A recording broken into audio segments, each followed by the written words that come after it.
Origins of the Second World. A.J.P. Taylor. Preface for the American reader.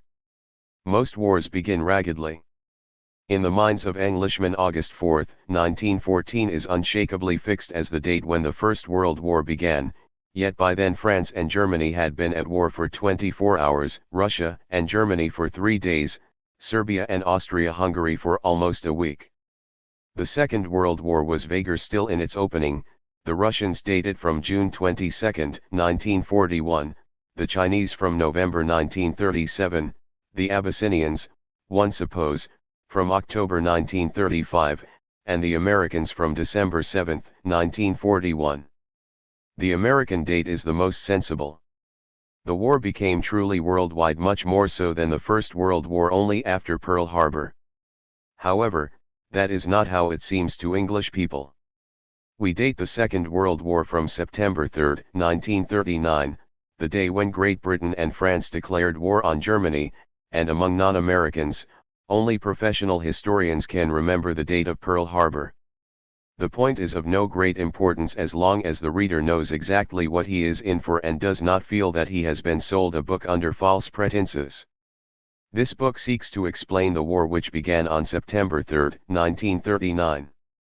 It does not attempt to answer the questions: why did Hitler invade Soviet Russia? Why did Japan attack Pearl Harbor? Or why did Hitler and Mussolini then declare war on the United States? It is directed solely to the question, why did Great Britain and France declare war on Germany? This may also meet another possible complaint from American readers, that there is very little about American policy. This has a simple explanation: American policy had very little to do with the British and French declaration of war on Germany. Perhaps it would be truer to say that what it had to do with their declarations of war was of a negative kind, like the significant episode of the dog in the night, to which Sherlock Holmes once drew attention. When Watson objected, "But the dog did nothing in the night," Holmes answered, "That was the significant episode." Even so, the United States could not avoid playing a great, maybe a decisive, part in European affairs. The German problem, as it existed between the wars, was largely the creation of American policy. The First World War would obviously have 6. Preface for the American reader had a different end if it had not been for American intervention. The Allies, to put it bluntly, would not have won. Equally, the victory over Germany would have had a different character if the United States had been an allied, not an associated, power.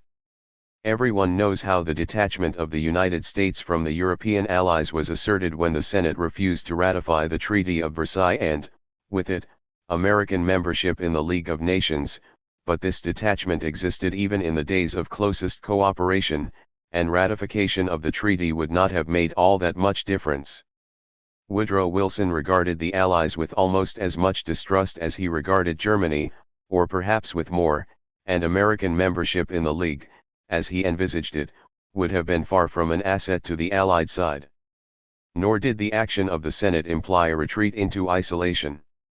American policy was never more active and never more effective in regard to Europe than in the 1920s. Reparations were settled, stable finances were restored, Europe was pacified, all mainly due to the United States. This policy of recovery followed the doctrine of Keynes that Europe could be made prosperous only by making Germany prosperous. The recovery of Germany was America's doing. It was welcomed by most people in Great Britain and even by a certain number in France. It would have happened, to a lesser extent, in any case. Nevertheless, American policy was a powerful obstacle against any attempt to retard the recovery of Germany and a considerable assistance to those who promoted it. What indeed a thought which occurred to many Englishmen also can you do with Germany except make her the strongest power in Europe? Still, the process might have taken longer if Americans had not been so insistent that Germany was the main pillar of European peace and civilization. The Treaty of Locarno and the admission of Germany to the League won American approval. This was in fact a strong motive for them. The same applied to disarmament.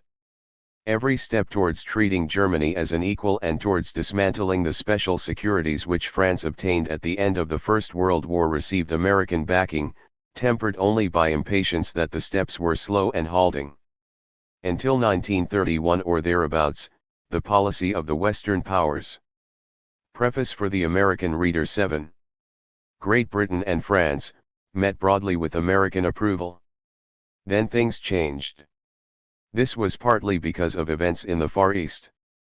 When Japan acted in Manchuria, the United States wished to enlist the League of Nations against her, while Great Britain and France thought that the League had enough to do in Europe without attempting to extend its principles to the Far East. The divergence went deeper. Americans attached great value to non-recognition, with a fine old-fashioned loyalty to 19th-century liberalism. They believed that moral disapproval would be effective in itself. The belief had already been proved false. The United States had refused to recognize the Soviet Union ever since 1917 without the slightest effect on anyone. The British particularly thought that the same result, or lack of result, would follow if they applied the principle of non-recognition to Japan. In their opinion, it was more important to restore peace in the Far East than to preserve their moral virtue. They succeeded, but at the price of permanently offending liberal sentiment in the United States. All this was dead stuff when Republican rule was brought to an end and Franklin D. Roosevelt became president. His victory was, among other things, a victory for isolationism in American foreign policy, and there is no evidence that he disapproved of the isolationist legislation which the Democratic majority pushed through Congress. The British and French were told, in effect, by those who had been their closest friends in the United States that they must face the German problem unaided. More than that, American policy cut across their efforts. President Roosevelt's first act in foreign affairs was to wreck the World Economic Conference, by means of which the British government had hoped to make Nazi autarky unnecessary. American isolationism reinforced isolationism elsewhere. British students learned from American historians that the First World War was a blunder and that Germany was a justly aggrieved power. British liberals learned from progressive American politicians that wars were caused by armament manufacturers. Americans, having repudiated the Treaty of Versailles themselves, were now eager that others should repudiate it also. The effect of American isolationism was felt in more practical ways. It supplied a strong argument for those who hesitated to make collective security a reality. When it was proposed to cut off Preface for the American Reader Italy's supply of oil during the Abyssinian crisis, the objection was at once raised that American oil would supply the deficiency, and no assurance to the contrary came, or could come, from the American government. Again, when the British government were urged to close the Suez Canal against Italy, in breach of the Constantinople Convention of 1889, the same answer was given: the United States would not allow it. No doubt these obstacles could have been overcome if British and French statesmen had been sufficiently resolute, but where men hesitated, American abstention helped to tip the scale. In much the same way, the American attitude was invoked to justify non-intervention in the Spanish Civil War. Any attempt to interfere with Franco's supply of arms would, it was argued, meet with resistance from the United States as well as from Germany and Italy. Yet, at the same time, Great Britain and France earned censure in the United States for failing to do things which American isolationism prevented them from doing. In particular, they were condemned for refusing to prolong a barren non-recognition once Italy had conquered Abyssinia. In the autumn of 1937, American policy began to change. This was mainly due to the outbreak of war between Japan and China in the Far East, where Americans would have liked to see action by the European powers, though they could promise none themselves. More than this, President Roosevelt set out to educate American opinion. As always, he proceeded with great caution, anxious not to outrun his people. His famous quarantine speech against aggressors hinted at something more than non-recognition. But how much more? Would the United States even now have supported sanctions against Germany if any such had been imposed? In any case, the quarantine speech was ill received in the United States. Roosevelt retreated, explaining that he had meant nothing in particular. Soon afterwards he renewed his attempt at education.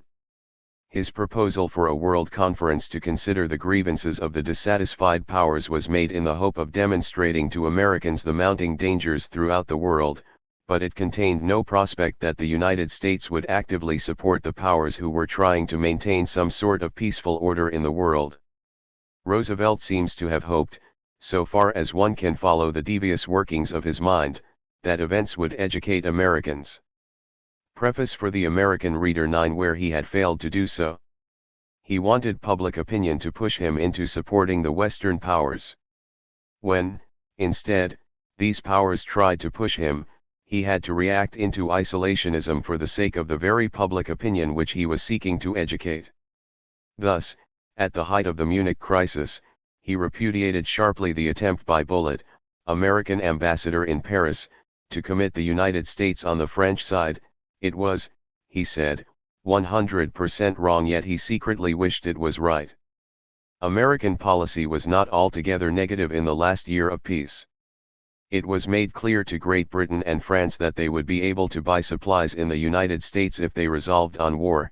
At the same time, since there was no prospect of active American support, they were left to make their own decisions, just as Sir Edward Grey had hesitated to encourage France and Russia before 1914. Unofficial American observers were busy exposing German and Italian designs, perhaps even in exaggerating them. They sounded the alarm in order to rouse American public opinion. In practice they succeeded more in alarming people in Great Britain and France, but not in the way they intended. They made British and French policy more fearful of war, instead of more resolved on it. No one is likely to underrate the effect which Lindbergh had with his inflated picture of the German Air Force. Like most people, he was taken in by Hitler's propaganda. The general moral of this book, so far as it has one, is that Great Britain and France dithered between resistance and appeasement, and so helped to make war more likely. American policy did much the same. A resolute continuance of isolationism might well have choked Great Britain and France off from war altogether. A resolute backing of them, based on rearmament launched long before, might well have choked off Hitler. Hesitation between the two helped war on. No one is to blame for this. It is very hard for a democracy to make up its mind, and when it does so, often makes it up wrong. I would add one general word. Some English critics of this book complained that I had apologized for Hitler or for the appeasers. Nothing could be further from my thoughts. I have a clean record here. I was addressing public meetings against appeasement, and very uphill work it was when my critics were confining their activities to the seclusion of Oxford Common. Preface for the American Reader Rooms. But I do not believe that a historian should either excuse or condemn. His duty is to explain. I have tried to explain how Hitler succeeded as much as he did and why the British and French governments finally declared war on Germany. If it be objected that Great Britain and France should have counted more firmly on American backing, it is worth bearing in mind that the United States were not drawn into the war either by the fall of France or even by Hitler's attack on Russia, and that we had to wait for the unlikely event of Hitler's declaring war on the United States before they came in. Second thoughts. I wrote this book in order to satisfy my historical curiosity, in the words of a more successful historian, to understand what happened, and why it happened. Historians often dislike what happened or wish that it had happened differently. There is nothing they can do about it. They have to state the truth as they see it without worrying whether this shocks or confirms existing prejudices. Maybe I assumed this too innocently. I ought perhaps to have warned the reader that I do not come to history as a judge, and that when I speak of morality I refer to the moral feelings at the time I am writing about. I make no moral judgment of my own. Thus when I write that the Peace of Versailles lacked moral validity from the start, I mean only that the Germans did not regard it as a fair settlement, and that many people in Allied countries, soon I think most people, agreed with them. Who am I to say that it was moral or timmoral in the abstract? From what point of view, that of the Germans, of the Allies, of neutrals, of the Bolsheviks? Some of its makers thought that it was moral, Some thought it necessary, some thought it both immoral and unnecessary. This last class included Smuts, Lloyd George, the British Labour Party, and many Americans. These moral doubts helped towards the overthrow of the peace settlement later on. Again, I wrote of the Munich Agreement, it was a triumph for all that was best and most enlightened in British life, a triumph for those who had preached equal justice between peoples, a triumph for those who had courageously denounced the harshness and short-sightedness of Versailles. I ought perhaps to have added in the manner of Artemus Ward. It was not, however, altogether a joke. For years past the best informed and most conscientious students of international affairs had argued that there would be no peace in Europe until the Germans received the self-determination which had been granted to others. Munich was in part the outcome of their writings, however unwelcome its form, and its making would have been much more difficult if it had not been. 12 Second thoughts felt that there was some justice in Hitler's claim. Even during the Second World War, a fellow of All Souls asked President Beneš whether he did not think that Czechoslovakia would have been stronger if it had included, say, 1.5 million Germans fewer. So long did the spirit of appeasement linger. As a matter of fact, there was no halfway house, either 3.5 million Germans in Czechoslovakia or none. The Czechs themselves recognized this by expelling the Germans after the Second World War. It was not for me to endorse, or to condemn, Hitler's claim, only to explain why it was so widely endorsed. I am sorry if this disappoints simple-minded Germans who imagined that my book had somehow vindicated Hitler. I have, however, no sympathy with those in this country who complained that my book had been welcomed, mistakenly or not, by former supporters of Hitler. This seems to me a disgraceful argument to be used against a work of history. A historian must not hesitate even if his books lend aid and comfort to the Queen's enemies, or even to the common enemies of mankind. For my part, I would even record facts which told in favor of the British government if I found any to record. It is not my fault that, according to the record, the Austrian crisis was launched by Schuschnigg, not by Hitler, not my fault that the British government, according to the record, not Hitler, took the lead in dismembering Czechoslovakia, not my fault that the British government in 1939 gave Hitler the impression that they were more concerned to impose concessions on the Poles than to resist Germany. If these things tell in favor of Hitler, it is the fault of previous legends which have been repeated by historians without examination. These legends have a long life.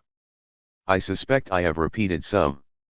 For instance, I went on believing until the last moment that Hitler summoned Hacha to Berlin. Only when the book was in proof, did I look at the records again and discover that Hacha asked to come to Berlin, not the other way round. No doubt other legends have slipped through. Destroying these legends is not a vindication of Hitler. It is a service to historical truth, and my book should be challenged only on this basis, not for the political morals which people choose to draw from it. This book is not a contribution to revisionism except in the lesser sense of suggesting that Hitler won Mr. A. L. Rouse, as recounted in his book, All Souls and Appeasement. Second Thoughts 13 used different methods from those usually attributed to him. I have never seen any sense in the question of war guilt or war innocence. In a world of sovereign states, each does the best it can for its own interests, and can be criticized at most for mistakes, not for crimes. Bismarck, as usual, was right when he said of the Austro-Prussian War in 1866, Austria was no more in the wrong in opposing our claims than we were in making them. As a private citizen, I think that all this striving after greatness and domination is idiotic, and I should like my country not to take part in it. As a historian, I recognize that powers will be powers. My book has really little to do with Hitler. The vital question, it seems to me, concerns Great Britain and France.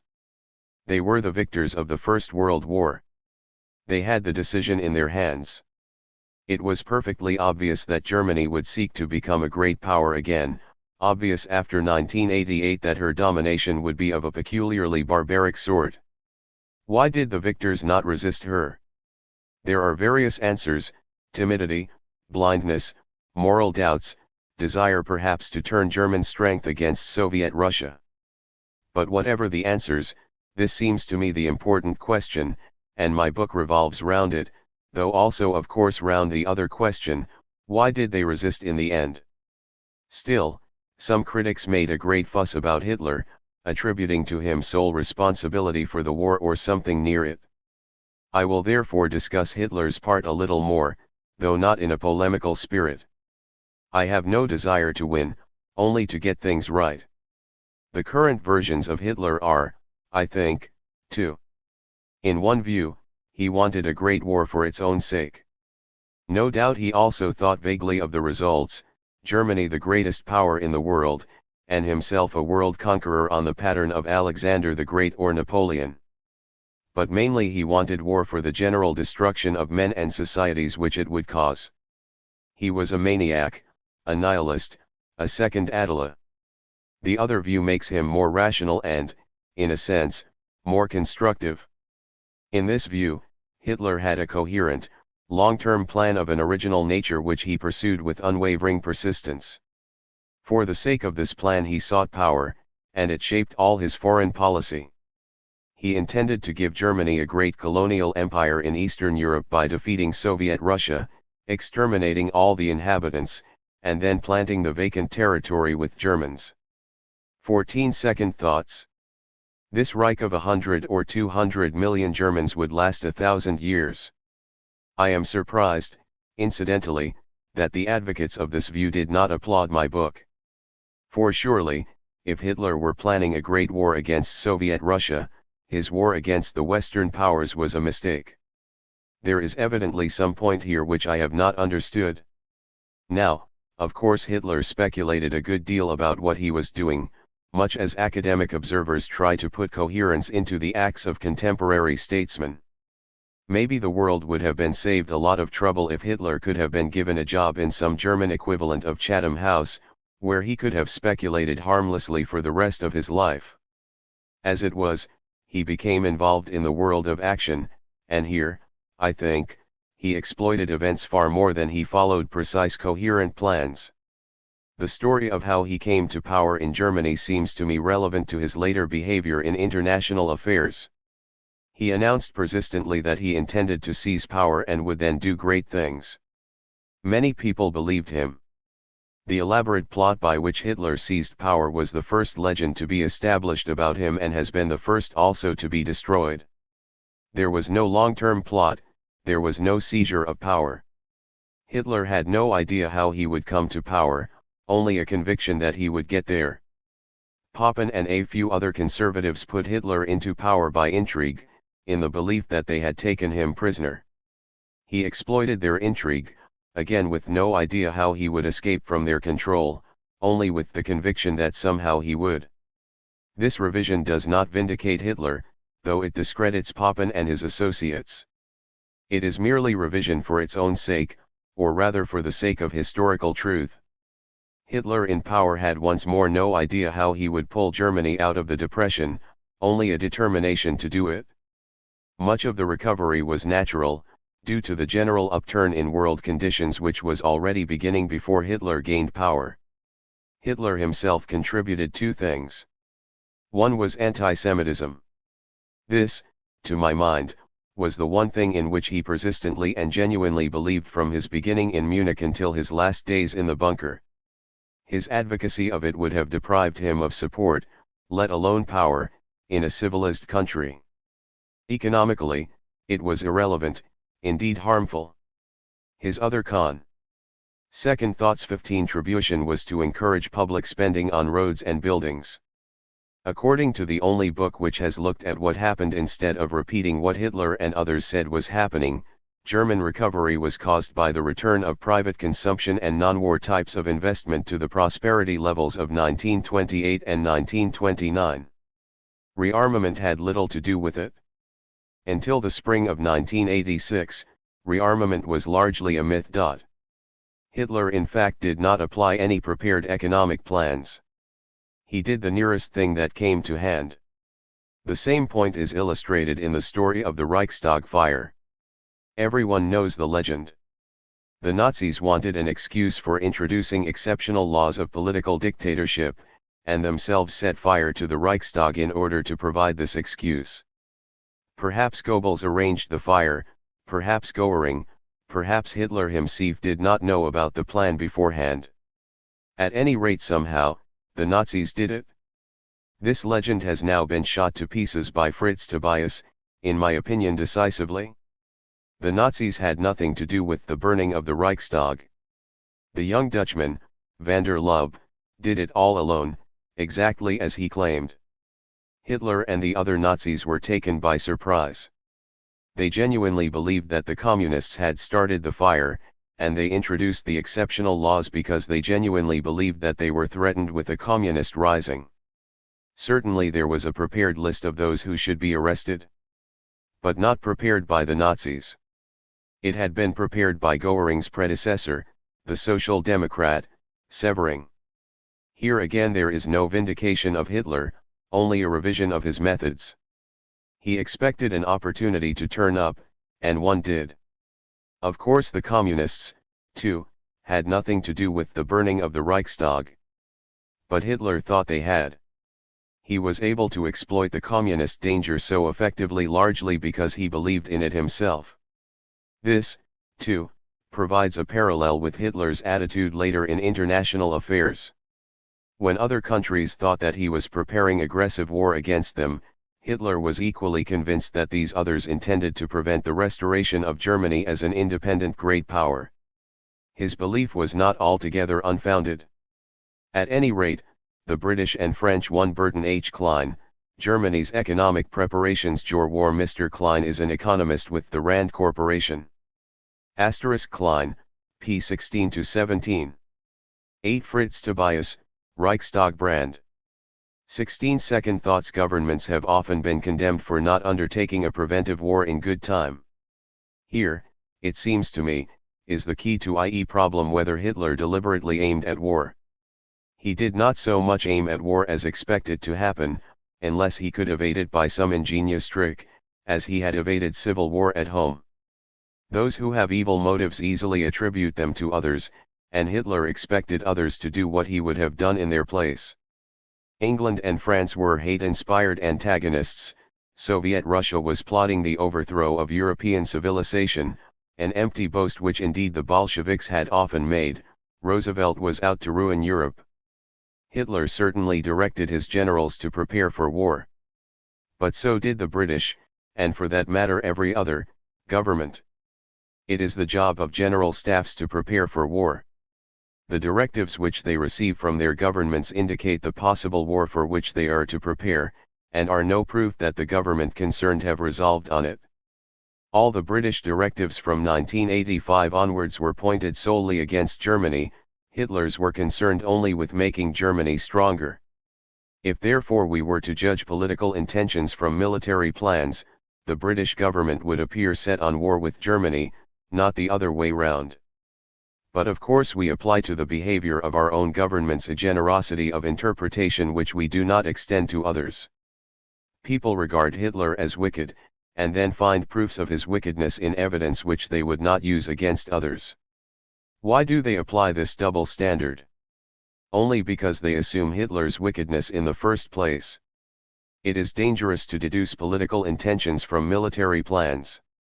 Some historians, for instance, have deduced from the Anglo-French military conversations before 1914 that the British government were set on war with Germany. Other, and in my opinion wiser, historians have denied that this deduction can be drawn. The plans, they argue, were precautions, not blueprints for aggression. Yet Hitler's directives are often interpreted in this latter way. I will give one remarkable example. On 80 November 1988 Keitel sent to Ribbentrop a draft for Italo-German military talks which he had prepared on Hitler's instruction. Clause 8 read, military political basis for the negotiation. War by Germany and Italy against France and Britain, with the second thought 17 object first of knocking out France.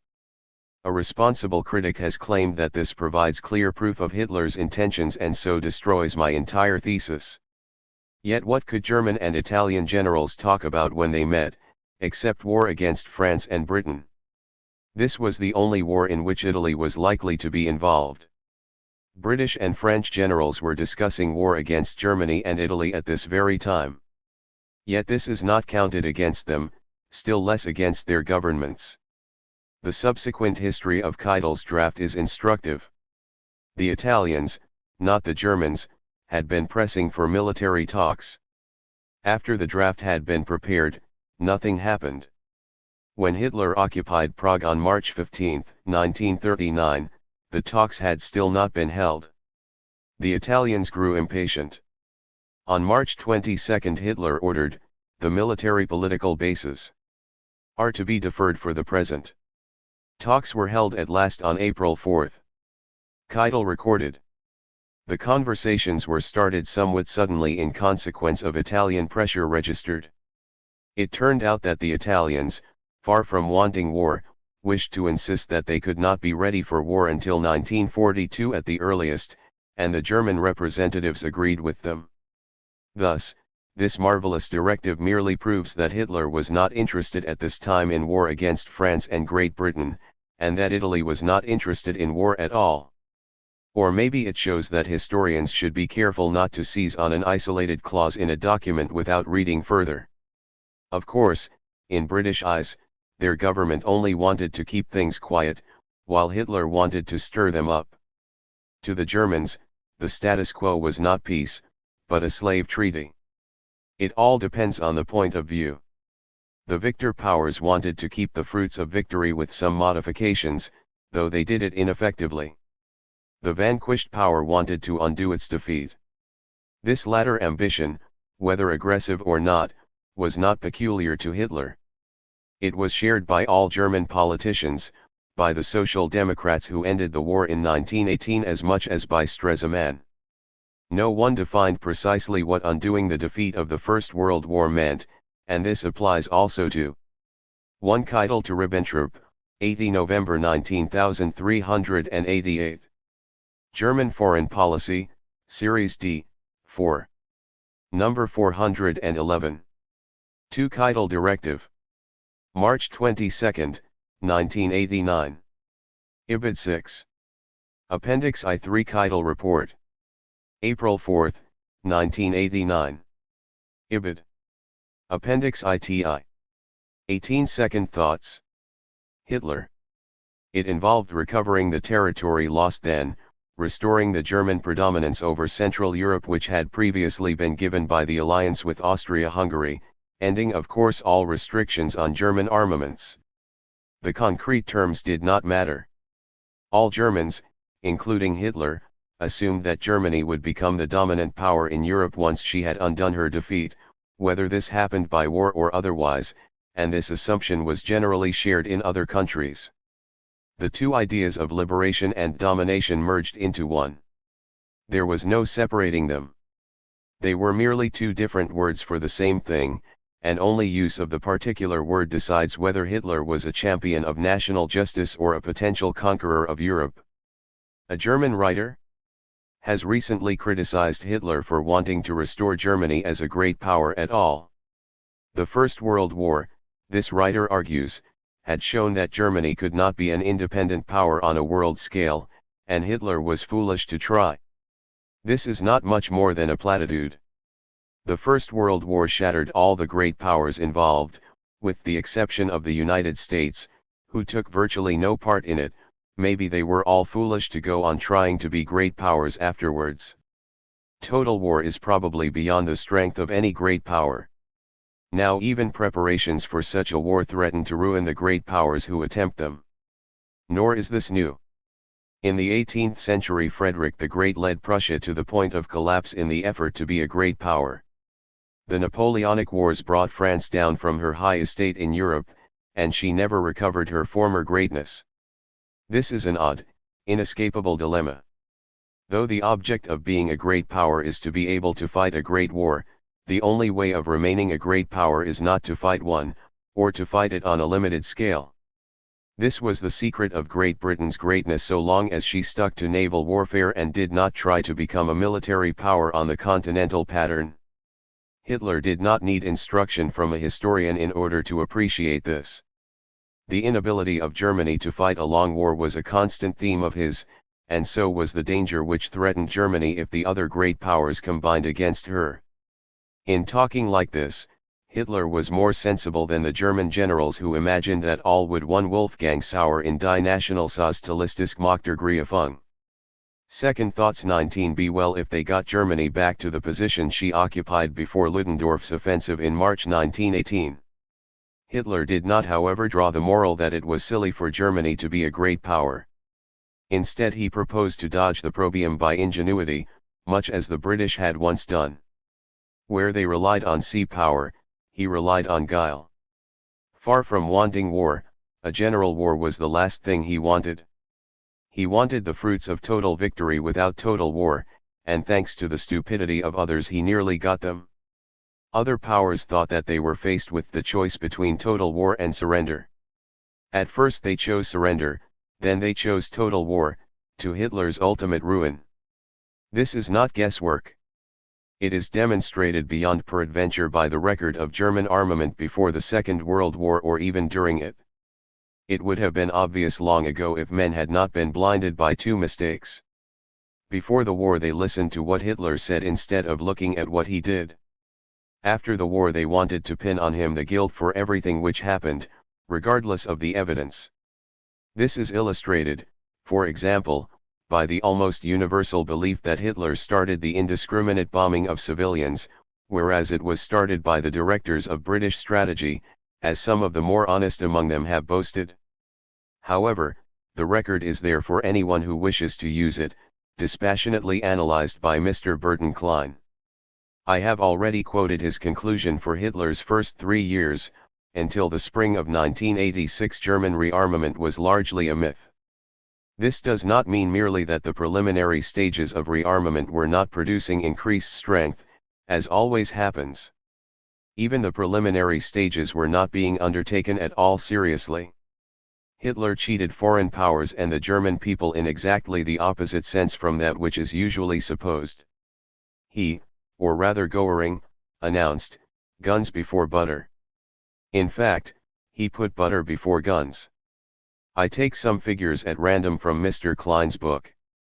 In 1986, according to Churchill, 2 independent estimates placed German rearmament expenditure at an annual rate of 12,000 million marks. The actual figure was under 5,000 million.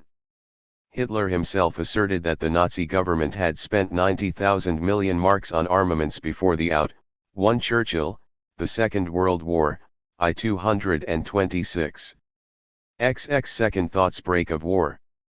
In fact, total German government expenditure, war and non-war, did not amount to much more than this between 1988 and 1988.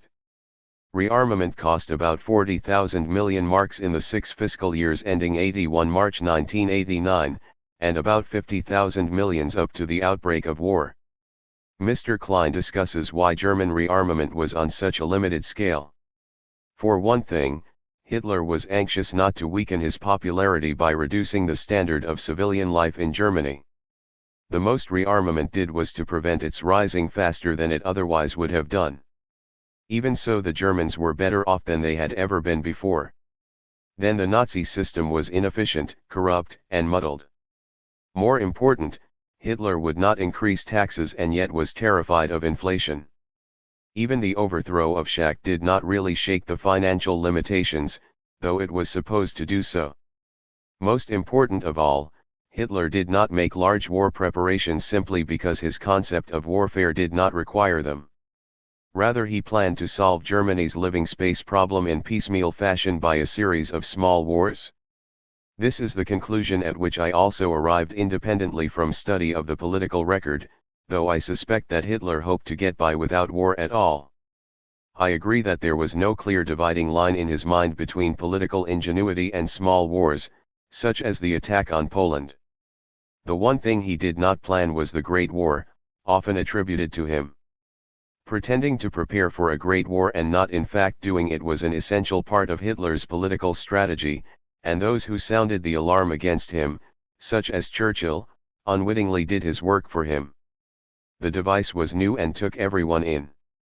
Previously governments spent more on armaments than they admitted, as most do to the present day. This was sometimes to deceive their own people, sometimes to deceive a potential enemy. In 1909, for instance, the German government were accused by many British people of secretly accelerating naval building without the approval of the Reichstag. The accusation was probably untrue. But it left a permanent legacy of suspicion that the Germans would do it again, and this suspicion was strengthened by the evasions of the disarmament imposed by the Treaty of Versailles, which successive German governments 1 Klein, 17. 2 Klein, 26. Second thoughts XXL practiced, though to little advantage, after 1919. Hitler encouraged this suspicion and exploited it. There is a very good illustration. On November 28, 1984, Baldwin denied Churchill's statement that German air strength was equal to that of Great Britain's. Baldwin's figures were right, Churchill's, supplied by Professor Lindemann, were wrong.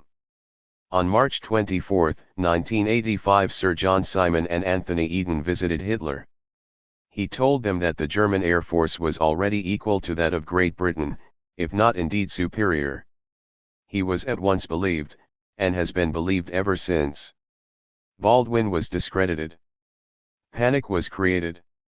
How was it possible that a statesman could exaggerate his armaments instead of concealing them? Yet this was what Hitler had done. German rearmament was largely a myth until the spring of 1986. Then Hitler put some reality into it. His motive was principally fear of the Red Army, and of course Great Britain and France had begun to rearm also. Hitler in fact raced along with others, and not much faster. In October 1986 he told Goering to prepare the German army and German economy for war within 4 years, though he did not lay down any detailed requirements. In 1988–89, the last peacetime year, Germany spent on armament about 15% of her gross national product. The British proportion was almost exactly the same. German expenditure on armaments was actually cut down after Munich and remained at this lower level, so that British production of aeroplanes, for example, was way ahead of German by 1940. When war broke out in 1939, Germany had 1,450 modern fighter planes and 800 bombers, Great Britain and France had 950 fighters and 1,300 bombers. The Germans had 3,500 tanks, Great Britain and France had 3,850.1. In each case Allied intelligence estimated German strength at more than twice the true figure. As usual, Hitler was thought to have planned and prepared for a great war. In fact, he had not. It may be objected that these figures are irrelevant. Whatever the deficiencies of German armament on paper, Hitler won a war against 2 European great powers when the test came. This is to go against Maitland's advice and to judge by what happened, not by what was expected to happen. Though Hitler won, he won by mistake, a mistake which he shared. Of course the Germans were confident that they could defeat Poland if they were left undisturbed in the West. Here Hitler's political judge 1 Klein, 17. XXII second thoughts meant that the French would do nothing proved more accurate than the apprehensions of the German generals. But he had no idea that he would knock France out of the war when he invaded Belgium and Holland on May 10, 1940. This was a defensive move, to secure the Ruhr from Allied invasion. The conquest of France was an unforeseen bonus. Even after this Hitler did not prepare for a great war. He imagined that he could defeat Soviet Russia without serious effort as he had defeated France. German production of armaments was not reduced merely during the winter of 1940–41, it was reduced still more in the autumn of 1941 when the war against Russia had already begun. No serious change took place after the initial setback in Russia nor even after the catastrophe at Stalingrad. Germany remained with a peace-like war economy. Only the British bombing attacks on German cities stimulated Hitler and the Germans to take war seriously.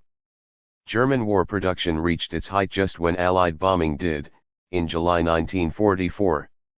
Even in March 1945, Germany was producing substantially more military material than when she attacked Russia in 1941.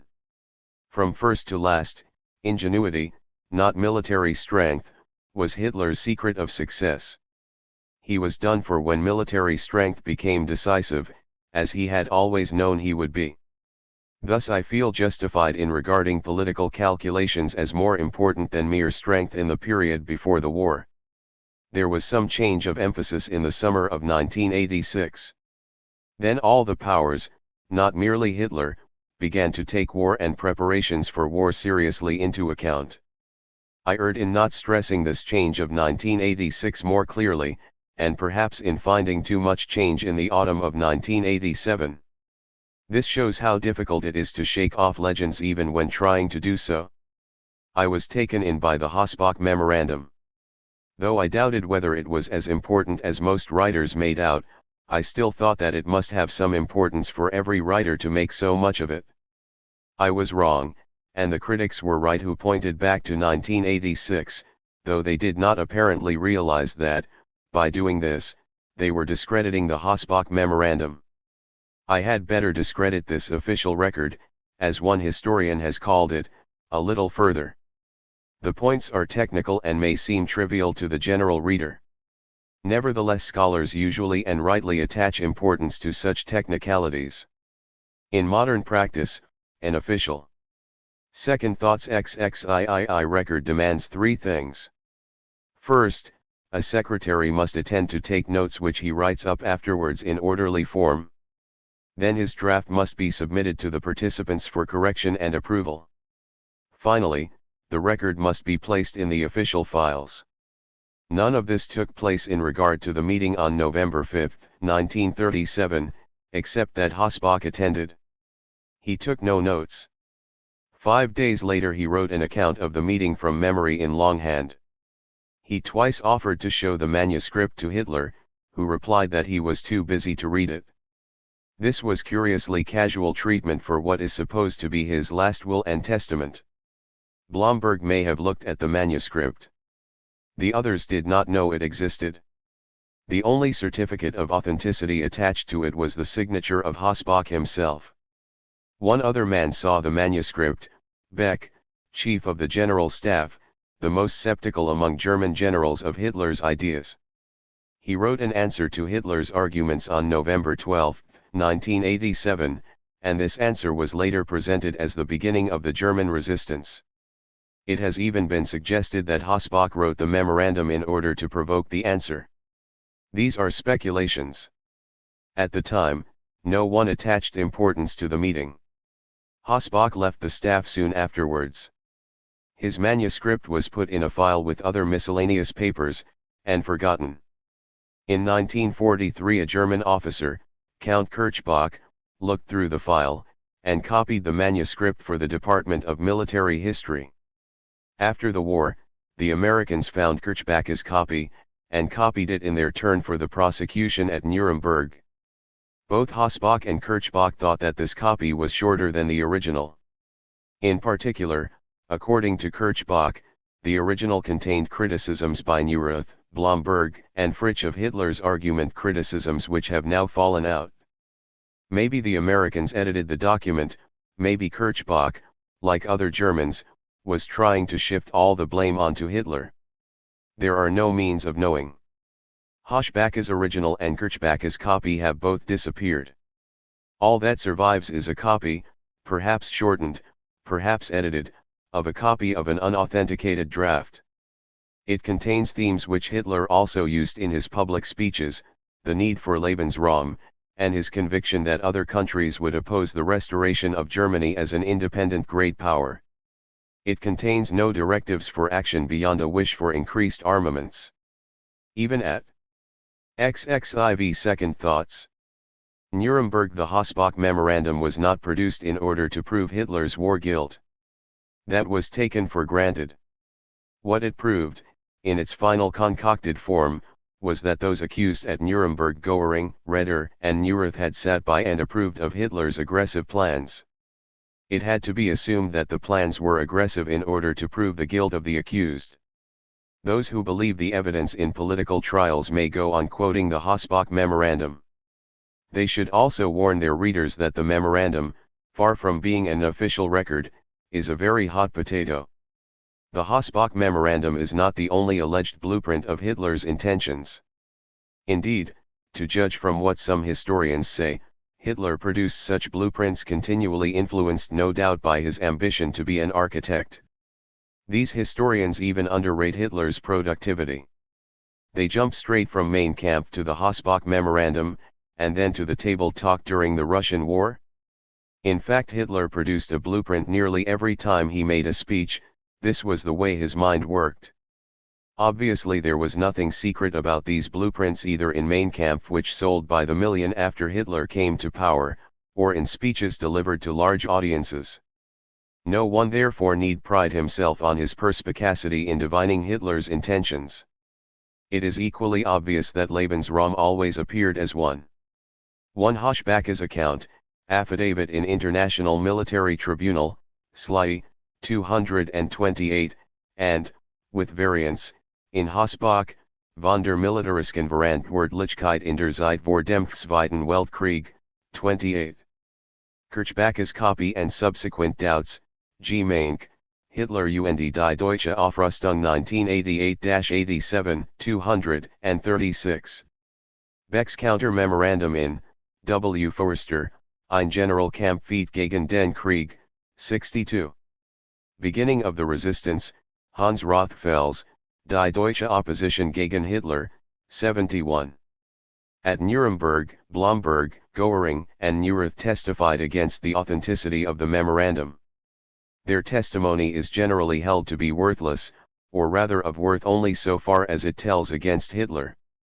To now they can halt also at Hitler's second, or, as it is called in the English edition, his secret book, which he wrote in 1928 and which remained unpublished until recently. Of course there is nothing secret about it. It is a rehash of the speeches which he was making at the time, and it was unpublished merely because it was not worth publishing. The secret is typical of the romantic fancies with which everything to do with Hitler is treated. Second thoughts XXV. Element in these blueprints. This was not an original idea of Hitler's. It was a commonplace of the time. Volk ohne Raum, for instance, by Hans Grimm sold much better than Mein Kampf when it was published in 1928. For that matter, plans for acquiring new territory were much aired in Germany during the First World War. It used to be thought that these were the plans of a few crackpot theorizers or of extremist organizations. Now we know better. In 1961 a German professor reported the result of his investigations into German war aims.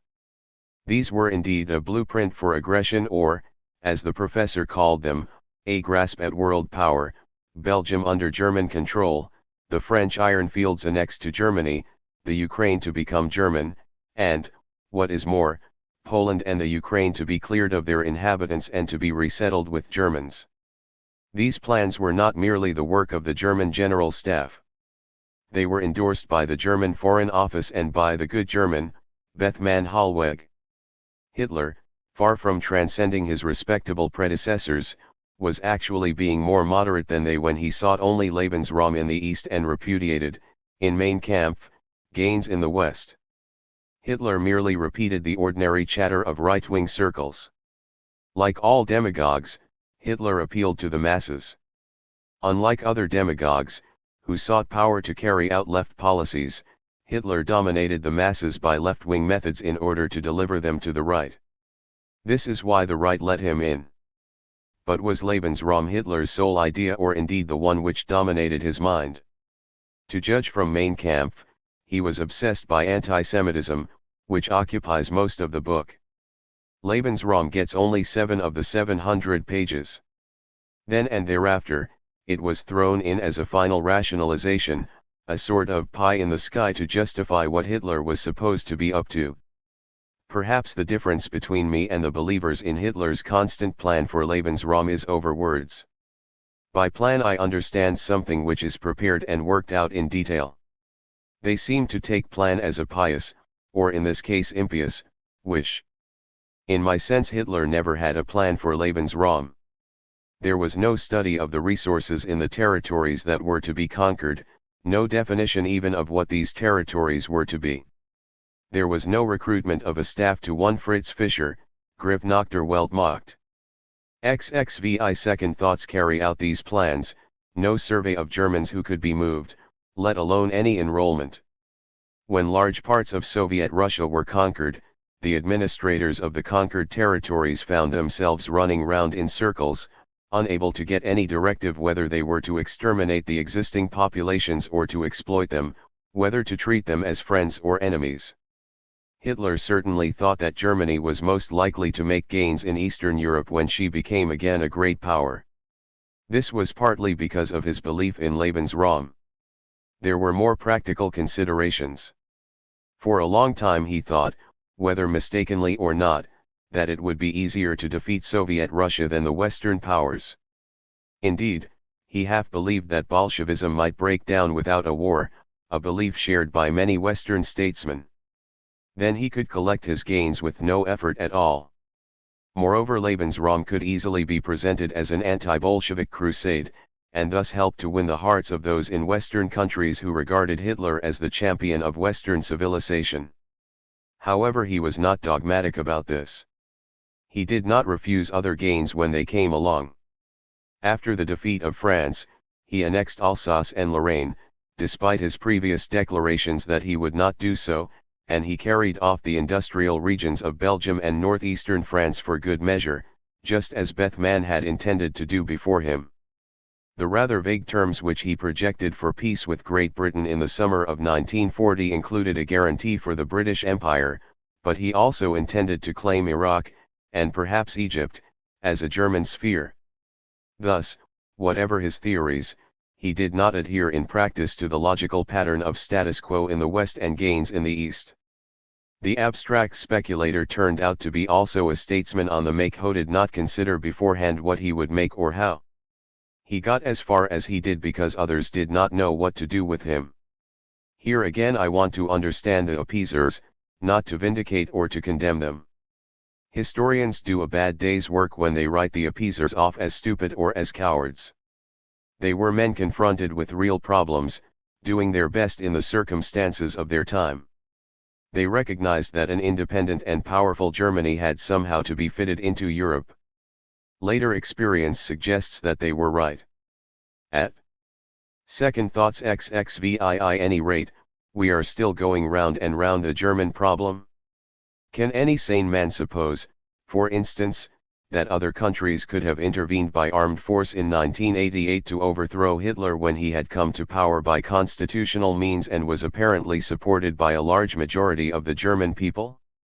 Could anything have been designed to make him more popular in Germany, unless perhaps it was intervening to turn him out of the Rhineland in 1986? The Germans put Hitler into power, they were the only ones who could turn him out. Again, the appeasers feared that the defeat of Germany would be followed by Russian domination over much of Europe. Later experience suggests that they were right here also. Only those who wanted Soviet Russia to take the place of Germany are entitled to condemn the appeasers, and I cannot understand how most cf those who condemn them are now equally indignant at the inevitable result of their failure. Nor is it true that the appeasers were a narrow circle, widely opposed at the time. To judge by what is said now, one would suppose that practically all conservatives were for strenuous resistance to Germany in alliance with Soviet Russia and that all the Labour Party were clamoring for great armaments. On the contrary, few causes have been more popular. Every newspaper in the country applauded the Munich settlement with the exception of Reynolds News. Yet so powerful are the legends that even when I write the sentence down I can hardly believe it. Of course the appeasers thought firstly of their own countries as most statesmen do and are usually praised for doing. But they thought of others also. They doubted whether the peoples of Eastern Europe would be best served by war. The British stand in September 1989 was no doubt heroic, but it was heroism mainly at the expense of others. The British people suffered comparatively little during 6 years of war. The Poles suffered catastrophe during the war, and did not regain their independence after it. In 19,388 Czechoslovakia was betrayed. In 1989 Poland was saved. Less than 100,000 Czechs died during the war. 6.5 million Poles were killed. Which was better, to be a betrayed Czech or a saved Pole? I am glad Germany was defeated and Hitler destroyed. I also appreciate that others paid the price for this, and I recognize the honesty of those who thought the price too high. XXVII Second thoughts. These are controversies which should now be discussed in historical terms. It would be easy to draw up an indictment of the appeasers. Maybe I lost interest from having often done so already at a time when, to the best of my recollection, those who now display indignation against me were not active on the public platform. I am more interested to discover why the things I wanted did not work out than in repeating the old denunciations, and if I am to condemn any mistakes, I prefer to condemn my own. However, it is no part of a historian's duty to say what ought to have been done. His sole duty is to find out what was done and why. Little can be discovered so long as we go on attributing everything that happened to Hitler. He supplied a powerful dynamic element, but it was fuel to an existing engine. He was in part the creation of Versailles, in part the creation of ideas that were common in contemporary Europe. Most of all, he was the creation of German history and of the German present. He would have counted for nothing without the support and cooperation of the German people. It seems to be believed nowadays that Hitler did everything himself, even driving the trains and filling the gas chambers unaided. This was not so. Hitler was a sounding board for the German nation. Thousands, many 100,000, Germans carried out his evil orders without qualm or question.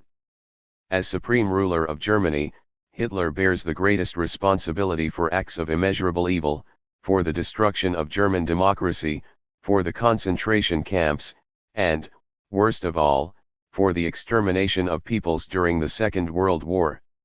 He gave orders, which Germans executed, of a wickedness without parallel in civilized history. His foreign policy was a different matter. He aimed to make Germany the dominant power in Europe and maybe, more remotely, in the world. Other powers have pursued similar aims, and still do. Other powers treat smaller countries as their satellites. Other powers seek to defend their vital interests by force of arms. In international affairs there was nothing wrong with Hitler except that he was a German. Chapter 1. Forgotten Problem. More than 20 years have gone by since the Second World War began, 15 since it ended. Those who lived through it still feel it as part of their immediate experience. One day they suddenly realize that the Second World War, like its predecessor, has passed into history. This moment comes for a university teacher when he has to remind himself that his students were not born when the war started and cannot remember even its end. The Second World War is as remote to them as the Boer War was to him. They may have heard anecdotes of it from their parents, but more likely, they have to learn of it from books if they learn at all. The great figures have left the scene. Hitler, Mussolini, Stalin, and Roosevelt are dead. Churchill has withdrawn from leadership, only de Gaulle is having a second innings. The Second World War has ceased to be today and has become yesterday. This makes new demands on historians. Contemporary history, in the strict sense, records events while they are still hot, judging them from the moment and assuming a ready sympathy in the reader. No one will depreciate such works with the great example of Sir Winston Churchill before him. But there comes a time when the historian can stand back and review events that were once contemporary with the detachment that he would show if he were writing of the investiture conflict or the English Civil War. At least, he can try. Historians attempted this after the First World War, but with a different emphasis. There was relatively little interest in the war itself. The dispute over grand strategy between Westerners and Easterners was regarded as a private war between Lloyd George and the generals, which the academic historian passed by. The official British military history itself, a polemical contribution to this private war, proceeded so leisurely that it was only completed in 1948. There was no attempt at an official 7. 8. Civil history, except for the Ministry of Munitions. Hardly anyone examined the attempts at a negotiated peace. No one studied the development of war aims. We have had to wait almost until the present day for detailed study of such a decisive topic as the policy of Woodrow Wilson. The great subject which eclipsed all else and monopolized the interest of historians was how the war began. Every government of a great power, except the Italian, made copious revelations from its diplomatic archives. The conscientious historian saw his shelves filling with books in every major language and regretted that he could not read others.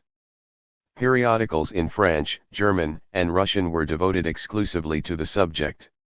Historians established their reputation as authorities on the origins of the First World War. Gooch in England, Fay and Schmidt in the United States, Renevine and Camille Bloch in France, Thimme, Brandenburg, and von Wegerer in Germany, Pribram in Austria, Pokrovsky in Russia, to name but a few. Some of these writers concentrated on the events of July 1914, others ranged back to the Moroccan crisis of 1905 or to the diplomacy of Bismarck. But all agreed that here was the field of consuming interest for the recent historian. University courses stopped abruptly at August 1914, as some still do. The students approved. They wanted to hear about William II and Poincaré, about Gray and Izvolsky. The Kruger telegram seemed more important to them than Passchendaele, the Treaty of Bjerk more important than the Agreement of Saint-Jean de Maurienne. The great event which had shaped the present was the outbreak of war. What happened afterwards was merely a muddled working out of inevitable consequences, without lessons or significance for the present. If we understood why the war began, we should know how we got where we were and of course how not to get there again. With the Second World War it has been almost the exact opposite. The great subject of interest, for reader and writer alike, has been the war itself. Not merely the campaigns, though these have been described again and again. The politics of the war have also been examined, particularly the relations of the great allies. It would be difficult to count the books on the French armistice of 1940, or on the meetings of the Big Three at Tehran and Yalta. The Polish question in relation to the forgotten problem 9 Second World War means the disputes between Soviet Russia and the Western powers with which the war ended, not the German demands on Poland with which it began. The origins of the war excite comparatively little interest. It is generally felt that, while new details may emerge, there is nothing of general significance to find out. We already know the answers, and do not need to ask further questions. The leading authors to whom we turn for accounts of the origins of the Second World War, Namier, Wheeler Bennett, Wiskman in English, Beaumont in French, all published their books soon after the war ended, and all expressed views which they had held while the war was on, or even before it began. 20 years after the outbreak of the First World War, very few people would have accepted without modification the explanations for it given in August 1914. 20 years and more after the outbreak of the Second World War, nearly everyone accepts the explanations which were given in September 1989. It is of course possible that there really is nothing to find out. Maybe the Second World War, unlike almost any other great event in history, had a simple and final explanation which was obvious to everyone at the time and which will never be changed by later information or research. But it seems unlikely that historians 100 years hence will look at these events exactly as men did in 1989, and the present-day historian should seek to anticipate the judgments of the future rather than repeat those of the past. There are indeed practical reasons why historians have neglected this theme. Every historian tries to be a detached and impartial scholar, choosing his subject and making his judgments without thought of his surroundings. Yet, as a human being living in a community, he responds even if unconsciously to the needs of his time. The great Professor Tout, for example, whose work transformed the study of medieval history in this country, no doubt changed his emphasis from politics to administration purely for reasons of abstract learning. All the same, it was not irrelevant to the change that the 20th century historian is training potential civil servants, whereas the 19th century historian trained statesmen. So, too, the writers on the two world wars were bound to consider what still raised problems, or provided answers for the present. No one is going to write a book that will 10. Not interest some others, least of all to write a book that does not interest himself. The First World War seemed to present few problems on the military side. Most people, particularly in Allied countries, regarded the war as a slogging match, much like a 19th-century prize fight, which went on until one combatant fell down from exhaustion. Only when men's minds were sharpened by experience of the Second World War did they begin to debate seriously whether the First War could have been ended earlier by a superior strategy or a superior policy. Besides, it was generally assumed after the First World War that there would never be another, therefore study of the last war seemed to provide no lessons for the present. On the other hand, the great problem which had caused the war still lay at the center of international affairs when the war ended. This great problem was Germany. The Allies might claim that the war had been brought about by German aggression, the Germans might answer that it had been caused by their refusal to grant Germany her rightful place as a great power. In either case, it was the place of Germany which was in dispute. There remained other problems than Germany in the world from Soviet Russia to the Far East.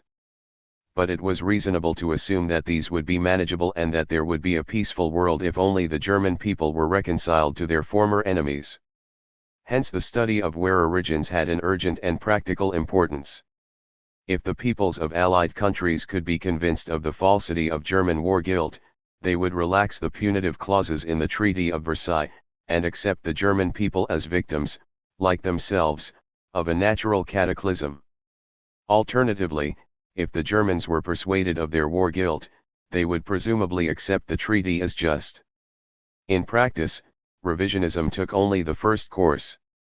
British and American historians, to some extent French historians also, labored to show that the Allied governments were a good deal guiltier and the German government more innocent than the peacemakers of 1919 supposed. Few German historians attempted the contrary demonstration. This was natural enough. Even the most aloof historian feels the tug of patriotism when his country has been defeated in war and humiliated after it. On the other side, foreign policy had been the subject of controversy in every Allied country before the out-forgotten problem 11 break of war. The critics of Grey in England, of Poincaré in France, of Woodrow Wilson in the United States, to say nothing of the Bolsheviks in Russia who had attacked the government of the Tsar, now stepped forward as the scholarly champions of a revisionist outlook. The rights and wrongs of these controversies, international and domestic, no longer matter. It is enough that they stoked the fires of interest which led men to study the origins of the First World War. This fuel has been lacking for the origins of the Second World War. On the international side, Germany, as a great power, ceased to be the central problem in world affairs almost before the war was over. Soviet Russia took her place. Men wanted to know about the mistakes that had been made in dealing with Soviet Russia during the war, not about those made in dealing with Germany before it started. Moreover, as both the Western powers and Russia were proposing to enlist different sections of Germany as their ally, the less said about the war the better. The Germans seconded this neglect. After the First World War, they insisted that they must still be treated as a great power. After the Second, they were the first to suggest that Europe had ceased to determine world events, with the unspoken implication that Germany could never again provoke a great war, and could therefore be left to go her own way without interference or control. It was much the same on the domestic side. There had been fierce controversy within Allied countries before the war, indeed far fiercer than anything known before 1914. But the contestants made up their quarrel during the war and were anxious, for the most part, to forget it afterwards. The former advocates of appeasement could renew their old policy with more justification, the former advocates of resistance gave up their old alarms in regard to Germany with the need to resist Soviet Russia. The origins of the Second World War had little attraction when men were already studying the origins of the Third. There might still have been some kick in the subject if there had remained great areas of doubt and question. But an explanation existed which satisfied everybody and seemed to exhaust all dispute. This explanation was, Hitler. He planned the Second World War. His will alone caused it? This explanation obviously satisfied the resistors from Churchill to Naumeier. They had given it all along. 12. Were already giving it before the war broke out.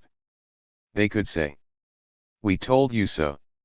There was no alternative to resisting Hitler from the first hour. The explanation also satisfied the appeasers. They could claim that appeasement was a wise, and would have been a successful, policy if it had not been for the unpredictable fact that Germany was in the grip of a madman. Most of all, this explanation satisfied the Germans, except for a few unrepentant Nazis. After the First World War, the Germans tried to shift the guilt from themselves to the Allies, or to make out that no one was guilty. It was a simpler operation to shift the guilt from the Germans to Hitler. He was safely dead.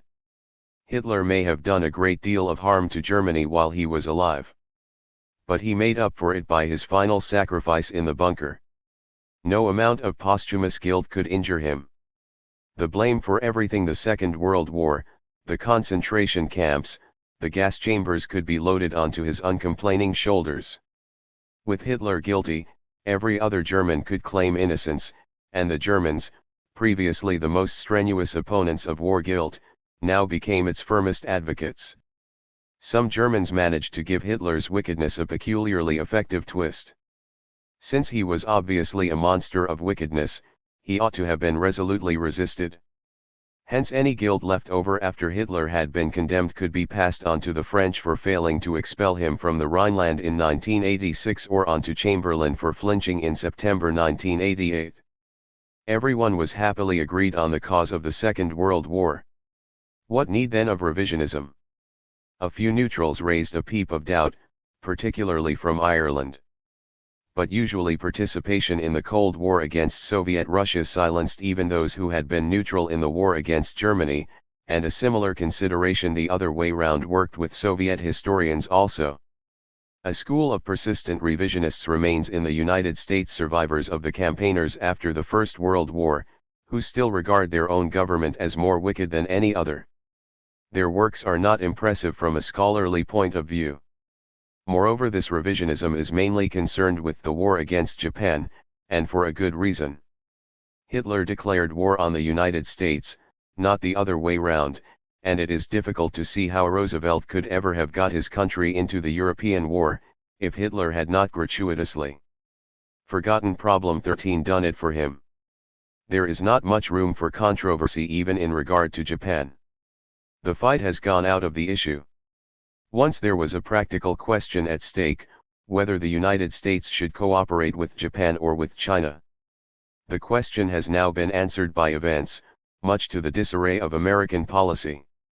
It is universally agreed that Japan is America's only reliable friend in the Far East, and the war against her therefore appears as a mistake on somebody's part, though perhaps of course on the part of the Japanese.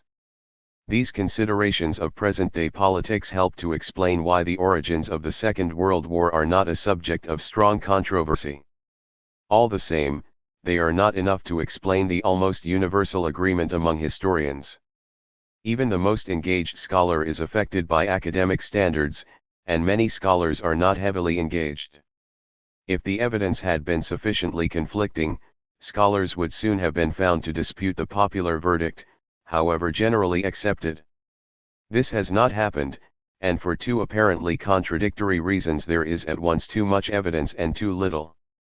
The evidence of which there is too much is that collected for the trials of war criminals in Nuremberg. Though these documents look imposing in their endless volumes, they are dangerous material for a historian to use. They were collected, hastily and almost at random, as a basis for lawyers' briefs. This is not how historians would proceed. The lawyer aims to make a case, the historian wishes to understand a situation. The evidence which convinces lawyers often fails to satisfy us, our method seems singularly imprecise to them. But even lawyers must now have qualms about the evidence at Nuremberg. The documents were chosen not only to demonstrate the war guilt of the men on trial, but to conceal that of the prosecuting powers. If any of the four powers who set up the Nuremberg Tribunal had been running the affair alone, it would have thrown the mud more widely.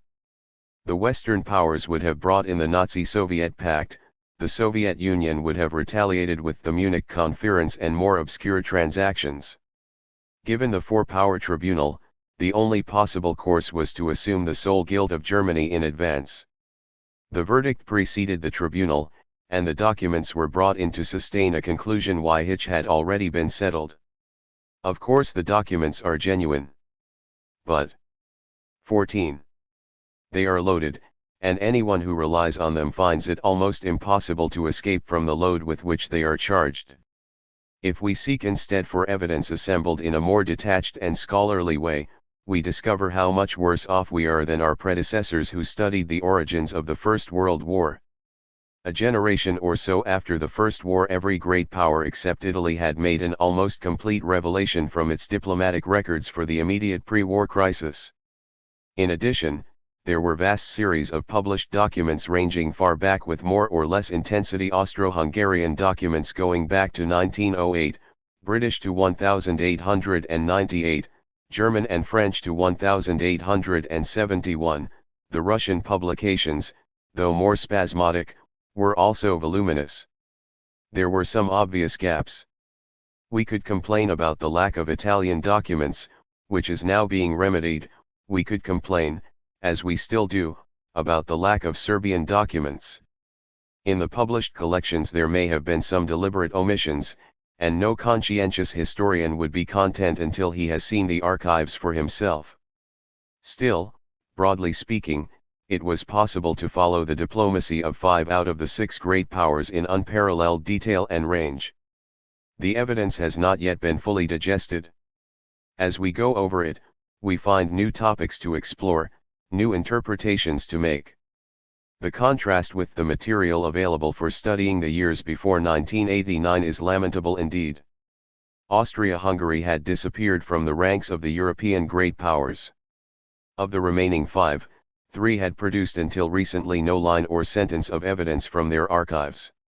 The Italians have begun to repair this omission. They have published their documents from May 22, 1989 until the outbreak of war, and they will in time outdo everyone by carrying their publication back to 1861.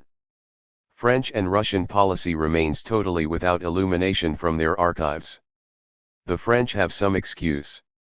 Most of their records for the years between 1933 and 1939 were burnt on May 16, 1940, at the alarm of a German breakthrough at Sedan.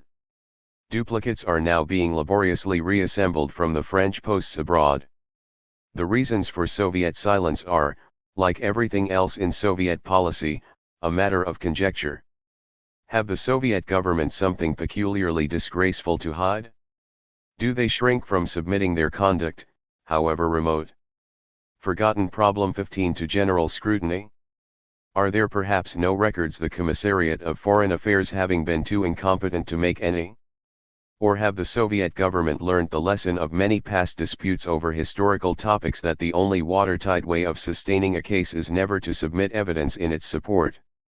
Whatever the varied reasons for this silence on the part of 3 great powers, the result is that we can turn only to German and British documents for a continuous record of diplomatic transactions between the wars. Hence, the perhaps misleading impression that international relations between the wars were an Anglo-German duologue. Even here the material is less adequate than it was for the period before 1914.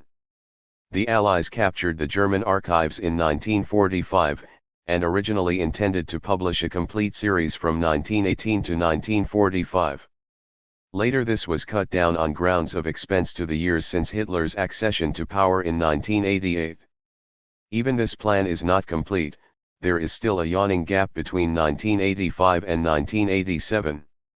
The archives have now been restored to the German government at Bonn, and this may well lead to further delays. Moreover, the Allied editors, conscientious as they were, shared the Nuremberg outlook on war guilt at one remove.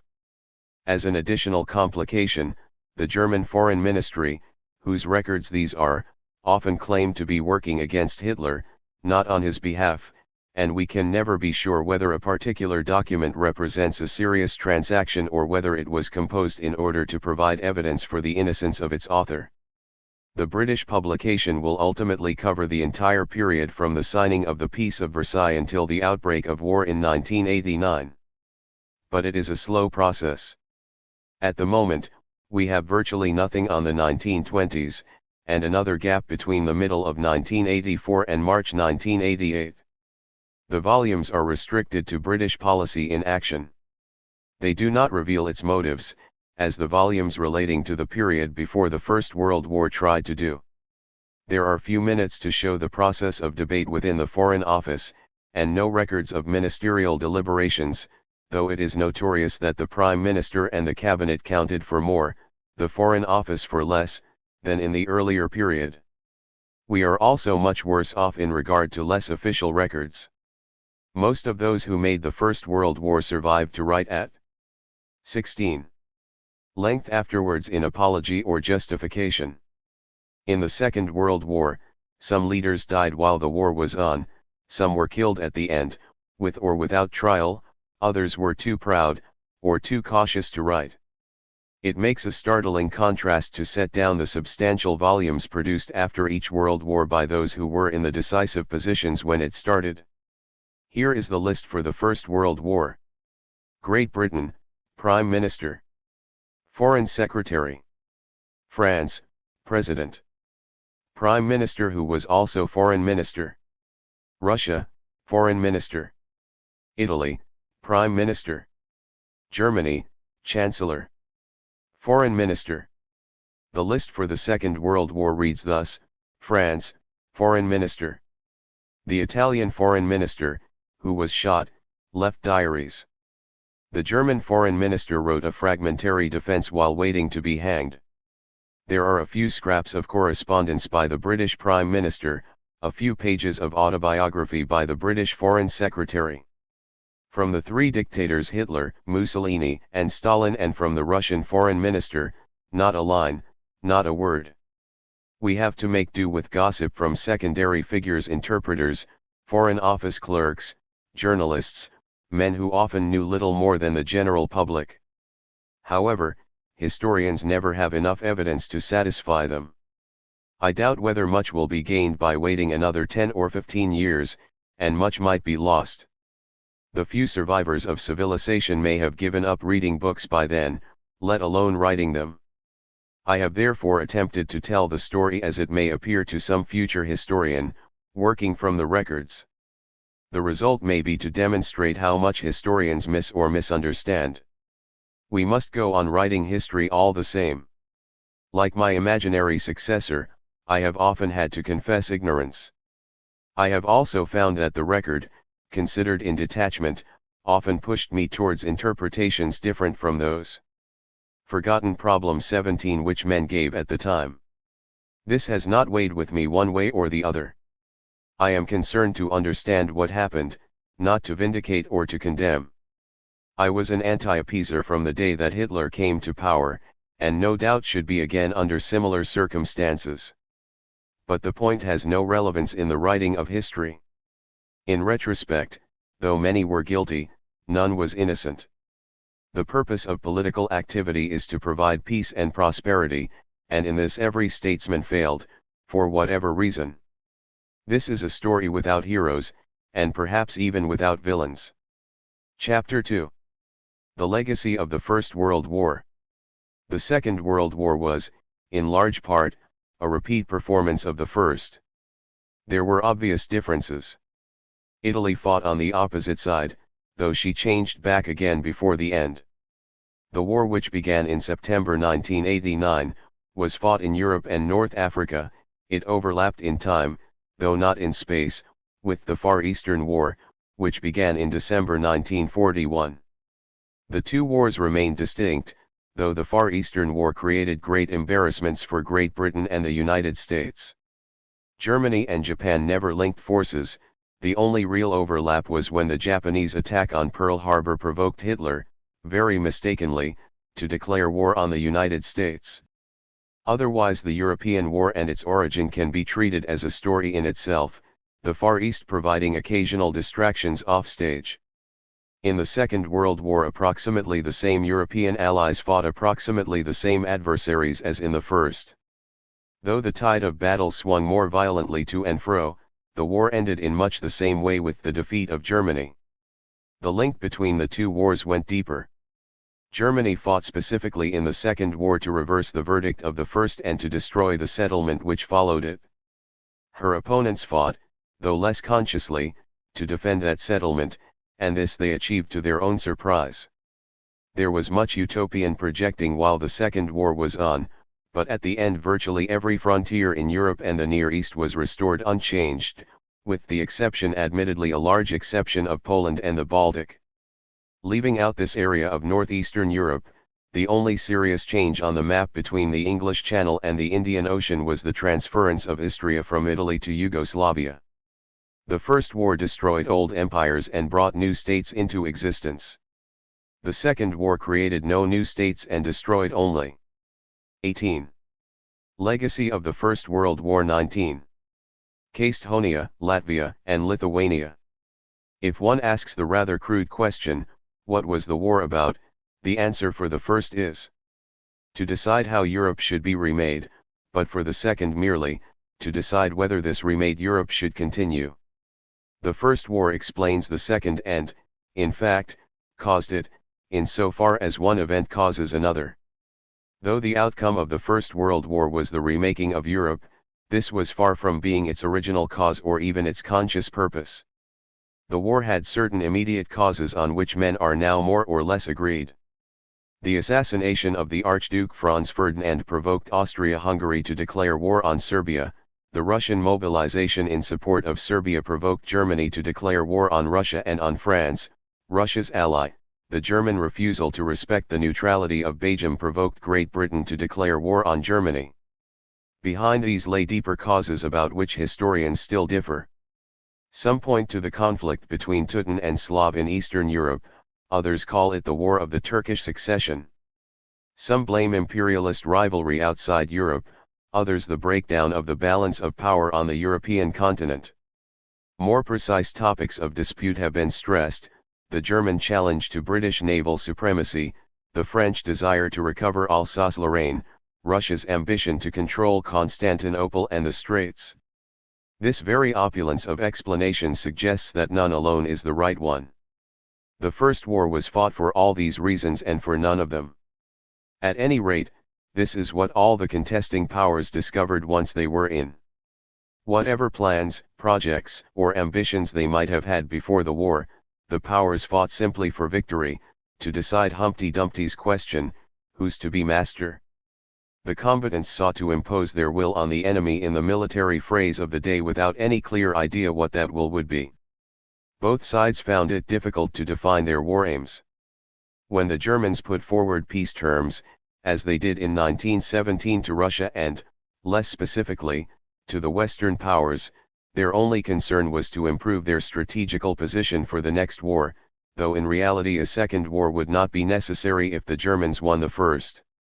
The Allies had, in some ways, an easier time of it. They could simply demand that the Germans should surrender the fruits of their early victories. Beyond this the Allies gradually 20. Formulated a series of idealistic war aims, with American assistance or under American prompting. These certainly did not represent the objects with which the Allies had started the war, they did not even represent the objects for which, for the most part, they were now fighting it. The idealistic program sprang rather from the conviction that a war, fought on such a scale and with such sacrifices, ought to have a great, ennobling outcome. The ideals were a byproduct, a gloss on the basic struggle, though they were not without influence on later events. Essentially, victory remained the war aim. Victory would provide the subsequent policy. Failing this, victory would, at any rate, provide the result. And so it did. The Second World War grew out of the victories in the First, and out of the way in which these victories were used. There were two decisive victories in the First World War, although at the time one was obscured by the other. In November 1918 Germany was decisively defeated by the Western powers on the Western Front, but before that Germany had decisively defeated Russia in the East, and this had a profound effect on the pattern of the interwar years. Before 1914 there had been a balance, in which the Franco-Russian alliance was set off against the Central Powers. Though Great Britain was loosely associated with France and Russia in the Triple Entente, few supposed that her weight was essential to turn the scale. The war, when it started, was a continental war, fought on two fronts. Each continental power put into the field millions of men, the British a mere 100,000. For the French in particular, Russian cooperation seemed the vital necessity, and British support an agreeable extra. All this changed as the war proceeded. The British also built up a mass army and put their millions on the Western Front. These were seconded by the prospect of more millions when the United States entered the war in 1917. This strengthening of the Western Front came too late to save Russia. The two revolutions of 1917, combined with military catastrophe, drove her out of the war. In March 1918 the new Bolshevik rulers made a peace of surrender at Brest-Litovsk. Subsequent defeat in the West compelled Germany to abandon the gains which she then made. The larger result could not be undone. Russia fell out of Europe and ceased to exist, for the time being, as a great power. The constellation of Europe was profoundly legacy of the First World War 21 changed and to Germany's advantage. Where there had formerly been a great power on her eastern frontier, there was now a no-man's land of small states and beyond it an obscurity of ignorance. No one could tell, for long years after 1918, whether Russia had any power and, if so, what use she would make of it. At the close of 1918 this did not seem much to matter.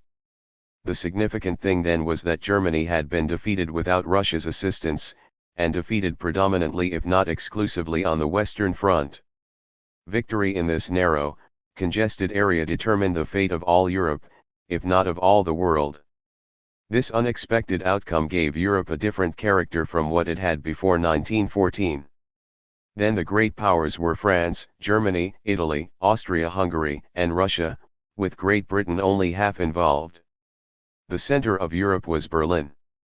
Now the great powers were France, Germany, and Great Britain, Italy included by courtesy, and the United States occupying the former British position on the circumference. The center of this new Europe lay on the Rhine or, one might even say, at Geneva. Russia had ceased to count as a great power, the Habsburg monarchy had ceased to exist. Europe as a political conception moved bodily westwards.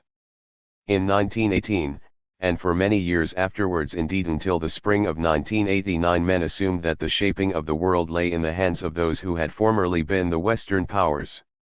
Though both Russia and Germany were defeated in 1918, the results of the two defeats were very different. Russia disappeared from view, her revolutionary government, her very existence, ignored by the victorious powers. Germany, however, remained united, acknowledged by the victors. The decision which ultimately led to the Second World War was taken, from the highest and most sensible motives, a few days before the First War ended. This was the decision to grant an armistice to the German government. The decision was taken primarily on military grounds. The German army had been beaten in the field. It was in retreat. But it had not been routed or destroyed. The British and French armies, although victorious, were also near exhaustion. It was difficult to gauge from outside the extent of Germany's collapse. Only Pershing, the American commander-in-chief, had no fears of a fresh campaign. His forces were fresh, almost unblooded. He would have liked to push on to Berlin. It was an 22. Additional attraction for him that by 1919 the Americans would be carrying the brunt of the war and * could then dictate to the Allies almost as much as to the Germans, in a way that they could not do in 1918. For the European powers, however, this was a reason for ending the war quickly if it were at all possible to do so. The Americans had no concrete war aims, no precise territorial demands. This, too, made them, paradoxically, less eager for an armistice. They wanted only the unconditional surrender of Germany, and were ready to go on until this was achieved. The Allies also wanted the defeat of Germany, but they had urgent practical desires as well. Both Great Britain and France wanted the liberation of Belgium, the French wanted the liberation of northeastern France, the British wanted the elimination of the German fleet. All these could be secured by an armistice. How then could the two governments justify further bloodshed to their war-weary peoples? Even apart from this, an armistice, as sought by the German government, would satisfy the more general aims of the Allies. They had always insisted that they did not desire the destruction of Germany, they were fighting to prove to the Germans that aggressive war could not succeed. This proof would now be given. It was obvious to the Allies and to the German military leaders that Germany had been defeated, only later did it appear that this was less obvious to the German people. In November 1918 it seemed rather that the German people, too, had made their contribution to ending the war. The Allies had generally claimed, though not with unbroken unanimity, that they were fighting the German Emperor and his military advisors, not the German people. Now Germany had become a constitutional monarchy, and became a republic before the armistice was signed. The German government was democratic, it acknowledged defeat, it was ready to surrender all Germany's conquests, and it accepted, as basis for a future peace, the idealistic principles laid down by President Wilson in the 14 Points Principles, which the Allies also accepted, however grudgingly, with two reservations. Thus everything argued in favor of an armistice, and little against it. The armistice was more than a cessation of fighting. Its terms were carefully framed to ensure that Germany could not renew the war. The Germans had to surrender large stocks of war material, to withdraw their forces behind the Rhine, and to hand legacy of the First World War 28 over their fleet for internment. The Allies occupied the left bank of the Rhine and the bridgeheads beyond it. These terms succeeded in their purpose.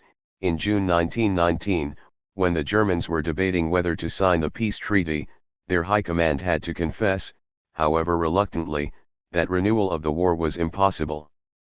But the armistice had another side. It tied the Germans in the immediate present, it tied the Allies for the future. They were anxious to ensure that the German nation acknowledged defeat, and therefore the armistice was concluded with representatives of the German government, not with a military delegation. The Germans duly acknowledged defeat, in return and almost without realizing it the Allies acknowledged the German government. Enterprising Frenchmen might try later to smuggle in separatism by the back door. High-flying historians might lament that the work of Bismarck had not been undone. It was in vain. The armistice settled the question of German unity so far as the First World War was concerned.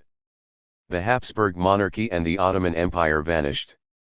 The German Reich remained in existence. More than this, the Allies not only recognized the German Reich, its continued existence now became essential to them if the armistice were to be maintained. The Allies were transformed, without conscious intent, into allies of the Reich against anything which threatened to destroy it, against popular discontent, against separatism, against Bolshevism. This was carried further by the peace treaty, again without deliberation. The treaty contained many harsh provisions, or so it appeared to most Germans. The German consent to it was given grudgingly and unwillingly, after long debate whether it would not be better to refuse to sign. Consent was given because of the weakness of the German army, the exhaustion of the German people, the pressure of the Allied blockade, and not from any conviction that the terms were just or even tolerable. Nevertheless, the German government accepted the treaty, and, by doing so, acquired a valuable asset. The treaty was designed to provide security against a new German aggression, yet it could work only with the cooperation of the German government. Germany was to be disarmed, but the German government would arrange this. The Allies only provided a control commission to see that the disarmament had been carried out. Germany 24 was to pay reparations. Again, the German government would collect the money and pay it over. The Allies merely received it. Even the military occupation of the Rhineland depended on German cooperation. The civil administration remained in German hands, and a German refusal to cooperate would produce a state of confusion for which the peace treaty made no provision. In the immediate situation of 1919, the peace treaty seemed crushing and vindictive, a diktat or a slave treaty as the Germans called it. In a longer perspective, the most important thing in the treaty is that it was concluded with a united Germany. Germany had only to secure a modification of the treaty, or to shake it off altogether, and she would emerge as strong, or almost as strong, as she had been in 1914. This was the decisive, fateful, outcome of the armistice and the peace treaty. The First World War left the German problem unsolved, indeed made it ultimately more acute. This problem was not German aggressiveness or militarism, or the wickedness of her rulers. These, even if they existed, merely aggravated the problem, or perhaps actually made it less menacing by provoking moral resistance in other countries. The essential problem was political, not moral. However democratic and pacific Germany might become, she remained by far the greatest power on the continent of Europe, with the disappearance of Russia, more so than before.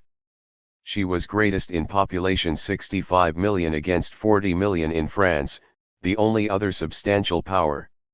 Her preponderance was greater still in the economic resources of coal and steel, which in modern times together made up power. At the moment in 1919, Germany was down and out. The immediate problem was German weakness, but given a few years of normal life, it would again become the problem of German strength. More than this, the old balance of power, which formerly did something to restrain Germany, had broken down. Russia had withdrawn, Austria-Hungary had vanished. Only France and Italy remained, both inferior in manpower and still more in economic resources, both exhausted by the war. If events followed their course in the old freeway, nothing could prevent the Germans from overshadowing Europe, even if they did not plan to do so. Men by no means ignored the German problem in 1919. A few, it is true, denied its existence. These were the men, a tiny legacy of the First World War, 25 minority in every country who had opposed the war as unnecessary, men who had always regarded the German danger as imaginary. Even some of those who had supported the war and conducted it with vigor were now inclined to think that Germany was weakened for a long time. A British statesman might be forgiven for supposing that his troubles were over, when the German navy sank beneath the waves. Germany was threatened with revolution, racked by social discontent, and it was generally held, except by revolutionaries, that such experiences destroyed a country's strength. Moreover, men, reared in the stable economic world of the later 19th century, assumed that a country could not flourish without a balanced budget and a gold currency. On such a test Germany had a long way to go, and it seemed more important, for everyone's sake, to raise her up than to hold her down. Even the most alarmist Frenchmen did not claim that they were threatened with a new German invasion there and then. The danger lay in a hypothetical future, and who could tell what the future would hold? Every great war had been followed by the murmur that it was but a truce and that the defeated power would strike again. It rarely did so, or with half-hearted effect. France, for instance, waited over 40 years before acting against the settlement of 1815, and then with no terrible result. Men who thought like this guessed wrong, but they had history on their side. Germany's recovery, though delayed, was unprecedented in its speed and strength. There was an alternative way of denying the German problem. German power could be admitted, but it could be added that this did not matter. Germany would again grow strong, would again rank among the great powers. But the Germans had learned not to promote their aims by war. If they came to dominate the lesser states of Europe by economic power and political prestige, this, far from being dangerous, was to be welcomed.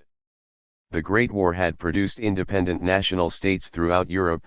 Strangely enough, this was now deplored by many idealists who had once been champions of nationalism. The national states were regarded as reactionary, militaristic, economically backward. The sooner Germany pulled them together, the better for everyone concerned. This view was early propounded by the enlightened Cambridge economist J. M. Keynes, and Lloyd. 26. George himself was not altogether hostile to it. The important thing was not to prevent German recovery, but to ensure that it would take a peaceful form.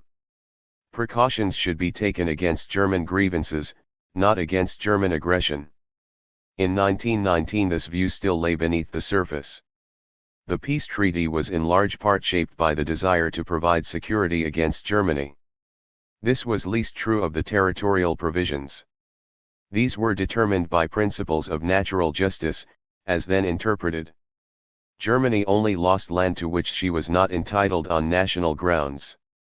Even the Germans did not complain about the loss of Alsace and Lorraine or North Schleswig, or at least did not complain openly. They complained about the loss of land to Poland, but this loss followed inevitably once the existence of Poland was recognized, and, though Poland was treated generously, this sprang from an exaggeration of her national claims, not from considerations of strategy. On one point Lloyd George carried the day in favor of Germany against his own allies. The French and the Americans proposed that Danzig, a city inhabited by Germans though economically essential to Poland, should be incorporated in Poland. Lloyd George insisted that it become a free city under a High Commissioner appointed by the League of Nations. In this odd way the German grievance which ostensibly produced the Second World War was actually set up for Germany's benefit. One territorial provision of a negative nature went against the national principle for reasons of security. German-speaking Austria, the rump of the Habsburg monarchy, was forbidden to unite with Germany without the permission of the League of Nations. This was a grievance for most Austrians, including the German Corporal Hitler, who was at this time still an Austrian citizen. It was not a grievance for most Germans of the Reich. They had grown up in Bismarckian Germany, and regarded Austria as a foreign country. They had no wish now to add her troubles to their own. This was still more the case with the German-speaking peoples elsewhere in Czechoslovakia, Hungary, and Romania. They might be aggrieved at becoming citizens of alien national states. The Germans of the Reich knew little about them, and cared less. One other territorial provision was strictly of a strategical nature in origin. This was the occupation of the Rhineland by legacy of the First World War. 27. Allied forces. The British and Americans proposed it as a temporary measure of security, and laid down that it should last only for 15 years.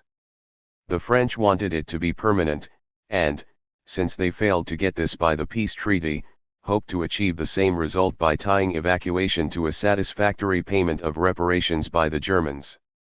Reparations became the dominant problem of the next few years, and the more intractable from being two problems soon indeed three. Ostensibly, reparations sprang from the sensible demand that the Germans should pay for the damage they had caused. The French, however, retarded any settlement in the hope of remaining on the Rhine. War debts between the Allies added a further cause of confusion. When the British were called upon to repay their debt to the United States, they declared in 1922 that they would claim from their allies only enough to meet the American obligation.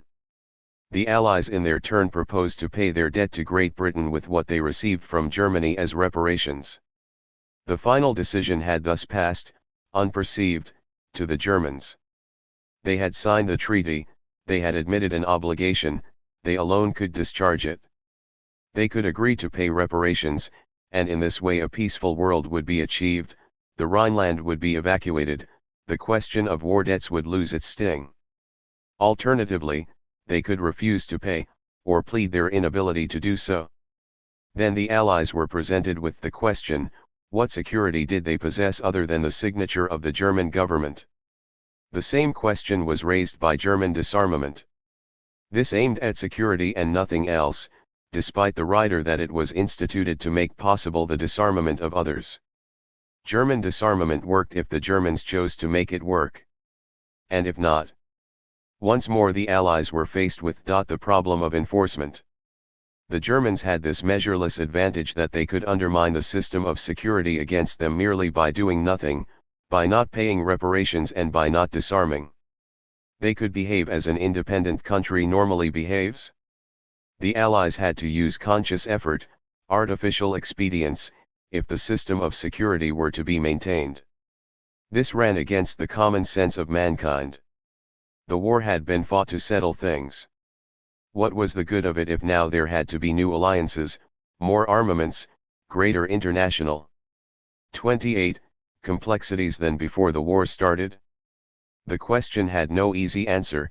Failure to answer it cleared the way for the Second World War. The Peace of Versailles lacked moral validity from the start. It had to be enforced. It did not, as it were, enforce itself. This was obviously true in regard to the Germans. No German accepted the treaty as a fair settlement between equals without victors or vanquished.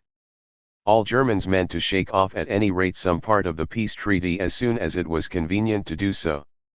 They differed as to timing, some wanting to repudiate at once, others wishing to leave this to a future generation. But the German signature in itself carried no weight or obligation. There was little respect for the treaty in other countries. Men in 1919 were constantly aspiring to do better than the peacemakers at Vienna a century before, and the gravest charge against the Congress of Vienna was its attempt to rivet a system on the future. The great liberal victories of the 19th century had been won against this treaty system. How could liberally minded men defend a new treaty system, a new rigidity? Some liberals now advocated a system, but one very different from the security of the peace treaty. Having previously advocated national independence for all, they swung round to belief in an overriding international order, the order of the League of Nations. There was no room in this order for discrimination between former enemies and former allies. All were to join in a system for ensuring and enforcing peace. President Wilson himself, who contributed as much as any man to the drafting of the peace treaty, acquiesced in the clauses directed against Germany solely from the belief that the League of Nations would get rid of them or make them unnecessary once it was established. Enforcing the peace treaty ran against practical difficulties quite apart from these moral objections. The Allies could threaten, but each threat was less effective and less weighted than the one before. It had been easier to threaten to continue the war in November 1918 than to threaten its renewal in June 1919. It was easier to threaten renewal in June 1919 than in June 1920, easier than in 1923, and finally virtually impossible to threaten renewal at all. Men became increasingly reluctant to leave their homes in order to fight a war which they were told. Legacy of the First World War 29 they had already won. Taxpayers were increasingly reluctant to pay for a new war when they were already groaning under the cost of the last one. Besides, every threat broke on the question, if it had not been worthwhile continuing the war to secure unconditional surrender, how could it make sense to renew it for some lesser object? Positive pledges could be taken, the Ruhr or other industrial regions of Germany occupied. But what would be achieved? Only a new signature by the German government, which could be honored or disannured as before. Sooner or later, the occupying forces would have to come away. Then the former situation would be restored, the decision would rest in German hands. There were other measures of coercion than the renewal of the war and occupation of German territory. These measures were economic, some form of the blockade which was believed to have contributed decisively to Germany's defeat.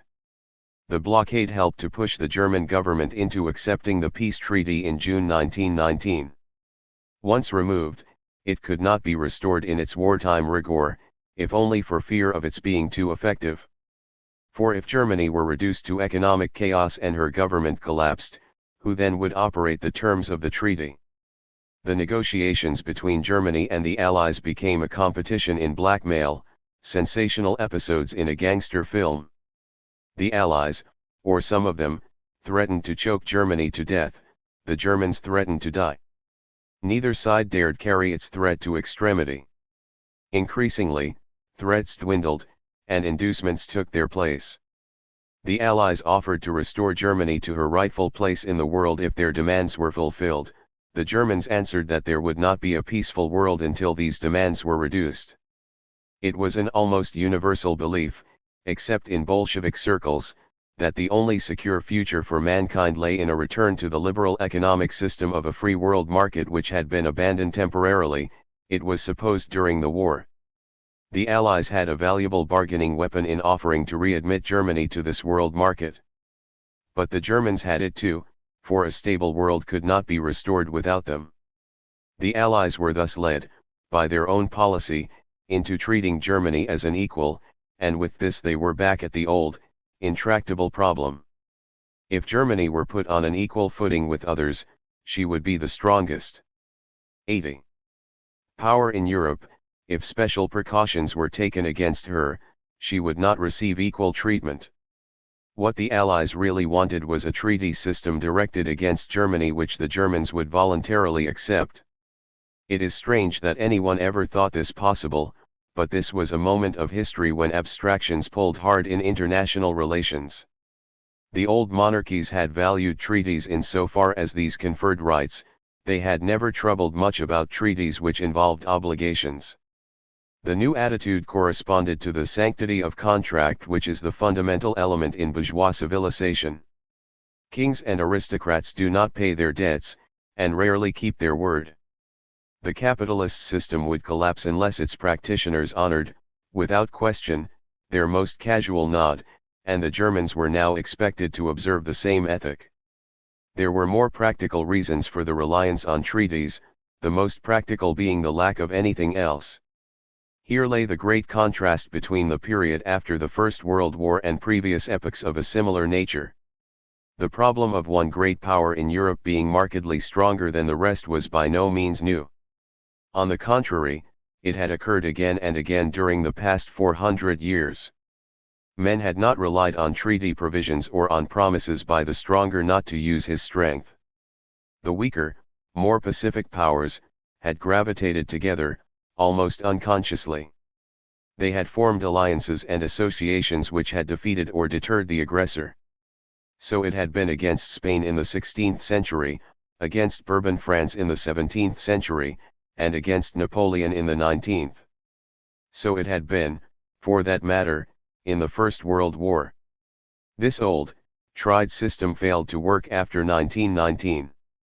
The Great Coalition dissolved. There was a reason of high principle for this. Though the victors had acted according to the doctrine of the balance of power, they were ashamed to have done so. Many men believed that the balance of power had caused the war, and that adherence to it would cause another. On a more practical level, the balance of power seemed unnecessary. The Allies had had a great fright, but they had also achieved a great victory. They slipped easily into the assumption that it would be final. Those who have won one war find it difficult to conceive that they can lose the next. Each of the victorious powers felt free to legacy of the First World War pursue its own policy, to follow its own inclinations, and these did not happen to coincide. There was no deliberate rejection of the wartime partnership. Events pulled the Allies apart, and none of them strove hard enough to avert the process. The united front among the Allies did not long survive the peace conference, nor indeed continue without challenge during the conference itself.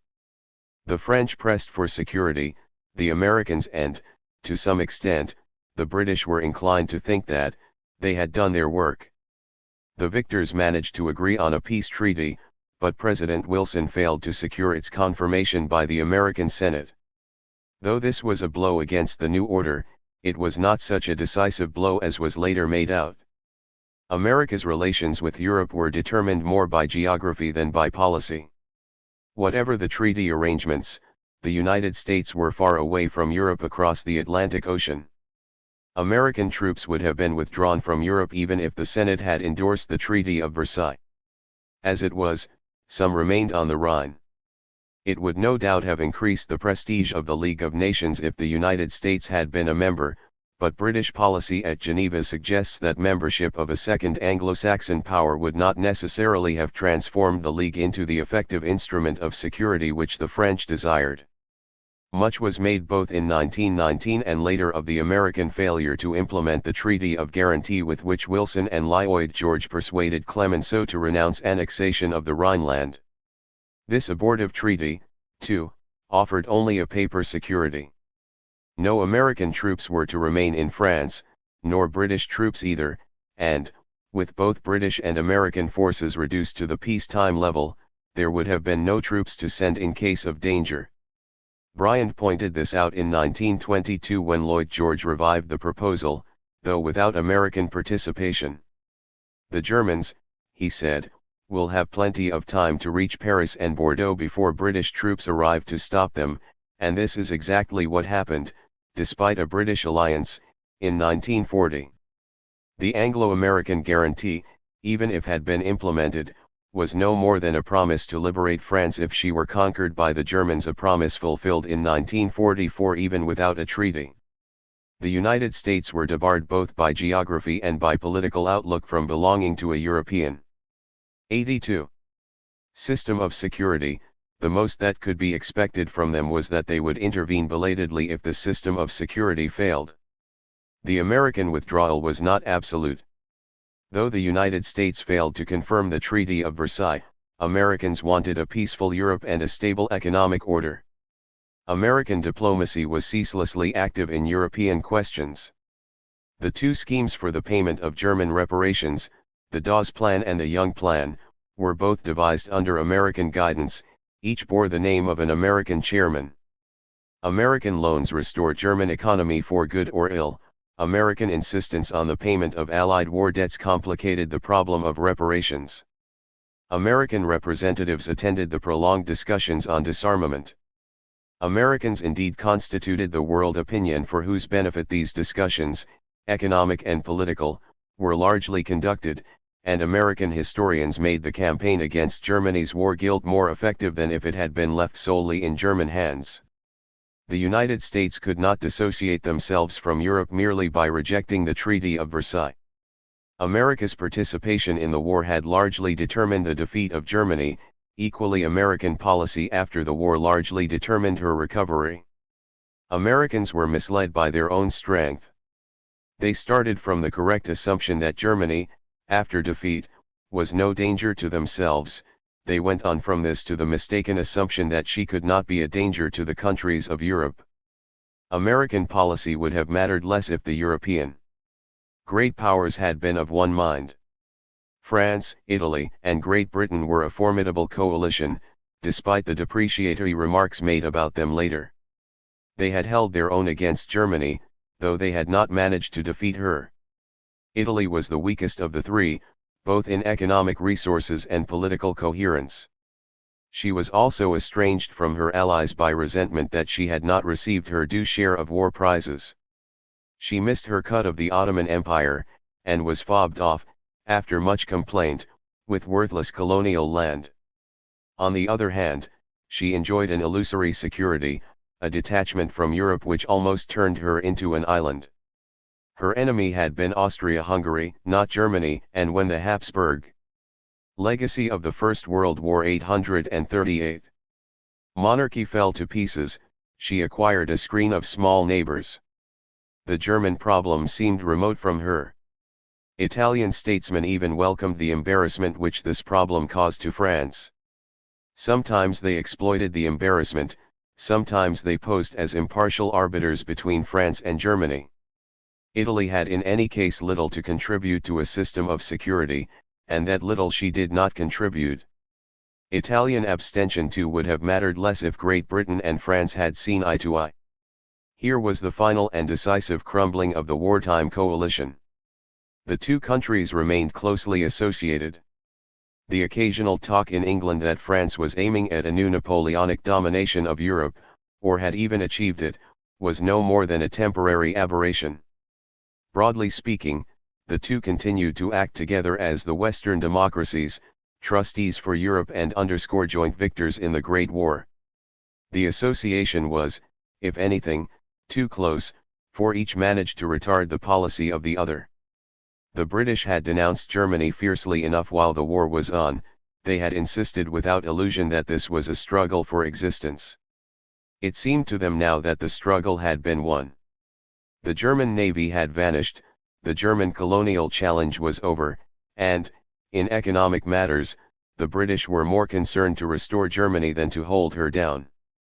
The heads of the fighting services were early instructed that they need not anticipate a major war for at least 10 years, and this instruction was annually renewed until 1982. Much was made later of British disarmament by example. If by this be meant disarmament beyond the limit of national safety as then envisaged, there was none. There was British disarmament from economy, there was disarmament from negligence and mistaken judgment, there was no disarmament from principle. On the contrary, the British assumed that they were more secure than they had been. The British dissolved their mass army after the Great War in the belief that they would never have to fight another, and when later they failed to build up armored forces, this was on the advice of the most respected military authorities who held that tanks were of less use than horses. British naval predominance was greater than ever before in European waters, certainly much greater than before 1914. All other navies had vanished except the French, and it was inconceivable that 84. Great Britain and France would ever go to war despite occasional hot-headed talk. If security meant simply freedom from invasion, then the British Isles seemed more secure than at any time in their history. British sentiment swung back towards isolation as it had often done after a great war. It doubted whether the war had been worthwhile, became resentful of former allies, and friendly towards the former enemy.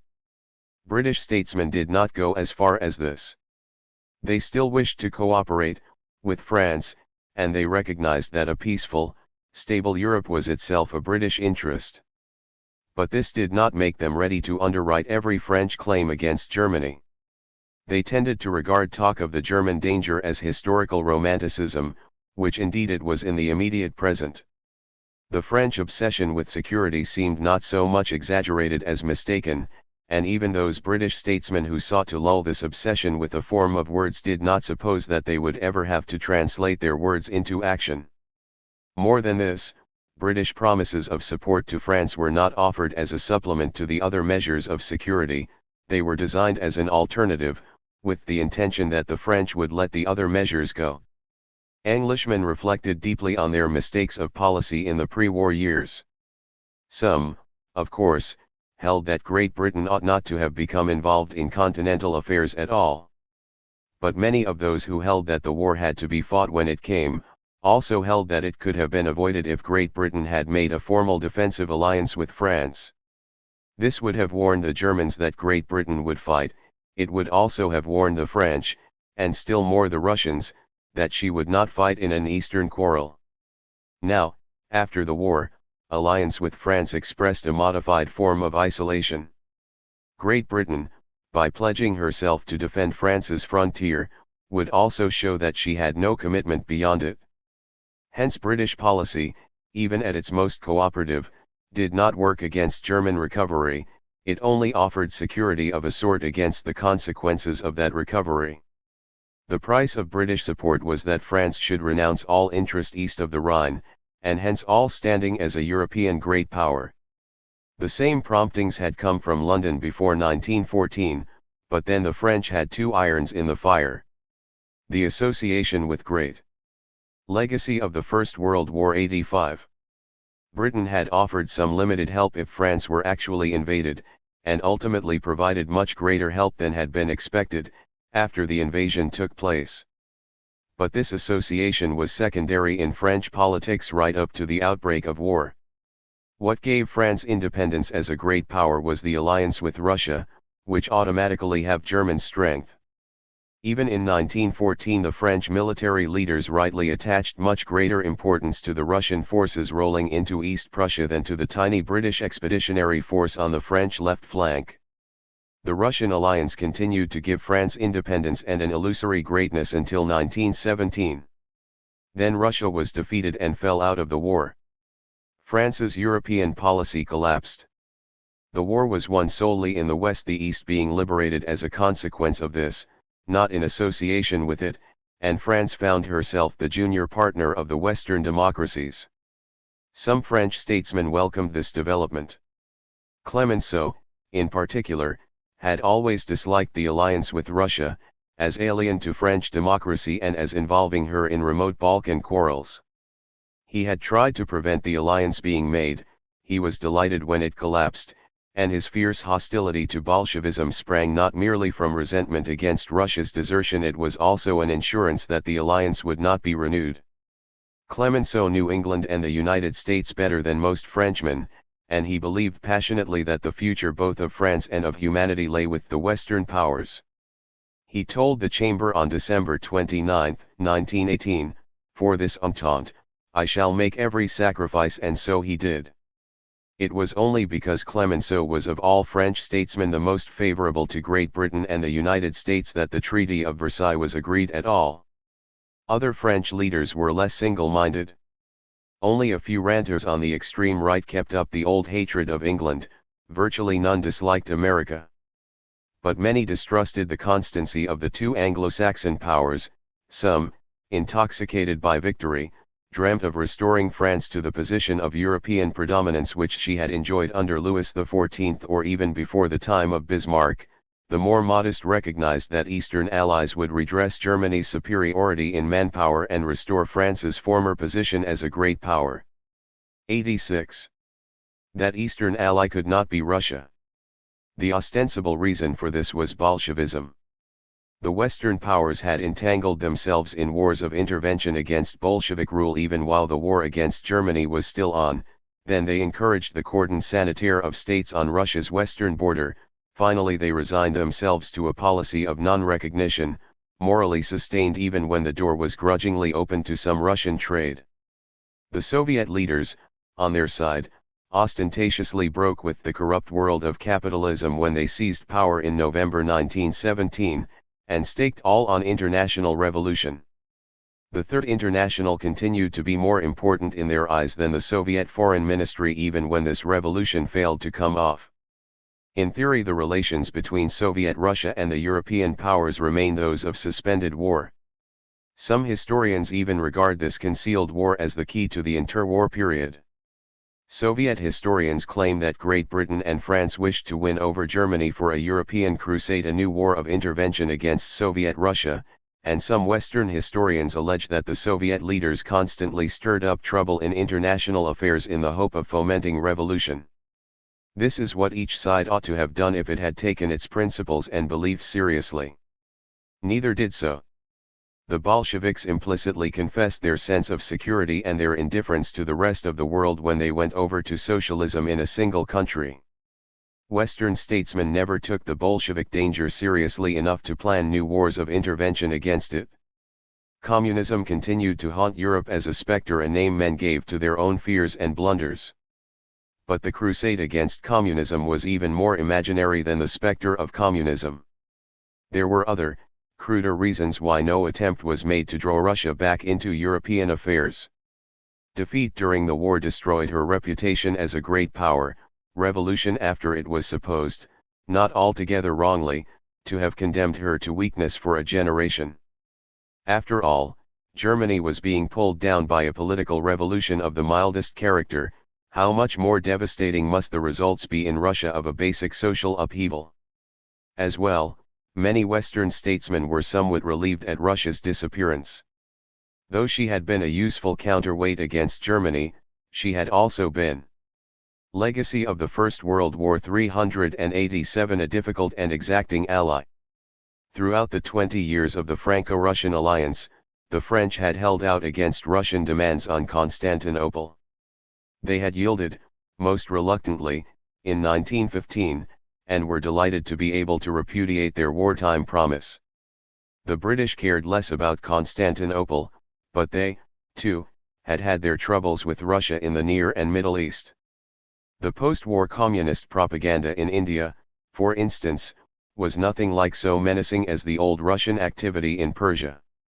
Quite apart from such specific questions, international affairs always run more easily without Russian participation, as everyone knows nowadays. The most practical reason for Russia's exclusion was, however, a simple matter of geography. The cordon sanitaire did its work. This had been foreseen by Balfour, and apparently by Balfour alone. He told the Imperial War Cabinet on March 21, 1917, "If you make an absolutely independent Poland, you cut off Russia altogether from the West. Russia ceases to be a factor in Western politics, or almost ceases. And so it proved. Russia could not play a part in European affairs even if she would. But why should she? The cordon sanitaire worked also the other way round, though this was less perceived for some years. It excluded Russia from Europe, but it also excluded Europe from Russia. In a perverse way, the barrier designed against Russia became Russia's protection. The new national states which made up the cordon sanitaire had another, more important function in French eyes. They were providential substitutes for the vanished Russian ally, less erratic and independent, more reliable and respectable. Clemenceau told the Council of Four, "Our firmest guarantee against German aggression is that behind Germany, in an excellent strategic position, stand Czechoslovakia and Poland." If even Clemenceau believed this, it is not surprising that other Frenchmen made alliance with the succession states the dominant theme of French foreign policy. Few of them realized its paradoxical character. The new states were satellites and clients, inspired by national enthusiasm, but carried to independence by Allied victory and helped thereafter by French money and French military advisors. The French treaties of alliance with them made sense as treaties of protection, like those which Great Britain made with the new states in the Middle East. Frenchmen 88 saw things the other way round. They regarded their Eastern alliances as assets, not liabilities, bringing protection to France, not commitment. They recognized that the new states needed French money. So had Russia, and a great deal more money at that. The need would be temporary. In every other way, the new states were a great improvement. Unlike Russia, they would not be distracted by irrelevant ambitions in Persia or the Far East. Unlike Russia, they could never be on close terms with Germany. Democratic and national on the French model, they would be more stable in peacetime and steadier in war. They would never question their historic role, to distract and divide German forces for France's benefit. This was a surprising exaggeration of Czech and Polish strength. The French were misled by the experience of the recent war. Despite their somewhat belated use of tanks, they continued to regard infantry as, in Pétain's phrase, queen of the battlefield, and they counted rifle strength as the decisive factor. France, with a population of 40 million, was obviously inferior to Germany, with 65 millions. But add the 30 millions in Poland, and France became equal or, with the 12 million Czechoslovaks, superior. Moreover, men see the past when they peer into the future, and the French found it impossible to imagine a future war which did not begin with a German attack on themselves. Therefore they always asked how can our Eastern allies help us, and never how can we help them? Their own military preparations after 1919 were increasingly defensive. The army was equipped for trench warfare, the frontier was lined with fortifications. French diplomacy and French strategy ran in clear contradiction. There was contradiction even within the diplomatic system itself. The Anglo-French Entente and the Eastern alliances did not supplement each other, they cancelled out. France could act offensively, to aid Poland or Czechoslovakia, only with British support, but this support would be given only if she acted defensively, to protect herself, not distant countries in Eastern Europe. This deadlock was not created by changed conditions in the 1930s. It existed implicitly from the first moment, and no one, either British or French, ever found a way round it. These difficulties are clear to us. They were less obvious to men at the time. Despite the disappearance of Russia and the legacy of the First World War 89 withdrawal of the United States, Great Britain and France still composed the Supreme Council, laying down the law to all Europe. As well, alliances and future wars were alike dwarfed by the new institution which came out of the Peace Conference, the League of Nations. It is true that there was a deep, underlying divergence between England and France as to the nature of the League. The French wanted the League to develop into a system of security directed against Germany, the British regarded it as a system of conciliation which would include Germany. The French believed that the last war had been caused by German aggression, the British came more and more to hold that it had happened by mistake. The two countries never argued this difference out to a conclusion. Instead, each pretended to compromise with the other, though with the unspoken reservation that it was not convinced. Each waited for events to prove the other wrong, and each was in time duly satisfied, though not to any good purpose. In practice, the British interpretation carried the day. For one thing, the covenant of the League was couched in general terms. It was directed against aggression, not against Germany, and indeed it was difficult to use the League against Germany unless she were already a member with equal rights.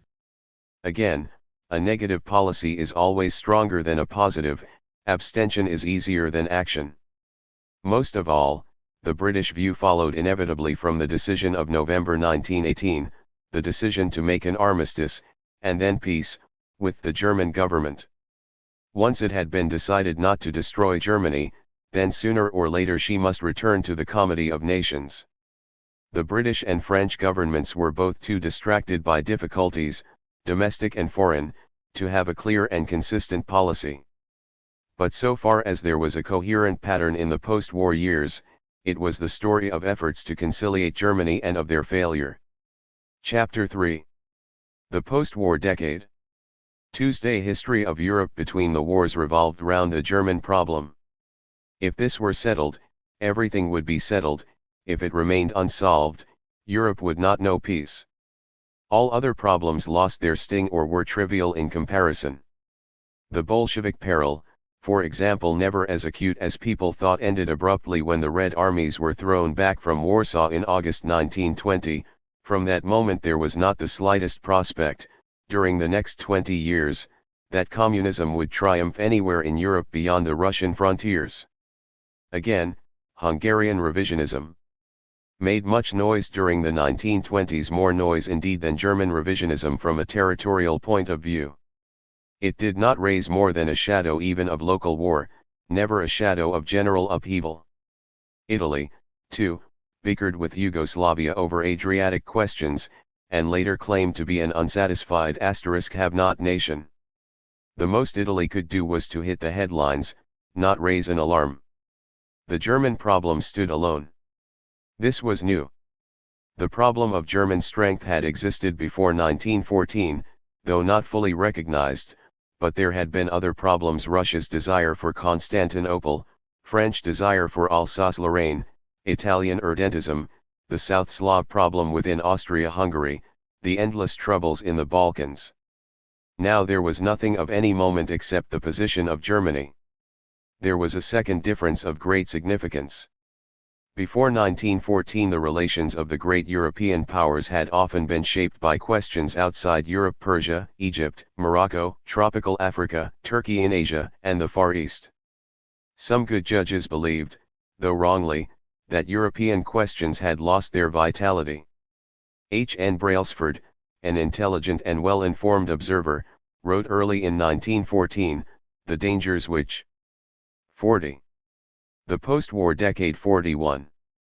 Forced our ancestors into European coalitions and continental wars have gone never to return. It is as certain as anything in politics can be, that the frontiers of our modern national states are finally drawn." The exact opposite proved to be the case. Europe was turned upside down and then continued to harass statesmen. Not a single one of the problems outside Europe which had raised difficulties before 1914 caused a serious crisis among the European powers between the wars. No one could really suppose, for example, that Great Britain and France would go to war over Syria, as they might once have done over Egypt. The only exception was the Abyssinian affair of 1985, but this concerned European politics in the shape of the League of Nations. It was not a conflict over Africa. There was another apparent exception, the Far East. This caused grave difficulties in international affairs, but Great Britain was the only European power on whom it had practical impact. This, too, was new. Great Britain was now the only world power in Europe. Before 1914, too, she had been a world power of the first rank.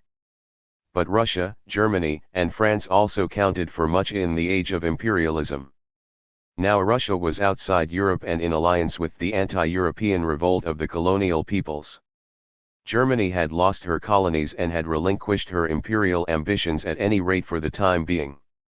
France, though still a colonial power, was obsessed with European difficulties and let her empire take second place in disputes with others, including of course the British. The Far East showed how things had changed. Before 1914 there had been a balance there, quite as complicated as the balance in Europe. Japan had had to reckon with Russia, Germany, and France as well as with Great Britain, and the British could safely go sometimes with Japan, sometimes against her. The United States had an active policy in the Far East for a few years after the war, but it was short indeed. By the time of the Manchurian Crisis of 1931, Great Britain faced Japan in the Far East virtually alone. It is easy to understand why the British felt distinct from the powers of Europe and why they often wanted to withdraw from European politics. It is also easy to understand why the German problem seemed exclusively a European affair. The United States and Japan did 11, and Brailsford, The War of Steel and Gold, 35. 42. Not feel themselves threatened by a power which had no fleet and, apparently, no colonial interests. Great Britain and France were acutely conscious that they must settle the German question alone. Immediately after 1919 they assumed that it would be settled fairly quickly at any rate in the sense that the peace treaty would be fully applied. Nor were they altogether mistaken. The frontiers of Germany were all defined by 1921, when a plebiscite, somewhat artificially interpreted, divided Upper Silesia between Germany and Poland. German disarmament proceeded more slowly than laid down in the treaty and with some evasion, but it proceeded. The German army ceased to exist as a major fighting force, and no one had to worry about actual war with Germany for many years to come. The occasional evasions were made much of at a later date, and people then talked as though the disarmament clauses of the treaty had either never been observed or were of no value. In fact, they achieved their purpose so long as they remained in force. As late as 1984 Germany could not contemplate war against Poland, let alone against France. Of the other treaty provisions, the trials of war criminals were dropped after a few unsatisfactory attempts. This was partly a surrender to German outcry and obstruction.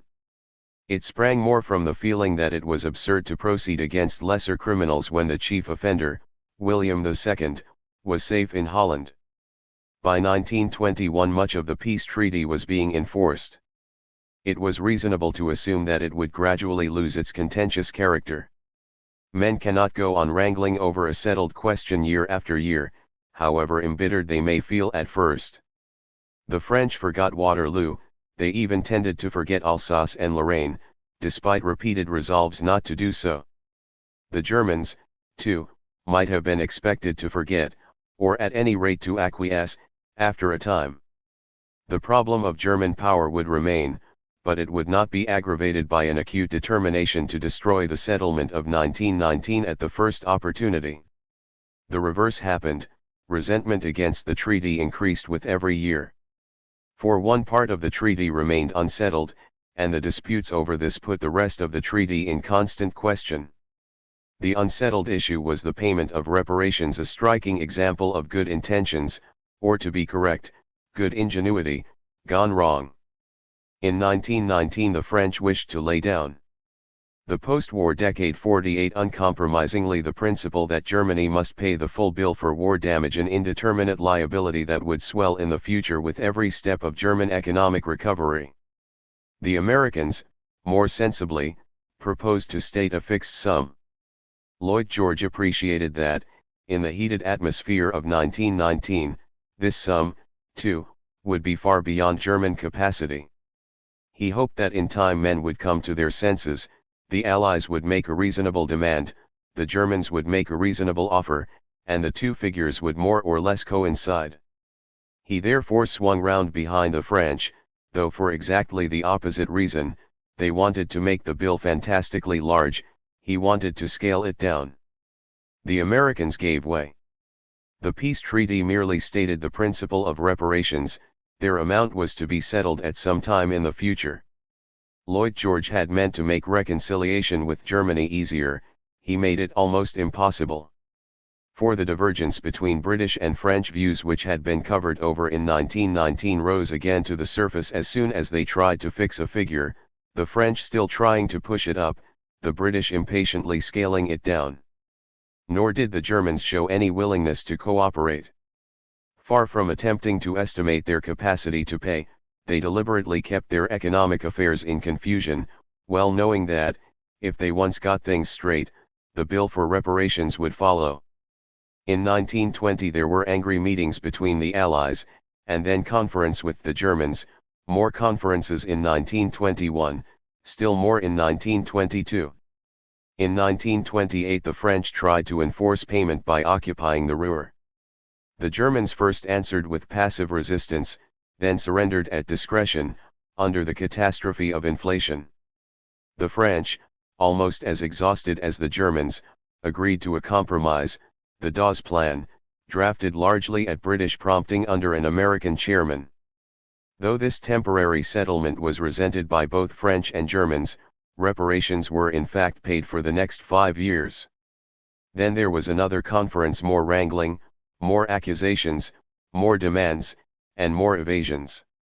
The Young Plan, again under an American chairman, emerged. It had hardly begun to operate before the Great Depression struck Europe. The Germans claimed that they could not go on paying. In 1981 the Hoover moratorium suspended reparations for 44 months. In 1982 a last conference at Lausanne wiped the slate clean. Agreement was at last reached, but it had taken 13 years, years of mounting suspicion and grievance on all sides. At the end the French felt swindled, and the Germans felt robbed. Reparations had kept the passions of war alive. Reparations would, no doubt, have been a grievance in any case. It was the uncertainty and argument over them which made the grievance chronic. In 1919 many people believed that the payment of reparations would reduce Germany to a state of Asiatic poverty.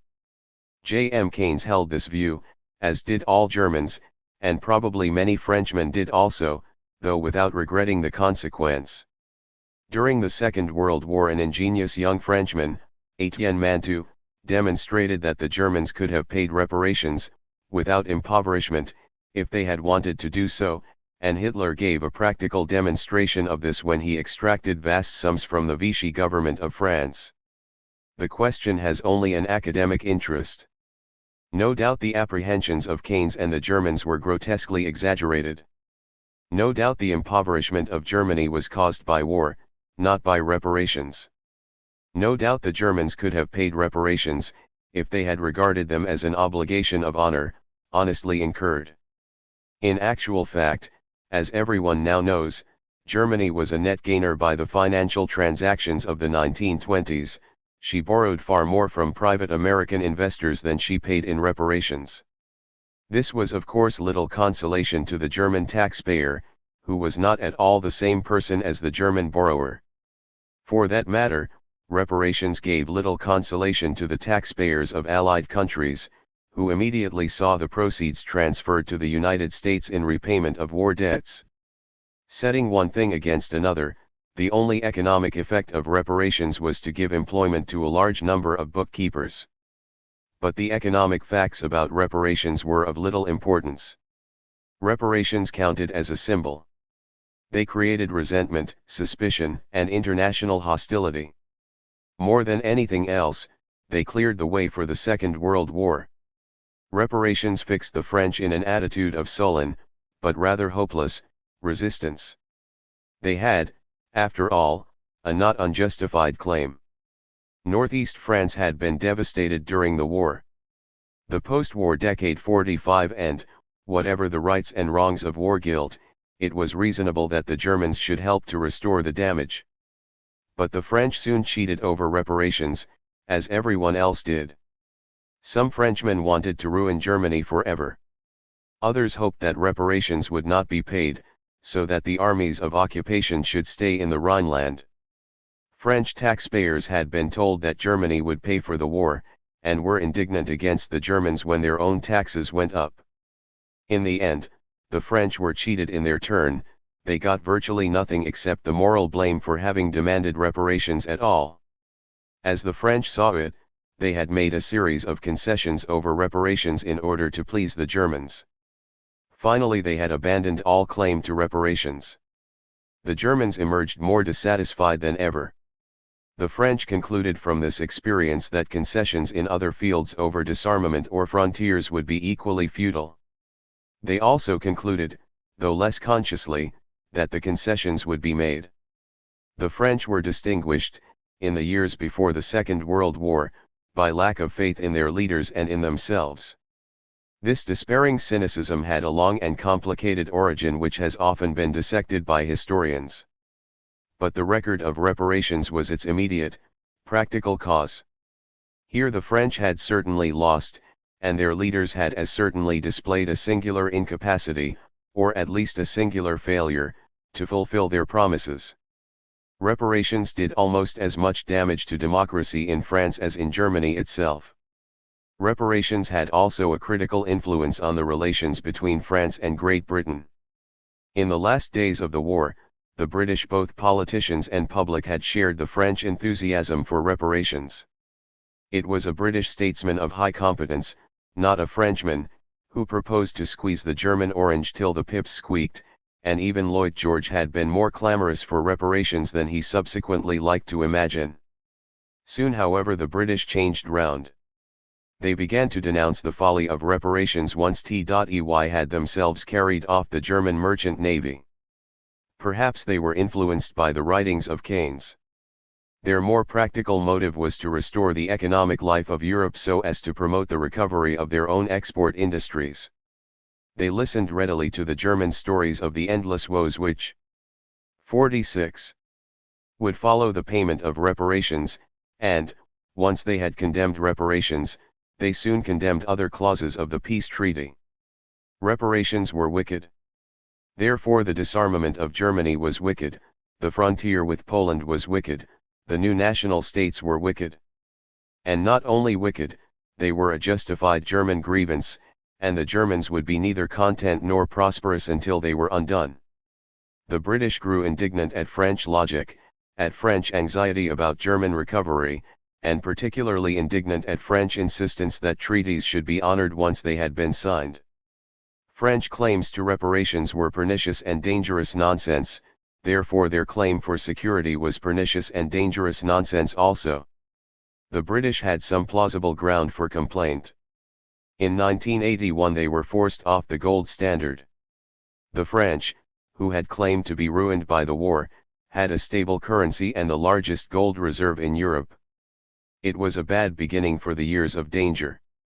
The disagreements over reparations in the years after the First World War made it almost impossible for the British and French to agree over security in the years before the Second. The most catastrophic effect of reparations was on the Germans themselves. Of course they would have been aggrieved in any case. They had not only lost the war. They had lost territory, they had been compelled to disarm, they had been saddled with a war guilt which they did not feel. But these were intellectual grievances, things to grumble over in the evenings, not the cause of sufferings in everyday life. Reparations hit every German, or seemed to, at each moment of his existence.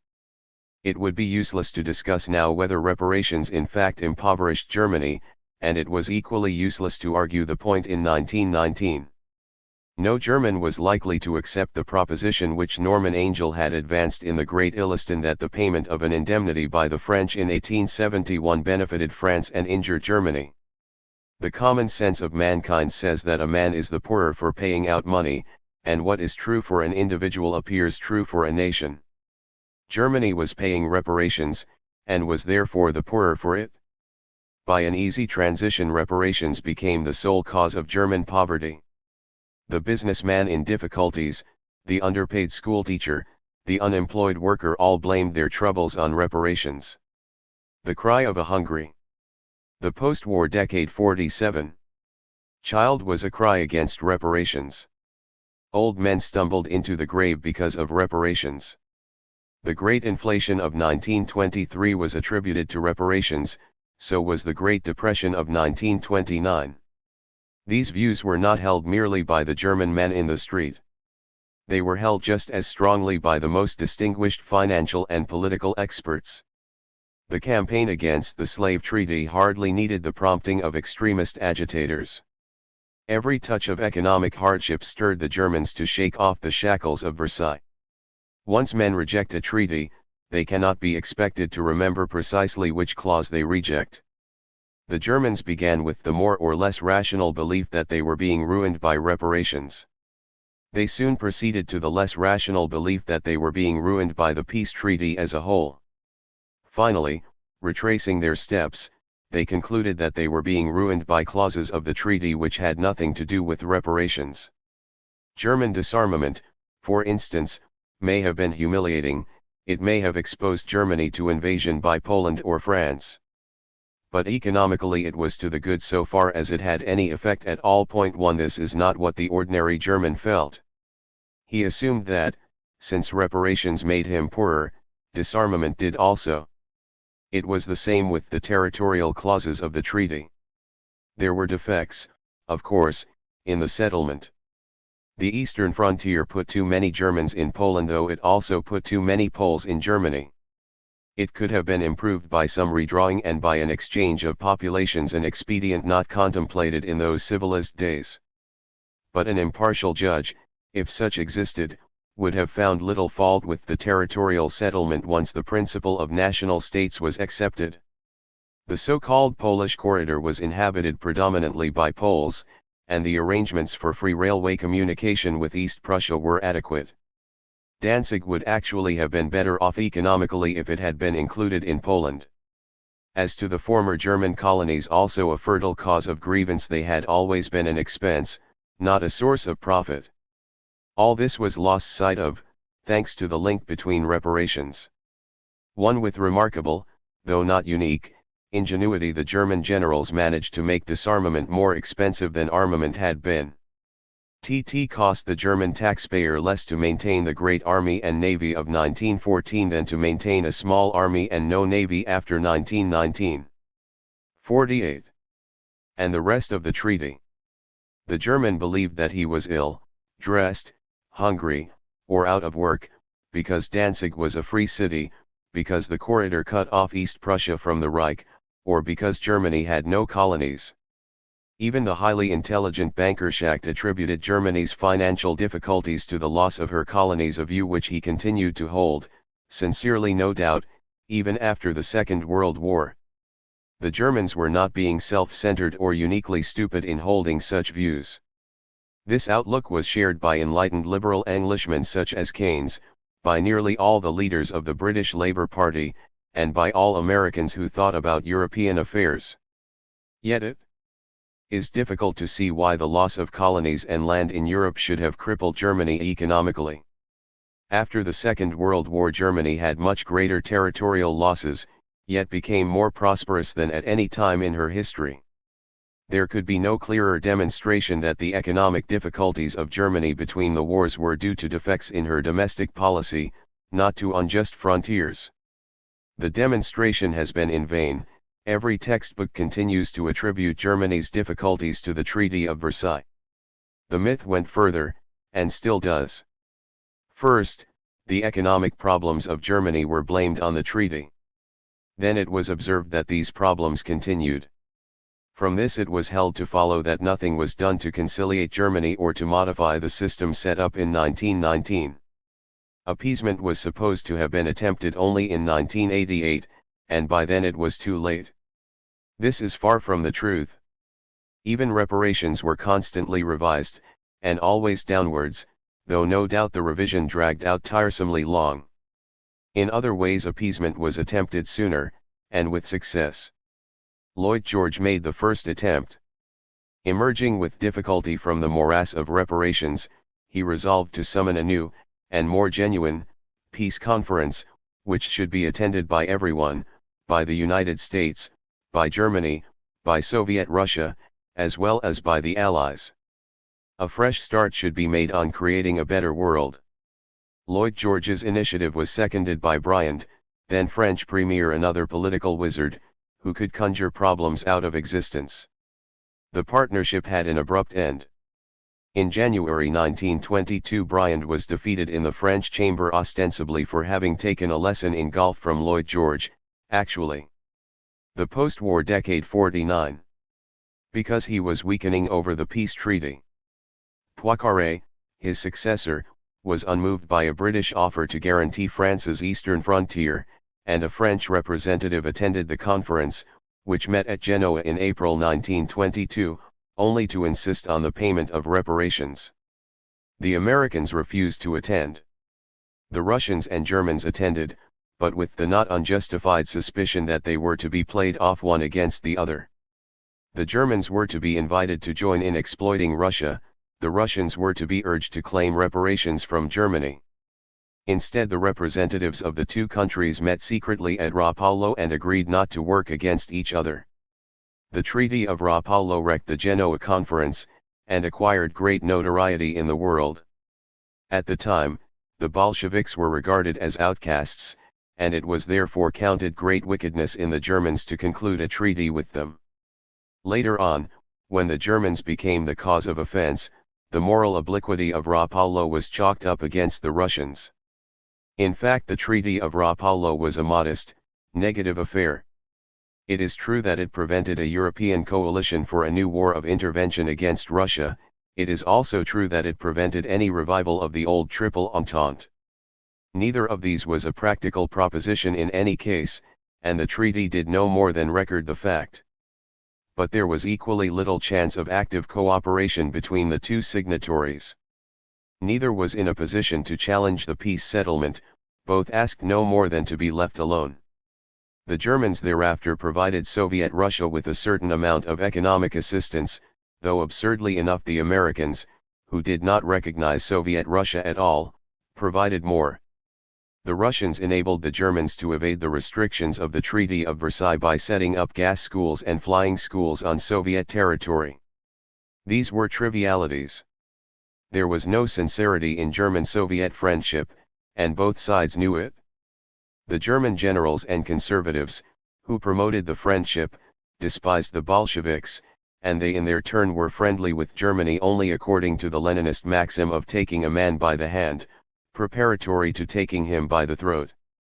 Rapallo gave a warning that it was easy for Russia and Germany to be friendly on negative terms, whereas the Allies would have to pay a high price for the friendship of either. But it 50 was a warning which took effect in a comparatively distant future. The Conference of Genoa was Lloyd George's last creative effort. His position as the sporadically enlightened leader of an obscurantist coalition made it impossible for him to achieve any striking result.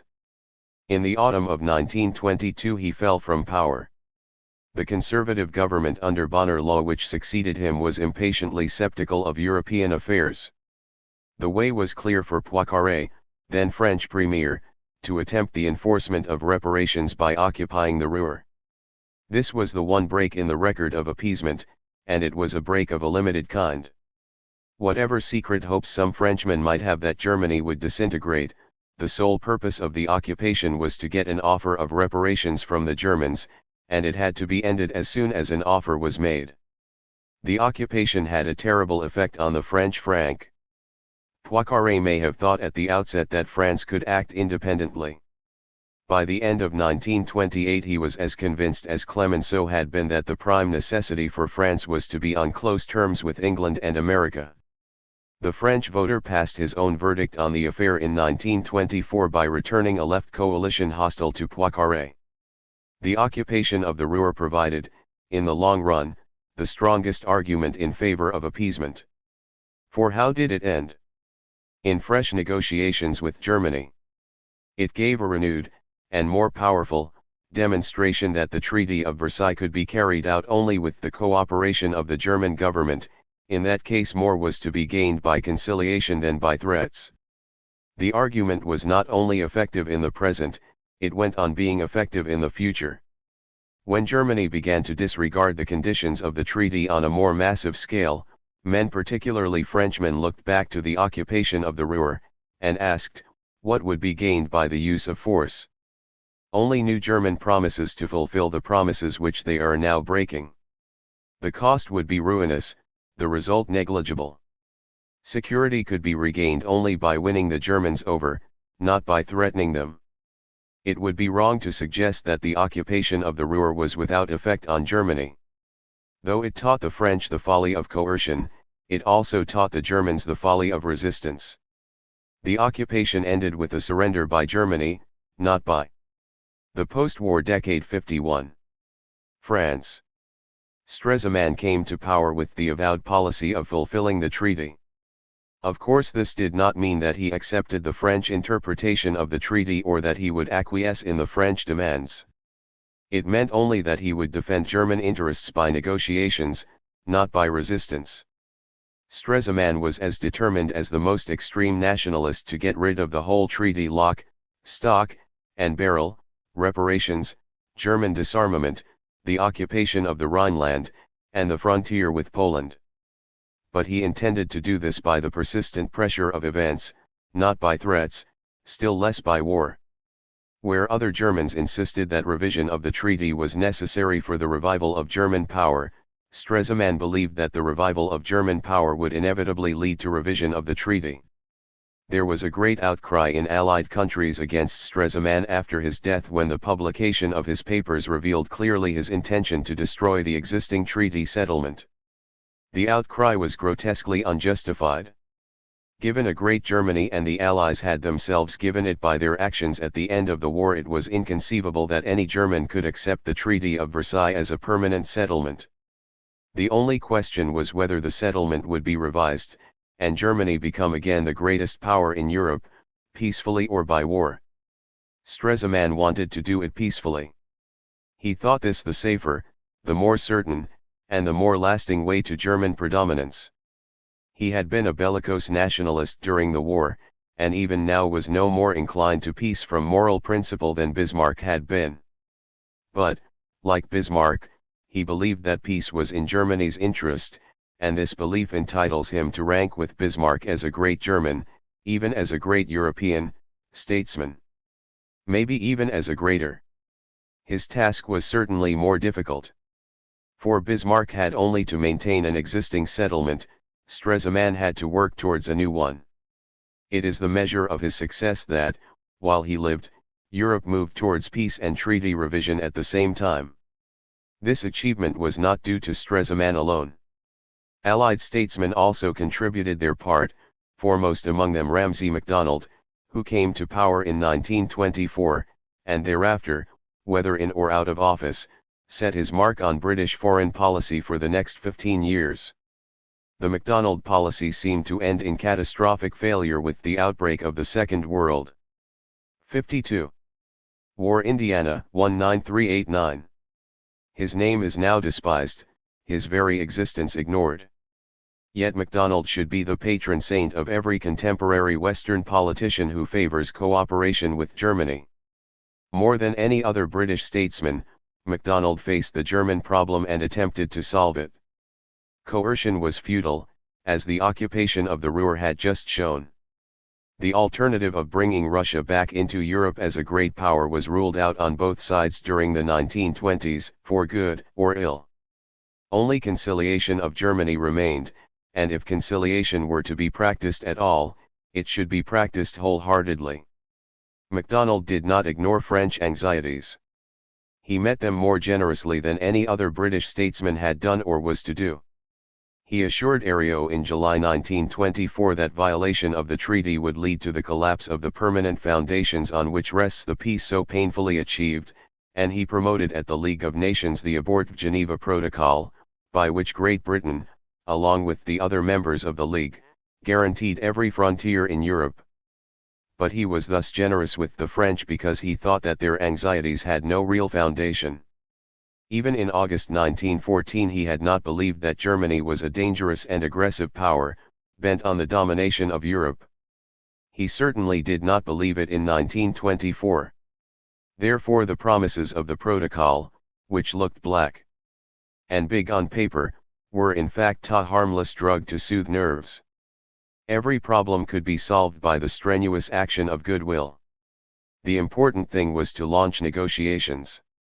If the French could be lured into negotiating only by promises of security, then the promises should be given, much as a small child is lured into the sea by assurances that the water is warm. The child discovers that the assurances are false, but he gets used to the cold, and soon learns to swim. So it would be in international affairs. Once the French began to conciliate Germany, they would find the process less alarming than they imagined. British policy should urge the French to concede much, and the Germans to ask little. As MacDonald put it some years later, let them especially put their demands in such a way that Great Britain could say that she supported both sides. MacDonald came just at the right time. The French were ready. 1 minutes of 5-Power meeting, December 6, 1982. Documents on British Foreign Policy, 2nd Series, 4. Number 211. The Post-War Decade 53. To disentangle themselves from the Ruhr by moderating their demand for reparations, the Germans were ready to make a serious offer on the other side. The temporary settlement of reparations by the Dawes Plan, and the wider relaxation of temper between France and Germany which accompanied it, were essentially MacDonald's doing. The general election of November 1924 ended the Labour government, but, though MacDonald ceased to direct British foreign policy, he continued to shape it indirectly. The path of conciliation was, from the British point of view, too attractive to be abandoned by any British government. Austen Chamberlain, MacDonald's conservative successor, specialized in loyalty, and in his puzzled way would have liked to renew the offer of a direct alliance with France. British opinion, not Labour only, but conservative also, was now resolutely against this. Stresemann suggested a way out, a pact of peace between France and Germany, guaranteed by Great Britain and Italy. This was wonderfully attractive to the British. A guarantee against an unnamed aggressor offered exactly the even-handed justice to which Grey had aspired before the war and which MacDonald preached now, yet the friends of France like Austen Chamberlain could console themselves that the only conceivable aggressor would be Germany, hence the Anglo-French alliance would be smuggled in unperceived. The proposal was also wonderfully attractive to the Italians, who had been treated as poor relations ever since the war and now found themselves elevated to the British level as arbiters between France and Germany. The idea was less attractive to the French.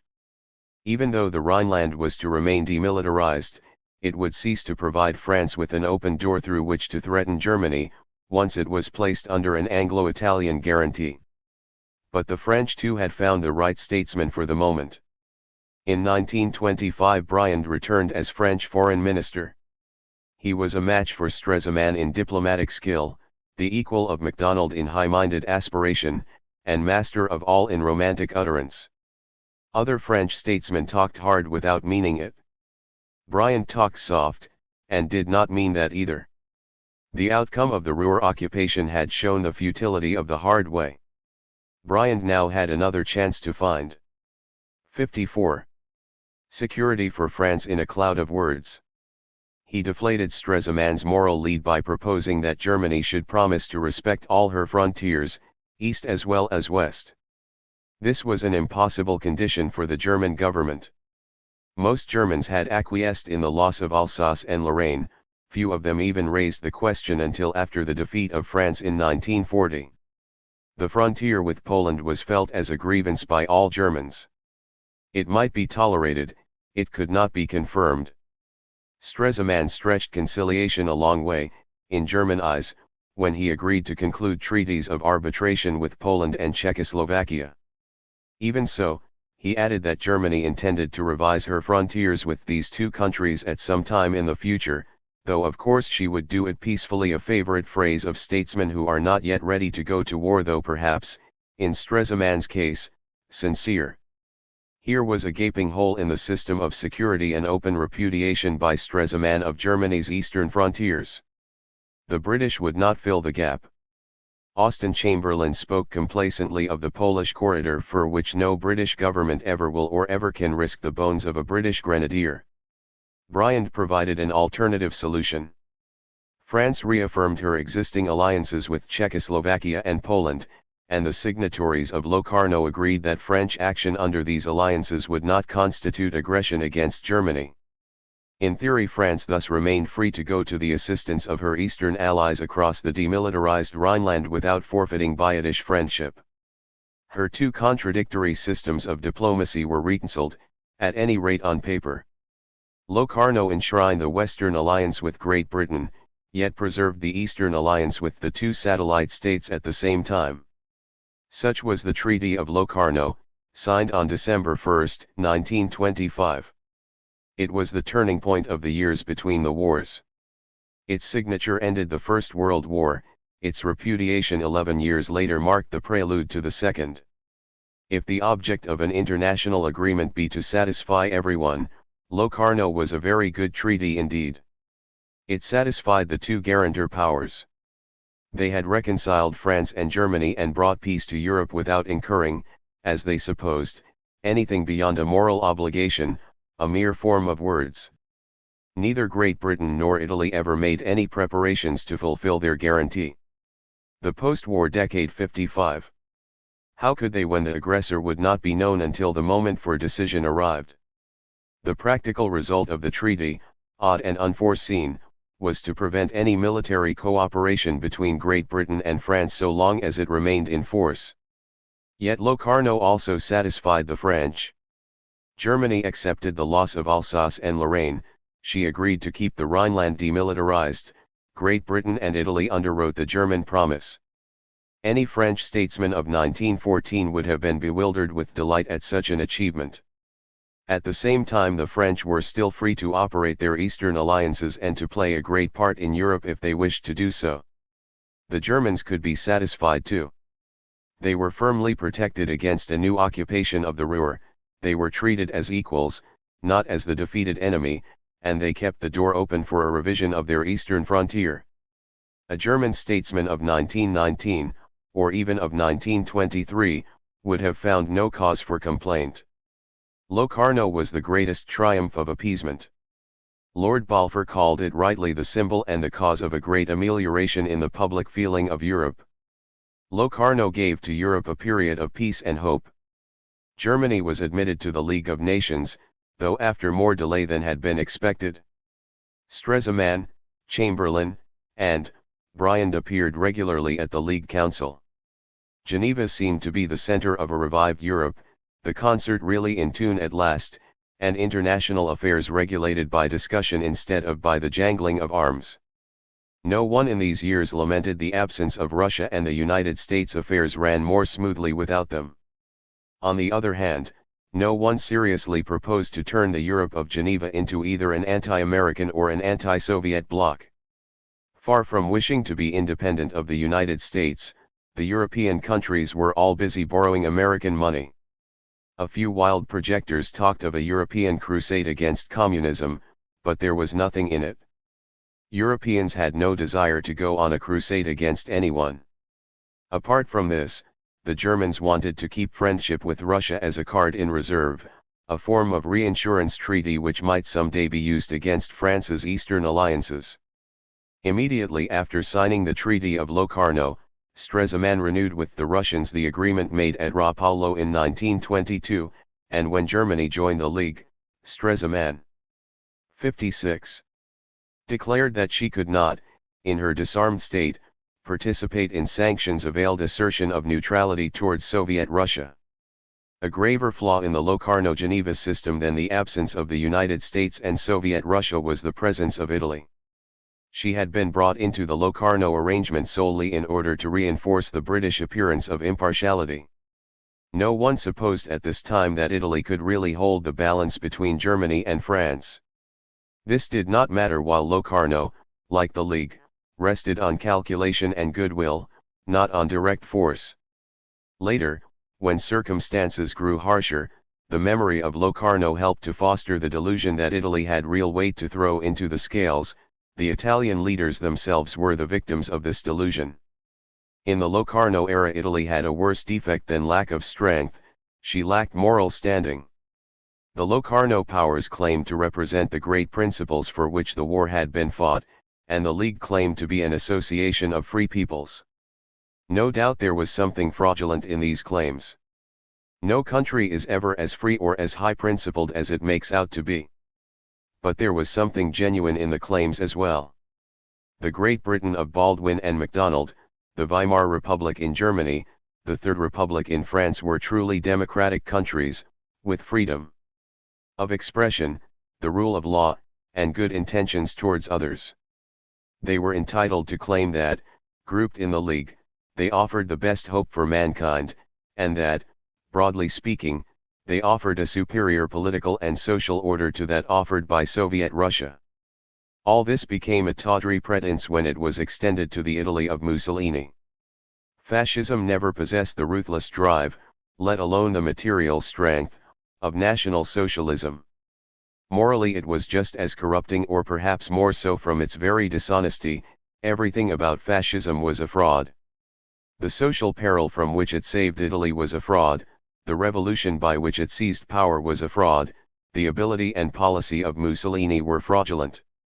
Fascist rule was corrupt, incompetent, empty, Mussolini himself a vain, blundering boaster without either ideas or aims.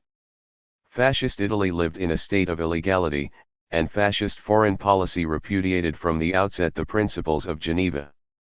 Yet Ramsay MacDonald wrote cordial letters to Mussolini at the very moment of Mattiotti's murder. The post-war decade 57. Austen Chamberlain and Mussolini exchanged photographs. Winston Churchill extolled Mussolini as the savior of his country and a great European statesman. How could anyone believe in the sincerity of Western leaders when they flattered Mussolini in this way and accepted him as one of themselves?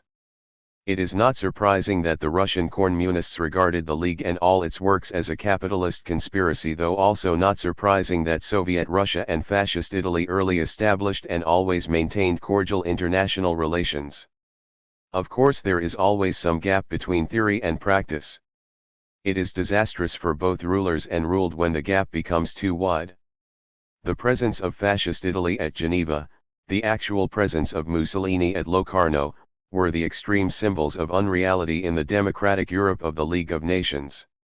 The statesmen no longer believed their own phrases, and the peoples followed their example. Though Stresemann and Briand were both in their different ways sincere, they did not carry their peoples with them, and each justified Locarno in his own country by contradictory arguments which were bound to end in disillusionment. Briand told the French that Locarno was a final settlement, barring the way against further concessions.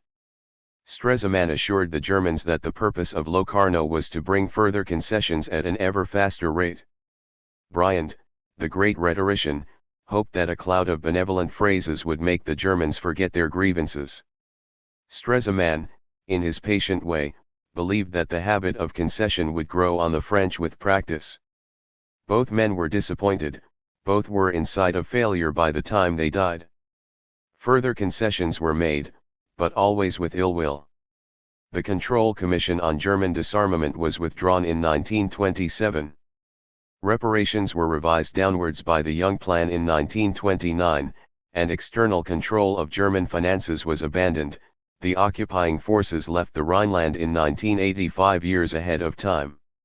Appeasement was not achieved. On the contrary, German resentment was greater at the end than at the beginning. In 1924, German nationalists sat in the cabinet and helped to carry the Dawes Plan. In 1929, the Young Plan was carried only against fierce nationalist opposition. Stresemann, who had put Germany back among the great powers, was harried into the grave. 58. The German resentment was partly a matter of calculation. The obvious way to obtain more concessions was to condemn each gain as not enough. The Germans had a plausible case. Locarno treated them as equals, freely negotiating an agreed treaty. What justification then could there be for preserving reparations or one-sided German disarmament? The French could think of no logical answer to this argument, yet knew that, if they accepted it, German predominance in Europe must follow. Most contemporaries blamed the French. Englishmen, particularly, agreed more and more with MacDonald that appeasement, once started, should be continued fast and wholeheartedly. Later on, men blamed the Germans for not accepting the defeat of 1918 as final. It is futile to suppose that more concessions, or fewer, would have made much difference. The conflict between France and Germany was bound to go on as long as the illusion persisted that Europe was still the center of the world. France would seek to preserve the artificial securities of 1919, Germany would strive to restore the natural order of things. Rival states can be frightened into friendship only by the shadow of some greater danger. Neither Soviet Russia nor the United States cast this shadow over the Europe of Stresemann and Briand. This is far from saying that the shadow of war hung over the Europe of 1929. Even the Soviet leaders no longer shook at the turnip ghost of a new capitalist war of intervention. Turning their backs on the outer world more firmly than ever, they translated socialism in a single country into the practical terms of the 5-year plan. Indeed, the only war which prophets of war could foresee was that most nonsensical of anticipations, a war between Great Britain and the United States. In fact, the two powers had already agreed to equality of battleships in 1921, and were to carry agreement further at the London Naval Conference of 1930. There was still nationalist agitation in Germany, but most people drew from this the not unreasonable conclusion that the process of conciliation had been too slow. In any case, the nationalists were a minority of Germans. The majority, though also opposed to Versailles, still accepted Stresemann's view that its system could be spirited away by peaceful means. Hindenburg, president since 1925, was the symbol of this, a field marshal and a nationalist, but the conscientious head of a democratic republic, loyally working the post-war decade 59. Foreign policy of Locarno and presiding, without complaint, over an army restricted to impotence by the peace treaty. The most popular cry in Germany was "No more war, not down with the slave treaty," and the nationalists were heavily defeated when they organized a referendum against the Young Plan. 1929 saw the publication in Germany of the most famous of all anti-war books, Remarks All Quiet on the Western Front, and books of a similar character filled the shelves in England and France. It looked as though treaty revision would go on gradually, almost imperceptibly, and that a new European system would emerge without anyone noticing the exact moment when the watershed was crossed. The one possible danger seemed to be a renewal of aggressive action by militarist France, the only country with a great army and, despite Italian assertions, the only great power on the European continent. But this, too, was an apprehension without substance. There were more solid grounds than Briand's rhetoric for supposing that France had already acquiesced in failure. In theory, France still kept the door open for action against Germany. The Rhineland was still demilitarized, the alliances with Poland and Czechoslovakia were still in force. In fact, France had already taken the decisive step which made action against Germany impossible. Germany was far stronger in manpower and industrial resources. Therefore, the only hope for France was to strike an overwhelming blow before Germany could begin to mobilize. France needed an active, independent, and mobile army, always ready to penetrate into enemy territory. France never possessed such an army. The victorious army of 1918 had been trained only for trench warfare, and had no time to change its character during the brief period of rapid advance. Nor were reforms introduced after 1918. The French army found it difficult to carry through the occupation of the Ruhr even though there was no German force opposing them. Domestic politics pushed the same way. There was incessant demand for one-year service, and it was duly instituted in 1928. Henceforward the French armies, even when fully mobilized, would only be strong enough to defend the national territory. The soldiers were given purely defensive training and equipment.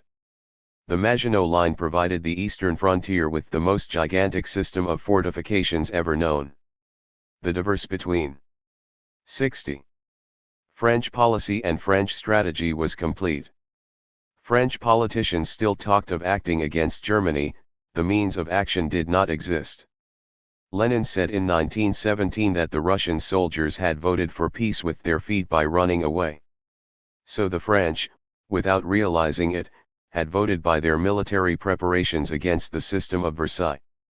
They had renounced the fruits of victory before the dispute over these fruits began. Chapter 4. The End of Versailles. In 1929 the system of security against Germany, devised in the Treaty of Versailles, was still complete. Germany was disarmed, the Rhineland was demilitarized, the victors were ostensibly united, and the system was reinforced by the authority of the League of Nations. 7 years later all this had gone without a blow being struck.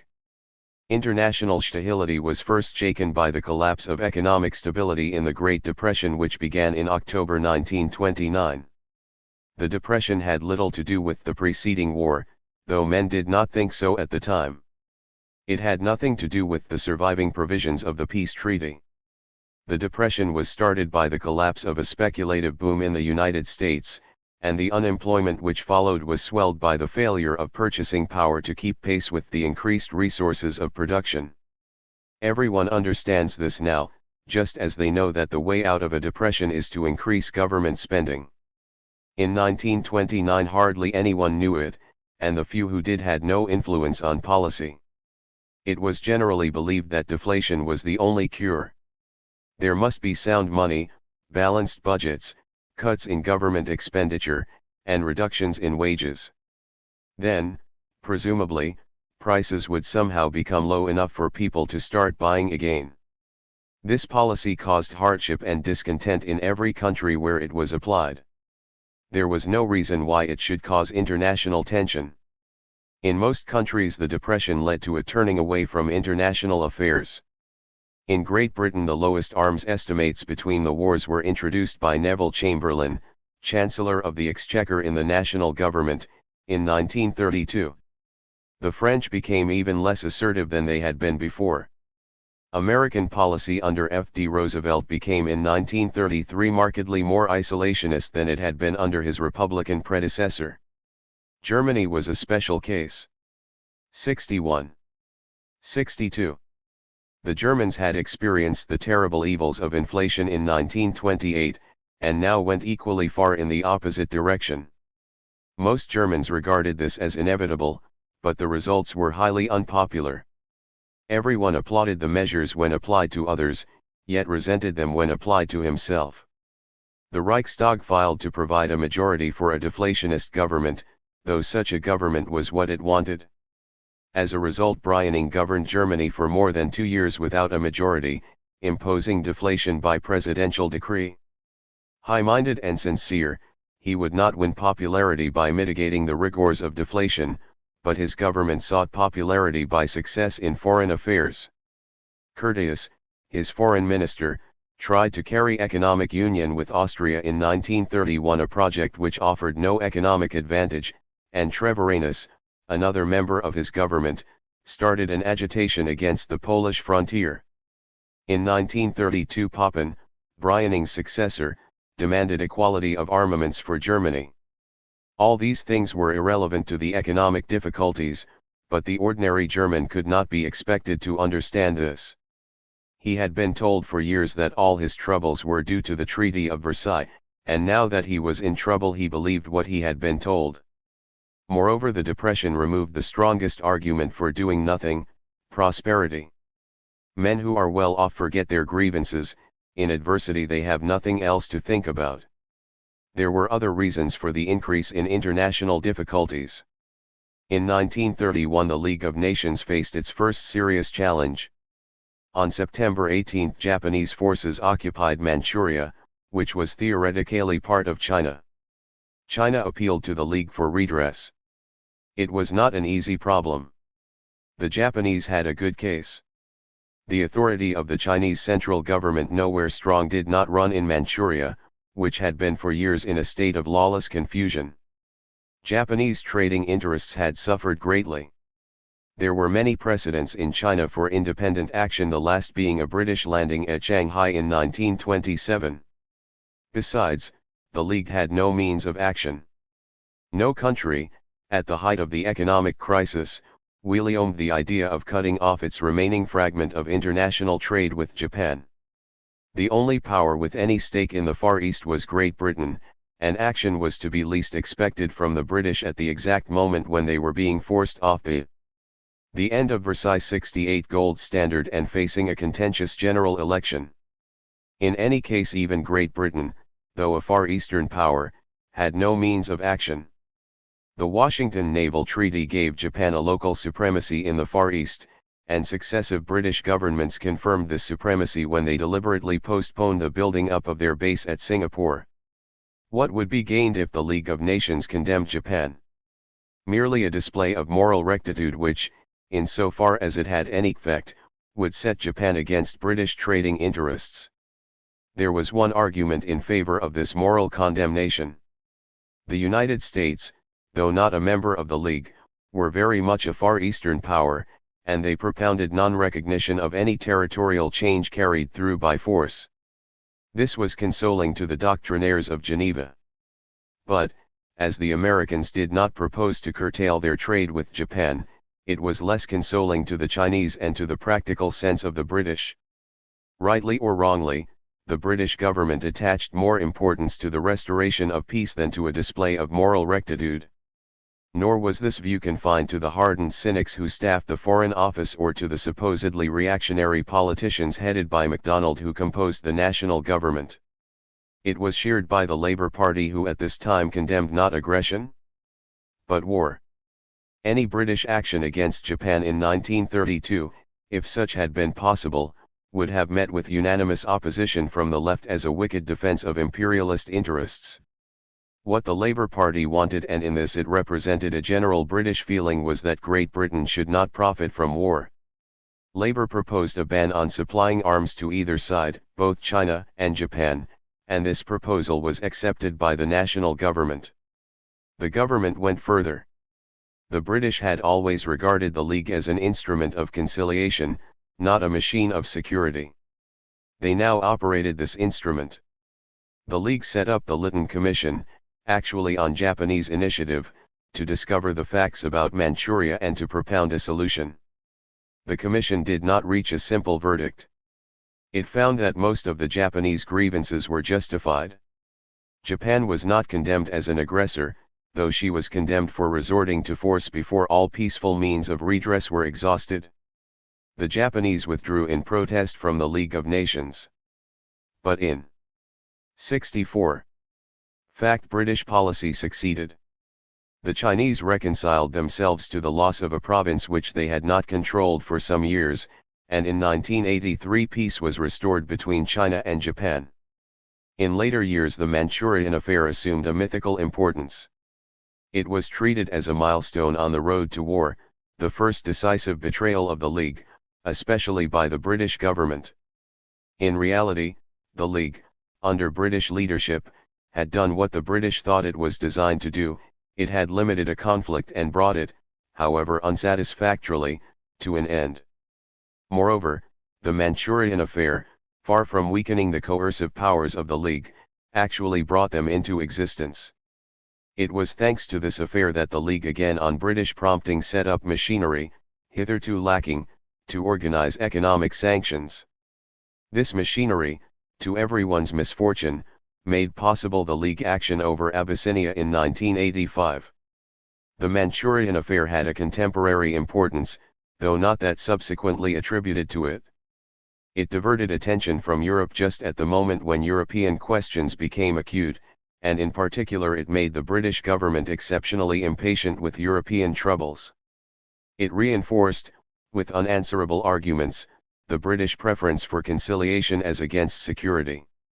It set the pattern for the arguments which were now unrolled by the meeting of the Disarmament Conference early in 1932. The time of this meeting was peculiarly inappropriate. The victorious powers had been committed to some such act ever since 1919, when the peace treaty had imposed disarmament on Germany as the first step towards a general limitation of the armaments of all nations. This was far from a promise that the victors would disarm down to the German level, but it was a promise that they would do something.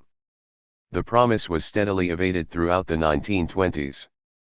This evasion played into German hands. The Germans increasingly insisted that the victors should either fulfill their promise or release Germany from hers.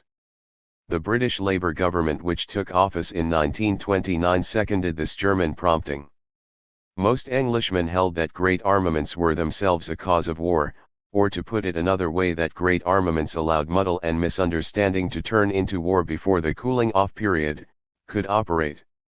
Ramsay MacDonald, the Prime Minister, was eager to resume the initiative. The end of Versailles 65, which he had taken in 1924, and to complete the work of appeasement. He was mainly responsible for the success of the London Naval Conference in 1930, which extended to wider classes of vessels the mutual limitation of battleships, agreed by Great Britain, the United States, and Japan in 1921. Even the London Conference contained a sinister warning for the future, disregarded at the time. The discussions here first provoked Italy into demanding naval equality with France, a demand which the French were determined to resist, and thus began the estrangement between the two countries, which finally carried Italy onto the German side. In the second Labour government, MacDonald grudgingly yielded the Foreign Office to Arthur Henderson. The two men did not see precisely eye to eye.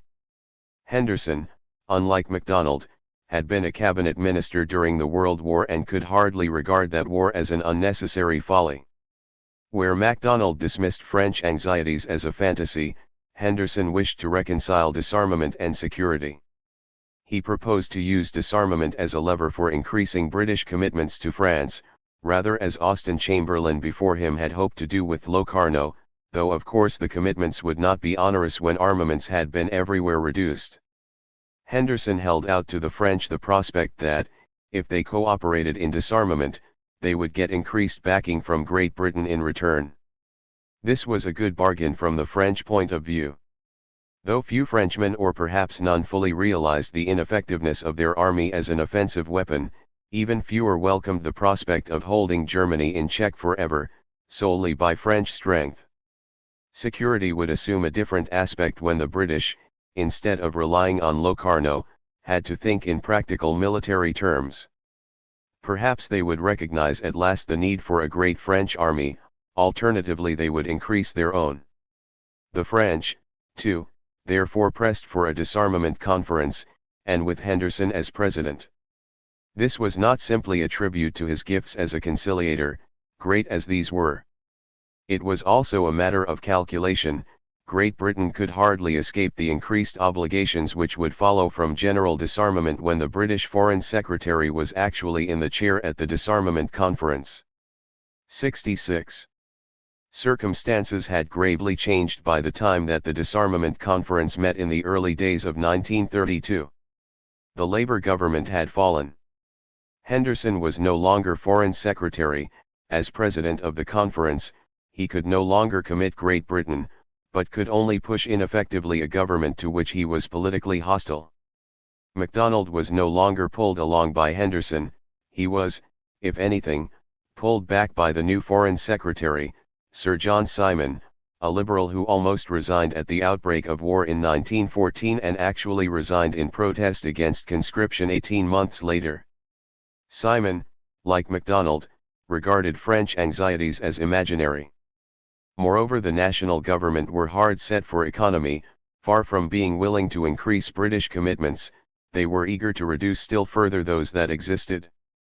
The French found to their dismay that they were being pressed to disarm without receiving any compensation. MacDonald told them again and again, French demands always created the difficulty that they required of Great Britain that she should assume further obligations, and this at the moment could not be contemplated. The only false note in this statement was the hint that the British attitude might change. The British had their own device for twisting disarmament in favor of security. Where the French hoped to involve the British, they in their turn hoped to draw in the United States a party to the disarmament conference, though not in the League of Nations. This plan had perhaps some sense while the Republicans were in power. It misfired in November 1982 with the election of the Democrat, F.D. Roosevelt, as president. For though the Democrats had been committed to the League of Nations by Wilson in 1919, and though Roosevelt was to embed the United States in world policy later, the vote of November 1982 was a victory for isolationism. The Democrats were now disillusioned Wilsonians. Some believed that Wilson had deceived the American people, others that the European statesmen had deceived Wilson. Nearly all of them believed that the European powers, especially the former Allies, were incorrigibly wicked and that the less America had to do with Europe the better. The idealism which had once made Americans eager. 1 MacDonald, Conversation with Paul Boncourt, December 2, 1932. British Foreign Policy, 2nd Series, 4. Number 204. The end of Versailles 67 to save the world now made them turn their backs on it. The Democratic majority in Congress carried a series of measures which made it impossible for the United States to play any part in world affairs, and President Roosevelt accepted these measures without any sign of disagreement.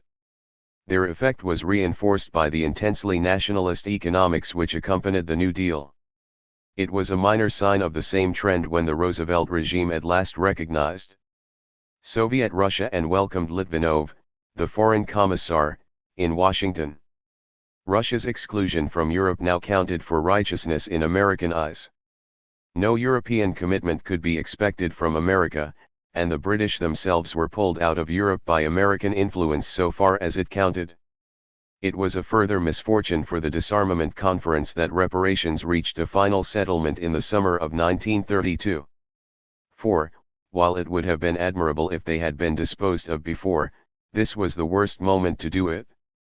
The German government, now transferred from Brüning to Papen, was weaker and more unpopular than ever, hence still more anxious for popularity in foreign affairs. Reparations no longer provided a grievance, and the one-sided disarmament of Germany had to take their place. Any real negotiations were impossible.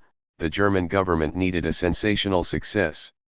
The Germans left the disarmament conference in dramatic protest, and were then tempted back by a promise of equality of status within a system of security. This promise was meaningless. If the French got security, there would be no equality of status. If they did not get security, there was to be no equality. The promise did not impress the German electors. Nor would they have been impressed even by a real concession. What weighed with them was poverty and mass unemployment, and they treated the wrangling over disarmament as a gigantic red herring, which indeed it was. The Allied statesmen did their best to help Papen by juggling with words. It did not yet occur to them that there was any serious German danger. In 1932 men feared, and rightly feared, the collapse of Germany, not German strength. How could any competent observer suppose that a country with 7 million unemployed, no gold reserves, and an ever-shrinking foreign trade, would suddenly become a great military power? All modern experience taught that power 68 went with wealth, and in 1982 Germany seemed very poor indeed. These calculations were turned upside down on January 30, 1938, when Hitler became Chancellor, an event now as encrusted with legend as the arrival in Kent of Hengist and Horsa. It was not a seizure of power despite National Socialist boasting. Hitler was appointed Chancellor by President Hindenburg in a strictly constitutional way and for solidly democratic reasons. Whatever ingenious speculators, liberal or Marxist, might say, Hitler was not made Chancellor because he would help the German capitalists to destroy the trade unions, nor because he would give the German generals a great army, still less a great war. He was appointed because he and his nationalist allies could provide a majority in the Reichstag, and thus end the anomalous 4 years of government by presidential decree. He was not expected to carry through revolutionary changes in either home or foreign affairs. On the contrary, the conservative politicians led by Papen, who recommended him to Hindenburg, kept the key posts for themselves and expected Hitler to be a tame figurehead. These expectations turned out to be wrong. Hitler broke the artificial bonds which had been designed to tie him and gradually became an all-powerful dictator, though more gradually than the legend makes out. He changed most things in Germany. He destroyed political freedom and the rule of law. He transformed German economics and finance. He quarreled with the churches. He abolished the separate states and made Germany for the first time a united country. In one sphere alone he changed nothing. His foreign policy was that of his predecessors, of the professional diplomats at the foreign ministry, and indeed of virtually all Germans. Hitler, too, wanted to free Germany from the restrictions of the peace treaty, to restore a great German army, and then to make Germany the greatest power in Europe from her natural weight. There were occasional differences in emphasis. Perhaps Hitler would have concentrated less on Austria and Czechoslovakia if he had not been born a subject of the Habsburg monarchy. Perhaps his Austrian origin made him less hostile originally to the Poles. But the general pattern was unchanged. This is not the accepted view. Writers of great authority have seen in Hitler a system maker, deliberately preparing from the end of Versailles 69 first a great war which would destroy existing civilization and make him master of the world. In my opinion, statesmen are too absorbed by events to follow a preconceived plan. They take one step, and the next follows from it. The systems are created by historians, as happened with Napoleon, and the systems attributed to Hitler are really those of Hugh Trevor Roper, Elizabeth Wiskman, and Alan Bullock. There is some ground for these speculations. Hitler was himself an amateur historian, or rather a generalizer on history, and he created systems in his spare time. These systems were daydreams. Chaplin grasped this, with an artist's genius, when he showed the great dictator transforming the world into a toy balloon and kicking it to the ceiling with the point of his toe. Hitler always saw himself, in these daydreams, as master of the world. But the world which he dreamt to master and the way he would do it changed with changing circumstances. Mein Kampf was written in 1925, under the impact of the French occupation of the Ruhr. Hitler dreamt then of destroying French supremacy in Europe, and the method was to be alliance with Italy and Great Britain. His table talk was delivered far in occupied territory, during the campaign against Soviet Russia, and then Hitler dreamt of some fantastic empire which would rationalize his career of conquest. His final legacy was delivered from the bunker, when he was on the point of suicide. It is not surprising that he transformed this into a doctrine of universal destruction. Academic ingenuity has discovered in these pronouncements the disciple of Nietzsche, the geopolitician, or the emulator of Attila. I hear in them only the generalizations of a powerful, but uninstructed, intellect, dogmas which echo the conversation of any Austrian cafe or German beer house. There was one element of system in Hitler's foreign policy, though it was not new. His outlook was continental, as Stresemann's had been before him. Hitler did not attempt to revive the world policy, which Germany had pursued before 1914, he made no plans for a great battle fleet, he did not parade a grievance over the lost colonies, except as a device for embarrassing the British. He was not even interested in the Middle East, hence his blindness to the great opportunity in 1940 after the defeat of France. One could attribute this outlook to Hitler's Austrian origin, far from the ocean, or believe that he learned it. 70. From some geopolitician in Munich. But essentially it reflected the circumstances of the time. Germany had been defeated by the Western powers in November 1918, and had herself defeated Russia the preceding year. Hitler, like Stresemann, did not challenge the Western settlement. He did not wish to destroy the British Empire, nor even to deprive the French of Alsace and Lorraine. In return, he wanted the Allies to accept the verdict of March 1918, to abandon the artificial undoing of this verdict after November 1918, and to acknowledge that Germany had been victorious in the East. This was not a preposterous program. Many Englishmen, to say nothing of Milner and Smuts, agreed with it even in 1918, many more did so later, and most Frenchmen were coming round to the same outlook. The national states of Eastern Europe enjoyed little popularity, Soviet Russia still less. When Hitler aspired to restore the settlement of Brest-Litovsk, he could pose also as the champion of European civilization against Bolshevism and the Red Peril. Maybe his ambitions were genuinely limited to the East, maybe conquest there would have been only the preliminary to conquest in Western Europe or on a world scale. No one can tell. Only events could have given the answer, and by a strange twist of circumstances they never did. Against all expectations, Hitler found himself at war with the Western powers before he had conquered the East. Nevertheless, Eastern expansion was the primary purpose of his policy, if not the only one. There was nothing original in this policy. The unique quality in Hitler was the gift of translating commonplace thoughts into action. He took seriously what was to others mere talk. The driving force in him was a terrifying literalism. Writers had been running down democracy for half a century. It took Hitler to create a totalitarian dictatorship. Nearly everyone in Germany thought that something should be done about unemployment. Hitler was the first to insist on action. He disregarded the conventional rules, and so stumbled on the economics of full employment, exactly as F.D. Roosevelt did in the United States. Again, there was nothing new in anti-Semitism. It had been the socialism of fools, for many years. Little had followed from it.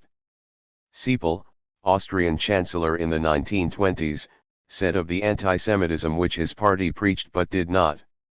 The end of Versailles 71 practice, das ist für die Gesse. Hitler was die Gesse.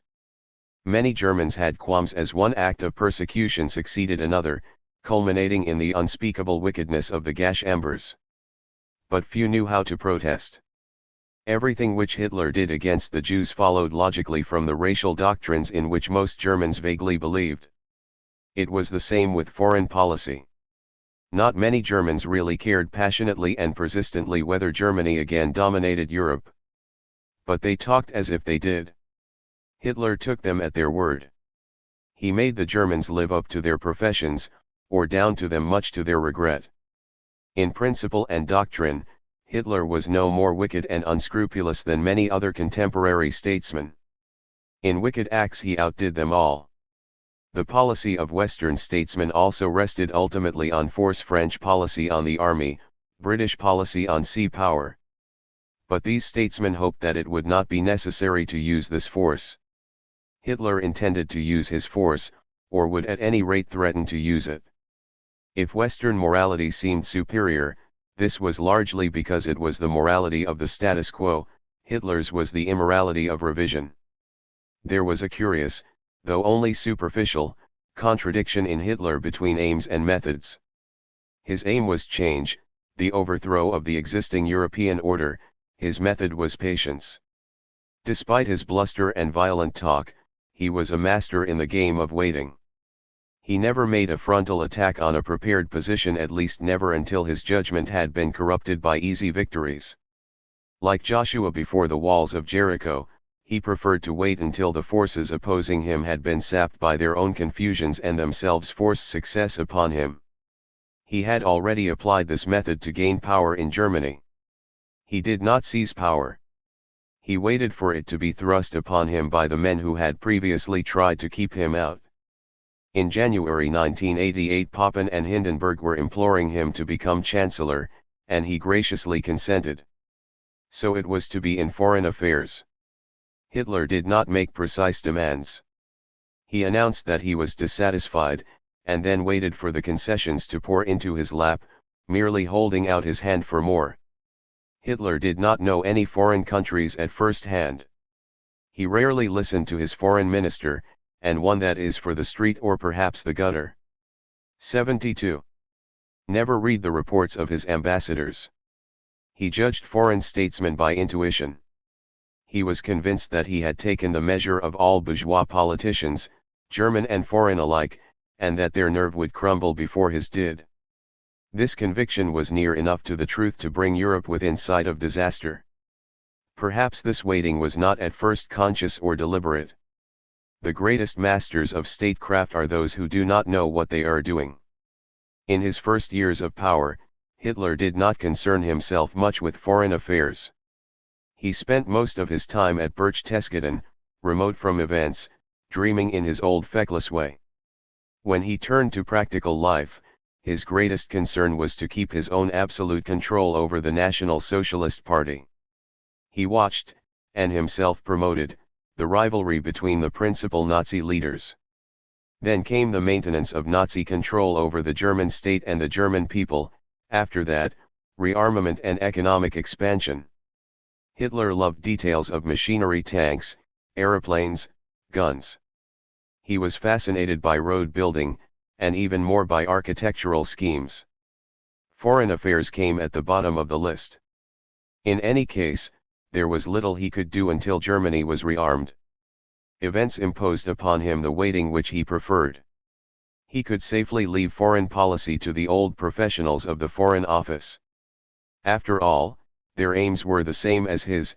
They, too, were concerned to sap the settlement of Versailles. They needed only an occasional spur to action, the sporadic and daring initiative which suddenly brought things to a head. This pattern was soon shown in the discussions over disarmament. Allied statesmen were under no illusions as to Hitler's intentions.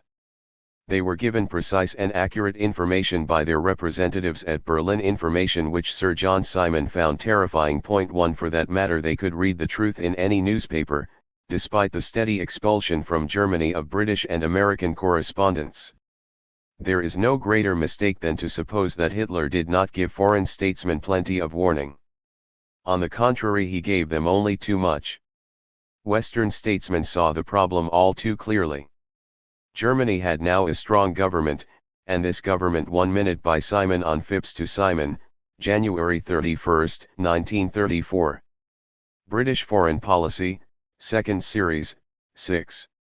Number 240.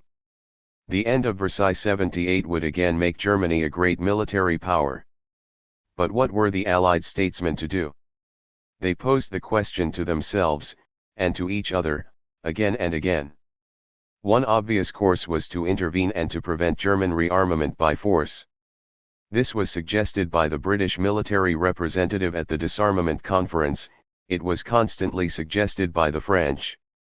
The suggestion was repeatedly considered and always turned down. It was unworkable from every aspect. The United States would clearly not take part in intervention. On the contrary, American opinion would be violently opposed to it, and this weighed much with Great Britain. British opinion was equally opposed, not only the opinion of the left, but inside the government itself. Apart from any objections of principle, the government could not contemplate increased expenditure, and an intervention would be expensive, nor had they any armed force to spare. Mussolini also held aloof, already hoping to turn revisionism in Italy's favor. This left only France, and the French were resolute all along that they would not act alone. If they had been honest with themselves, they would have added that they too had no forces capable of intervention. Besides, what would intervention achieve? If Hitler fell, chaos would follow in Germany worse than that which followed the occupation of the Ruhr. If he did not fall, German rearmament would presumably be renewed as soon as the occupying forces were withdrawn. The alternative on the other side was to do nothing, to abandon the disarmament conference and let events take their course. Both British and French dismissed this as inconceivable, unthinkable, a counsel of despair. What way out remained? Where was the ingenious twist, always just over the horizon, which would satisfy the Germans without endangering the French?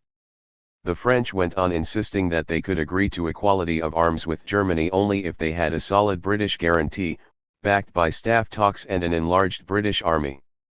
The British as firmly rejected this proposal and argued that since equality would satisfy the Germans, any guarantee would be unnecessary. If Hitler made an agreement, he might even feel inclined to honor it. His signature would bind all Germany. One memorandum by A.C. temporally, May 10, 1933. British Foreign Policy, 2nd Series, v. Number 127. 74. Like no other Germans in all her past.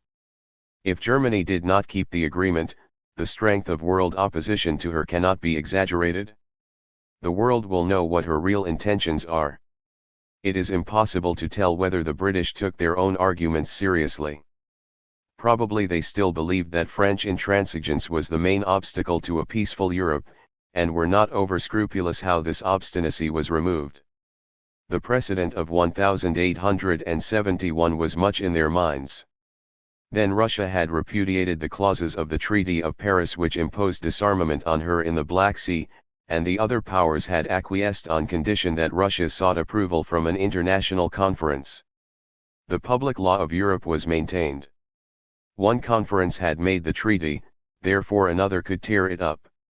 So now the important thing was not to prevent German rearmament, but to ensure that it should take place within the framework of an international agreement. The British supposed, too, that Germany would be willing to pay a price for legalizing her illegalities. 4 The British always liked to be on the right side of the law themselves, and naturally assumed that the Germans felt the same. It was inconceivable to them that any power should prefer a return to international anarchy. And of course Hitler did not intend to return to international anarchy. He too wanted an international order, but it was to be a new order, not a modified version of the system of 1919. There was a further consideration which did most of all to determine the atmosphere of these years. Everyone, particularly the British and French, assumed that there was plenty of time. Germany was still virtually disarmed when Hitler came to power. She had no tanks, no aeroplanes, no heavy guns, no trained reservists. It would take her 10 years, according to normal experience, to become a formidable military power. This calculation was not altogether wrong. Hitler and Mussolini shared it. In their conversations they always assumed that 1948. 1 Phipps to Simon, November 21, 1938. British Foreign Policy, 2nd Series, 6. Number 60. 2 MacDonald, Conversation with Daladier, March 16, 1938. Ibid 4. Number 310. Asterisk Foreign Office Memorandum, January 25, 1934. Ibid 6. Number 206. Minute by Eden on Tyrrell to Simon, March 8, 19384. Ibid 6. Number 387. The end of Versailles 75 would be the year of destiny. Many of the early alarms about German rearmament were false alarms.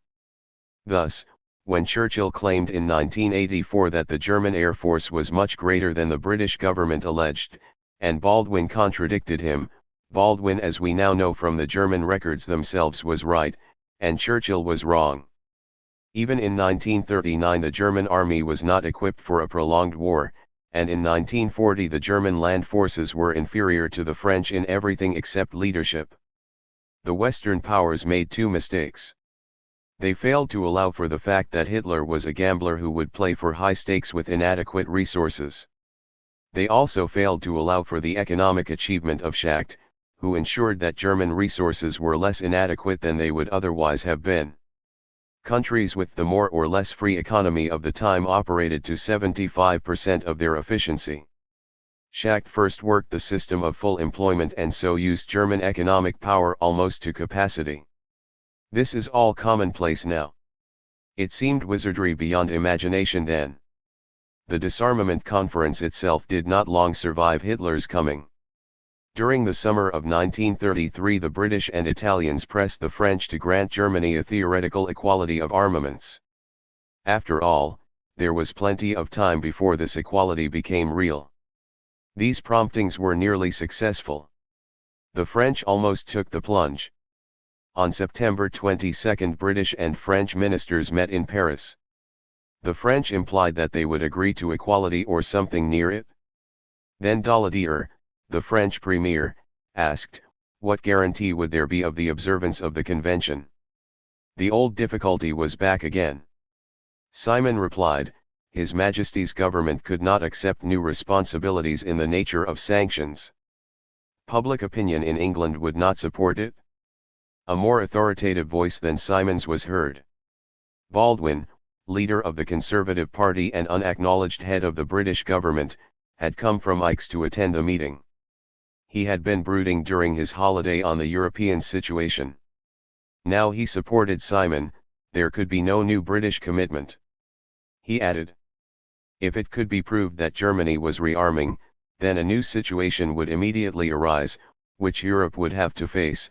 If that situation arose, His Majesty's government would have to consider it very seriously, but that situation had not yet 76.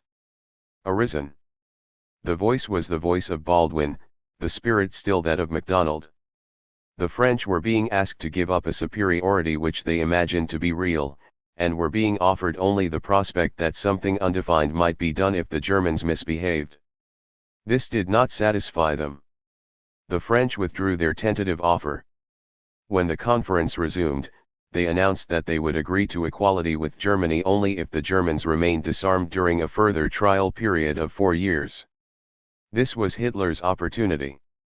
He knew that France stood alone, that both Great Britain and Italy sympathized with the German position. On October 14 Germany withdrew from the disarmament conference. A week later she left the League of Nations. Nothing happened. The German ministers had been terrified by Hitler's initiative. Now he told them, the situation has developed as expected. Threatening steps against Germany have neither materialized nor are they to be expected. The critical moment has probably passed.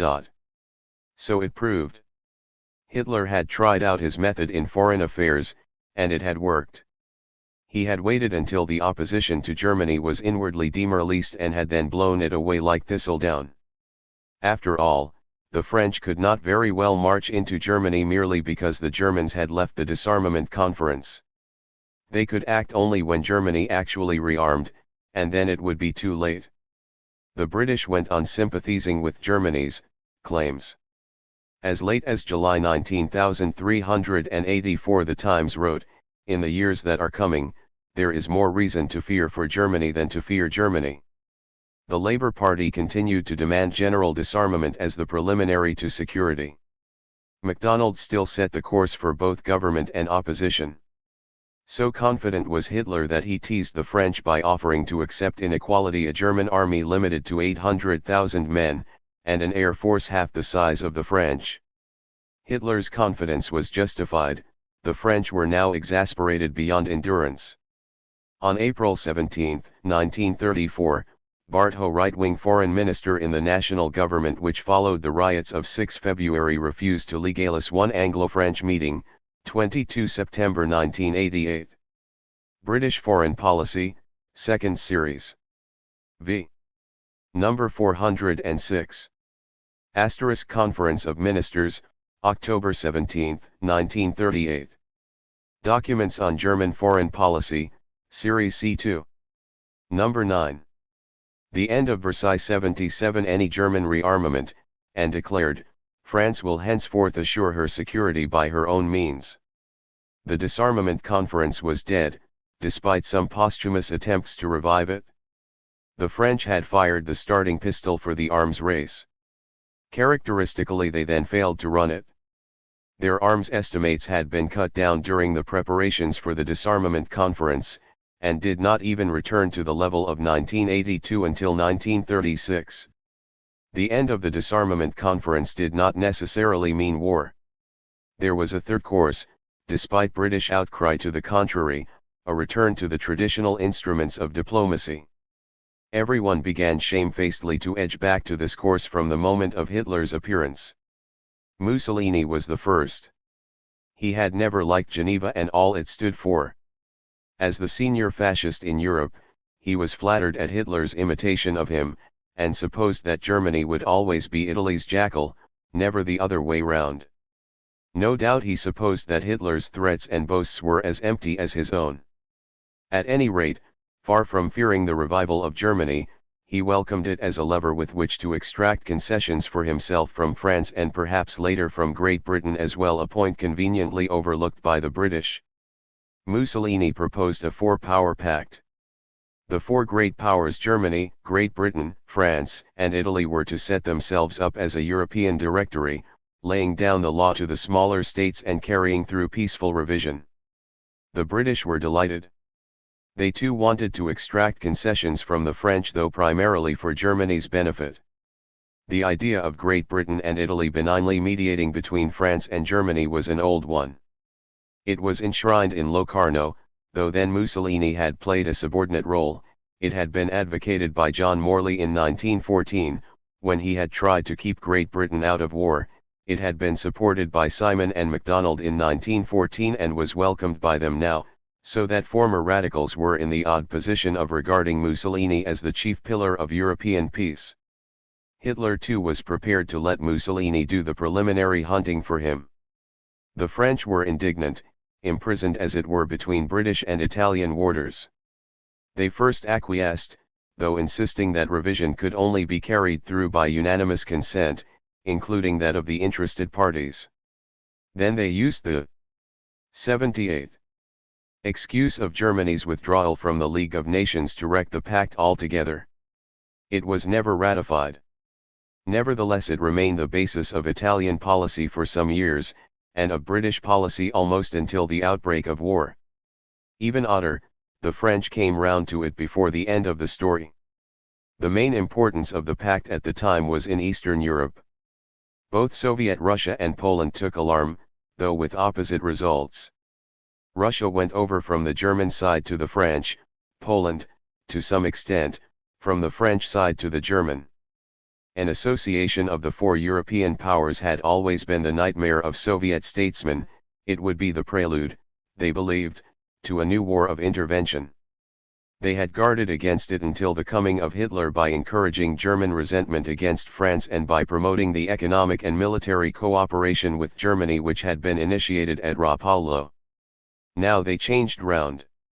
Unlike the statesmen of Western Europe, they took Hitler's talk seriously. They believed that he meant to destroy communism not only in Germany but in Russia as well, and they feared that most European statesmen would applaud him if he did.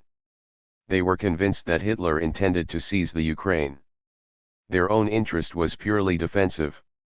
Their dreams of world revolution had long vanished. Their greatest fear was in the Far East, where with Japan in Manchuria and at peace with China they seemed in imminent danger of a Japanese attack. The best Soviet troops were in the Far East, and the Soviet leaders asked of Europe only to be left alone. Where once they had denounced the slave treaty of Versailles, they now preached respect for international law, loyally attended the disarmament conference formerly a bourgeois sham, and in 1934 even joined that other bourgeois sham, the League of Nations. Here was an associate ready-made for the French, a great power resolute against revision, who would rescue them from the pressure of Great Britain and Italy. The association drifted into unacknowledged existence during 1933. It was an association of a limited kind. The Russians had swung over to the French system solely because they believed that it would offer them increased security. They did not foresee that it might involve increased obligations.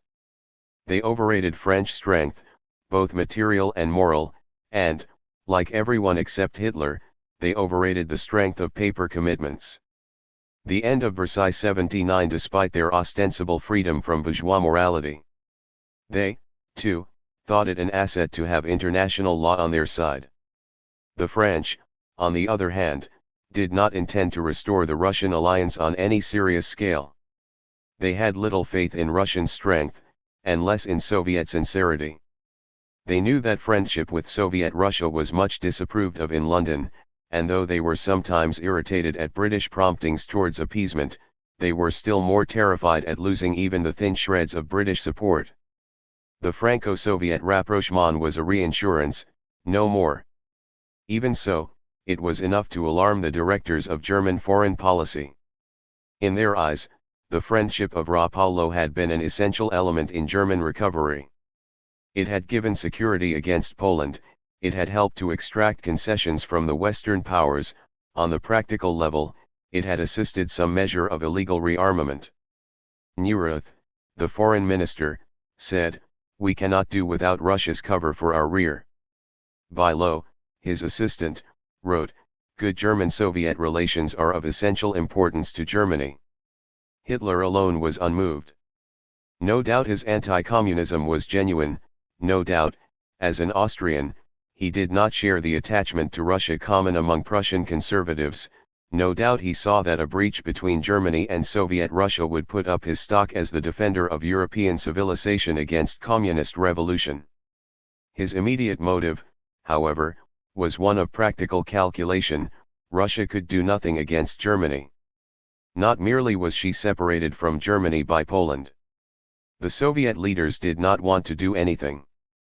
On the contrary, they had gone over to the French side because they believed that this made fewer demands on them and entailed fewer risks than remaining friendly to Germany. They would vote against Germany at Geneva, they would not act. Hitler saw Sao Paulo dissolve without a twinge. On the other hand, Poland could act against Germany and was talking of doing so. Repeated, though empty, calls came from Warsaw for a preventive war. No German minister since 1918 had contemplated friendship with Poland, even of a temporary one. Conference of Ministers, April 7, 1988. German Foreign Policy, Series CJ. Number 142. 2 Bialo to Nadalny, November 13, 1983. Ibid 2. Number 66. 80. Nature, the sore of Danzig and the corridor cut too deep. Hitler was as free from this prejudice as from any other. It was a measure of the mastery which Hitler had already attained over the German governing class that he could disregard their most deep-seated grievance, a measure too of the indifference felt by the German people over their so-called grievances that this disregard passed without any popular murmur. Some Germans consoled themselves that the renunciation was temporary, and Hitler let them think so. His real intention was less fixed one way or the other. Fundamentally he was not interested merely in revising Germany's frontiers. He wanted to make Germany dominant in Europe, and for this he was more concerned to transform her neighbors into satellites than to clip off bits of their territory. He followed this policy with Italy, where he renounced what was for him a much deeper grievance than Danzig or the corridor South Tyrol in order to secure Italian friendship in exchange. He recognized that Poland, like Italy, was a revisionist power, even though she owed her independence to the Allied victory of 1918, hence he believed that Poland, like Italy and Hungary, would be won to his side. For such a gain, Danzig and the corridor were a price worth paying. Hitler never annexed territory for its own sake. As his later policy showed, he had no objection to preserving other countries so long as they acted as Germany's jackals. But in this Polish affair, as in most others, Hitler did not take the initiative. He let others do his work for him. Pilsudski and his associates who ruled Poland aspired to play the part of a great power. They were indignant at the four-power pact which seemed to be directed principally against Poland, and they were alarmed when France and Soviet Russia drew together. The Poles could never forget that, while Danzig and the corridor roused German resentment on their western frontier, they held 10 times as much non-Polish territory in the east, and though they feared Germany much, the Polish colonels of Pilsudski's system feared Soviet Russia more. Apart from this, the Poles had been flattered to be France's chief friend in Eastern Europe. It was a different matter to act merely as advance guard for a Franco-Soviet alliance. Beck, the foreign minister, always possessed complete self-confidence, though not much else. He was sure that he could treat Hitler as an equal, or even tame the end of Versailles 81 tiger. He offered better relations with Germany, and Hitler responded. The result was the Non-Aggression Pact of January 1984 between Germany and Poland, another peg removed from the crumbling system of security. Hitler was freed from any threat of Polish support for France. In return, without renouncing Germany's grievances, he promised not to redress them by force, a high-sounding formula much used also by the West German government after the Second World War. The agreement was Hitler's first great achievement in foreign affairs, and it brought him much subsequent success. There was in it a deep equivocation, as one might expect in an agreement between two such men as Hitler and Beck. Hitler assumed that Poland had been detached from the French system, which indeed she had. He further assumed that the colonels would accept the logical consequence of this. Poland would become a loyal satellite, accommodating herself to German plans and German wishes. Beck had proposed the agreement not to become anybody's satellite, but to make Poland more independent than before. So long as she had only the alliance with France, Poland had to follow French policy and, in the new circumstances, might even find herself put under Soviet orders. The agreement with Germany enabled Poland to disregard French promptings, yet at the same time she still had the French alliance to fall back on if Germany became troublesome. The agreement was not a choice in favor of Germany, even as between Germany and Russia, It was meant as a device by which Poland could balance the two more securely. These divergences were for the future. In 1934 the agreement greatly improved Hitler's freedom of maneuver. He was not yet ready to take advantage of this. German rearmament had only just begun, and he had domestic worries to keep him busy, opposition both from his old conservative backers and from his own revolutionary followers.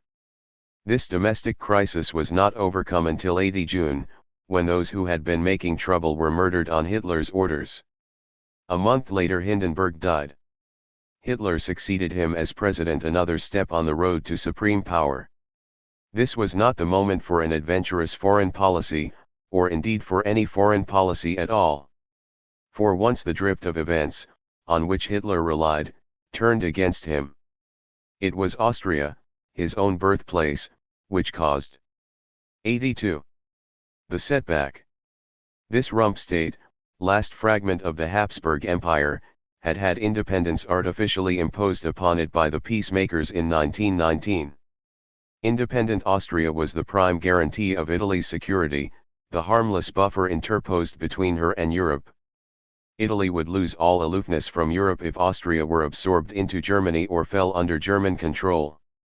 Besides, there were 300,000 German-speaking people in what had been South Tyrol and was now Alto Adige, former Austrians, present Italians, always German in national sentiment. Here would be another cause of danger for Italy if German nationalism triumphed in Austria. Hitler knew well that improved relations with Italy would bring even greater advantage than good relations with Poland. Already in Mein Kampf he had pointed to Italy as the predestined ally against France. Now, in 1984, anyone could see that friendship between the two dictators would be of immense value to Germany during the danger period. Yet it was harder for Hitler to renounce Austria for Italy's sake than it had been for him to postpone controversy over Danzig and the corridor for the sake of Poland.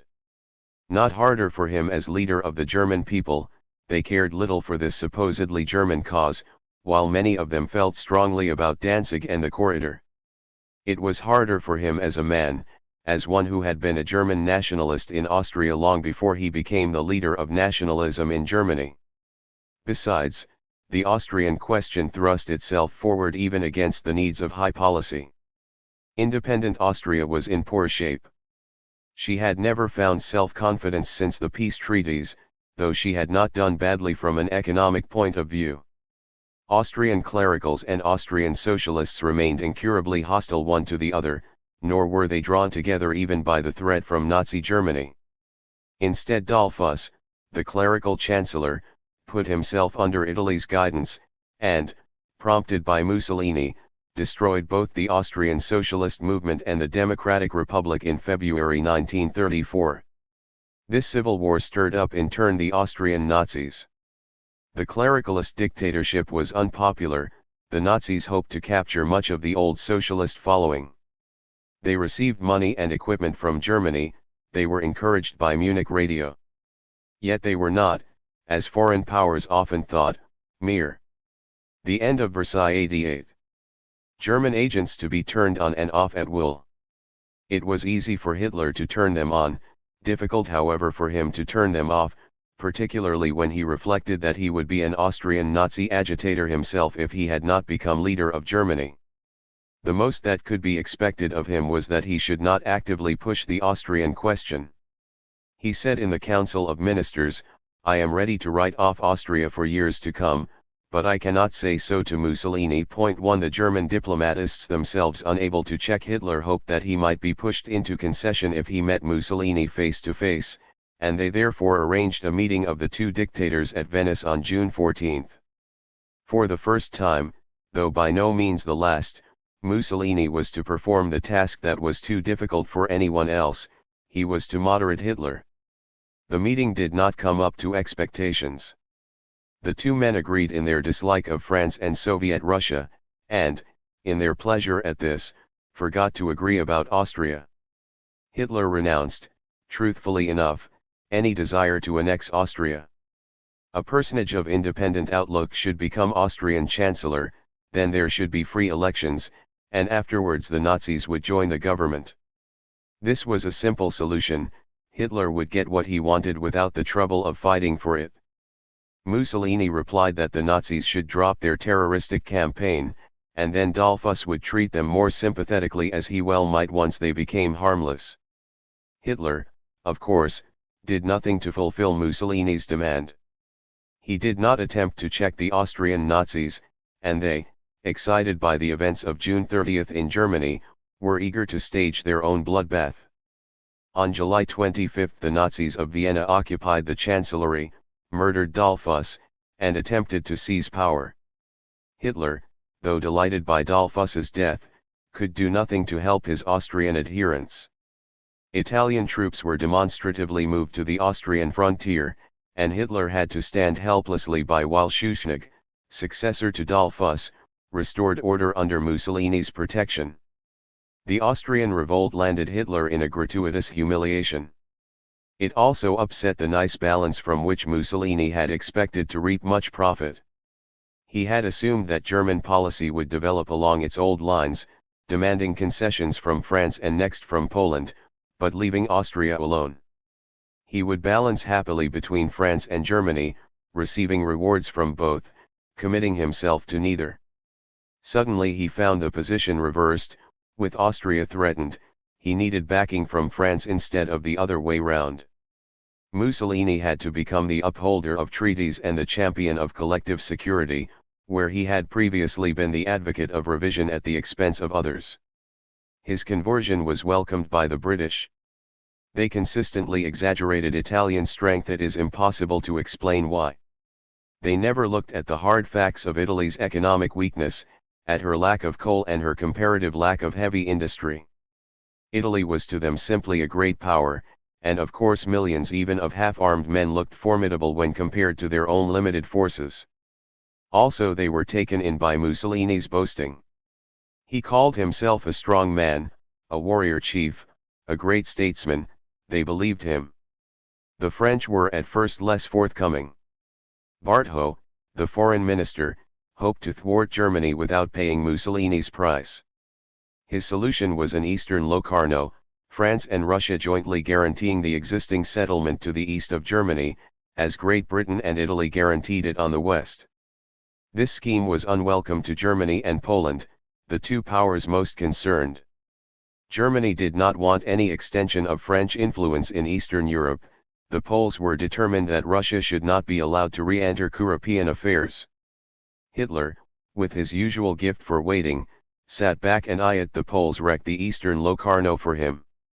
Bartho was left only with a vague understanding that France and Soviet Russia would act together in the unlikely chance that they were ever asked to do so. In any case, his days were numbered. In October 1934 King Alexander of Yugoslavia visited France to consolidate his alliance with her. At Marseilles he was murdered by a Croat terrorist who had been trained in Italy. Bartho at his side, also wounded by the assassin's bullet, was left to bleed to death on the pavement. Pierre Laval, his successor, was a man of a more modern mold, the cleverest and perhaps the most. The end of Versailles 85 unscrupulous of French statesmen. He had started as an extreme socialist. He had been on the anti-war side during the First World War. Like many lapsed socialists, Ramsay MacDonald for example, Laval had a poor opinion of Soviet Russia and a high opinion of fascist Italy. Though he allowed Bartho's policy to drift as far as a Franco-Soviet pact in May 1935, the pact was empty, never reinforced as the old alliance had been by military conversations, never taken seriously by any French government, maybe not by the Soviet government either. All the French got out of it was Stalin's instruction to the French Communist Party that they should no longer impede the work of national defense, an instruction almost enough of itself to transform French patriots in their turn into defeatists. Laval placed all his hopes on Italy. He visited Rome, flattered himself that Mussolini was now cured by the Austrian affair of any revisionist longings. Hitler on his side seemed deliberately bent on consolidating the united front against Germany. He chipped away the remaining restrictions on German armament with increasing contempt, and finally announced the restoration of conscription in March 1935. For once the former victors showed signs of resistance. In April 1935 there was a great gathering at Stresa, MacDonald and Simon, Flandin French Prime Minister and Laval, Mussolini a host in himself. There had been nothing like this since the meetings of the Supreme Council in the days of Lloyd George. It was a last display of Allied solidarity, a mocking echo from the days of victory, all the odder in that the three powers who had made the world safe for liberal democracy, were now represented by renegade socialists, two of whom MacDonald and Laval had opposed the war, while the third, Mussolini, had destroyed democracy in his own country. Italy, France, and Great Britain solemnly resolved to maintain the existing treaty settlement of Europe and to resist any attempt to change the settlement by force. This was an impressive display of words, though rather late in the day when so much had been changed already. Did any of the three mean what they said? The Italians promised to send troops for the defense of Belfort, the French promised to send troops to Tyrol.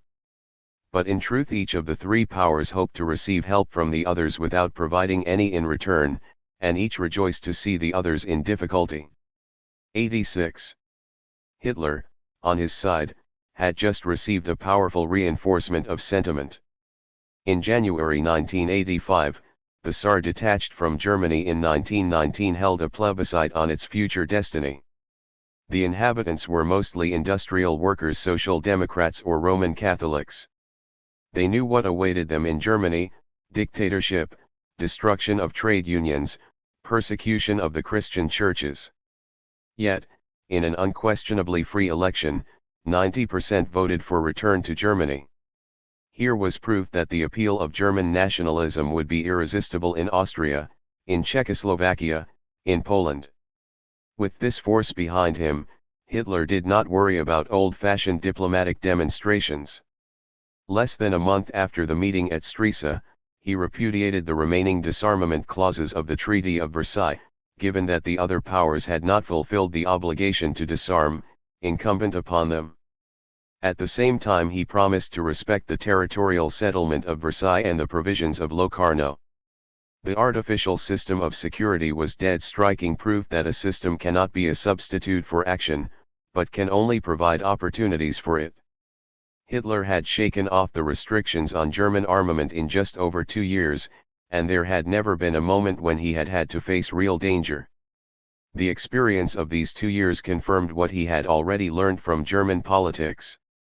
He believed that strong nerves would always win, his bluff, if it were bluff, would never be called. Henceforth he would advance with the certainty of a sleepwalker. The events of the next 12 months only strengthened this certainty. Chapter 5. The Abyssinian Affair and the End of Locarno. Versailles was dead. Everyone except the French rejoiced, for what took its place was the system of Locarno, a system which the Germans had voluntarily accepted and which Hitler had just voluntarily reaffirmed. The British showed what they thought of the Stresa front by immediately concluding with Hitler a private deal which limited the German navy to a third of their own. This could be justified as a sensible attempt to save the system of naval restrictions after the wreck of the disarmament conference. It was however hardly compatible with that respect for treaties which the Stresa powers had just proclaimed. The French made a great grievance of the Anglo-German naval agreement, alleging that Hitler had been on the point of capitulation when his nerve was restored by the British deserting the common front. This view, though still held by French historians, is not supported by evidence from the German side, and it seems likely that Hitler was content to wait for the Stresa front to break up. He was again correct. The Stresa meeting had been designed to establish a firm alliance against aggression. Instead it opened the door to events which not only dissolved this alliance, but destroyed also the League of Nations and, with it, the entire system of collective security. These events centered on Abyssinia. Their outward course is clear, their background and significance still somewhat of a mystery. Abyssinia was an old object of Italian ambition, and the scene of her catastrophic defeat at Ottawa in 1896. Revenge for Ottawa was implicit in fascist boasting, but no more urgent in 1985 than at any time since Mussolini came to power in 1922. Conditions in Italy did not demand a war. Fascism was not politically threatened, and economic circumstances in Italy favored peace, not the inflation of war. Nor does Italy's diplomatic position in regard to 87. 88. Abyssinia seem to have been endangered. Though Abyssinia had been admitted to the League of Nations in 1925, this had been done on Italian initiative to check supposed British encroachments there, and it was the British who had protested that Abyssinia was too barbarous to join the civilized community at Geneva. Both Great Britain and France recognized Abyssinia as Italy's sphere of interest, and the unity of Stresa made this recognition even firmer. Perhaps the Italians were alarmed by the presence of American speculators in Abyssinia, and by the welcome they received from Haile Selassie, the emperor. But this is conjecture. Mussolini himself alleged that he wanted to take advantage of the favorable circumstance that Italy was heavily armed at any rate in theory while the rearmament of the other powers had hardly begun. He pointed especially to the German threat to Austria, which would obviously be renewed. The Italian army, he made out, had to conquer Abyssinia at once, so as to be back on the Brenner for the defense of Austria when Germany had rearmed. This seems a nonsensical explanation. If Austria were endangered, Mussolini should surely have concentrated on her defense without becoming distracted by Abyssinia. Perhaps he sensed that he would lose Austria sooner or later and therefore seized Abyssinia as a consolation. More probably, he was merely intoxicated out of his senses by the militaristic blustering which he had started and in which Hitler was now outbidding him. At any rate, for reasons which are still difficult to grasp, Mussolini decided in 1984 to conquer Abyssinia. He received encouragement when Laval visited Rome in January 1935. Laval was anxious to win Mussolini for the anti-German front, and was, no doubt, generous with soft words. According to one account, he spoke favorably of Italian ambitions on condition that her control over Abyssinia was established peacefully as, allegedly, French control had been over Morocco. According to another version, Laval promised to ensure that the League of Nations, if it became involved, would not harm Italy and, in particular, that there should be no interference with Italy's supply of oil. This sounds like a story made up later when sanctions were actually imposed.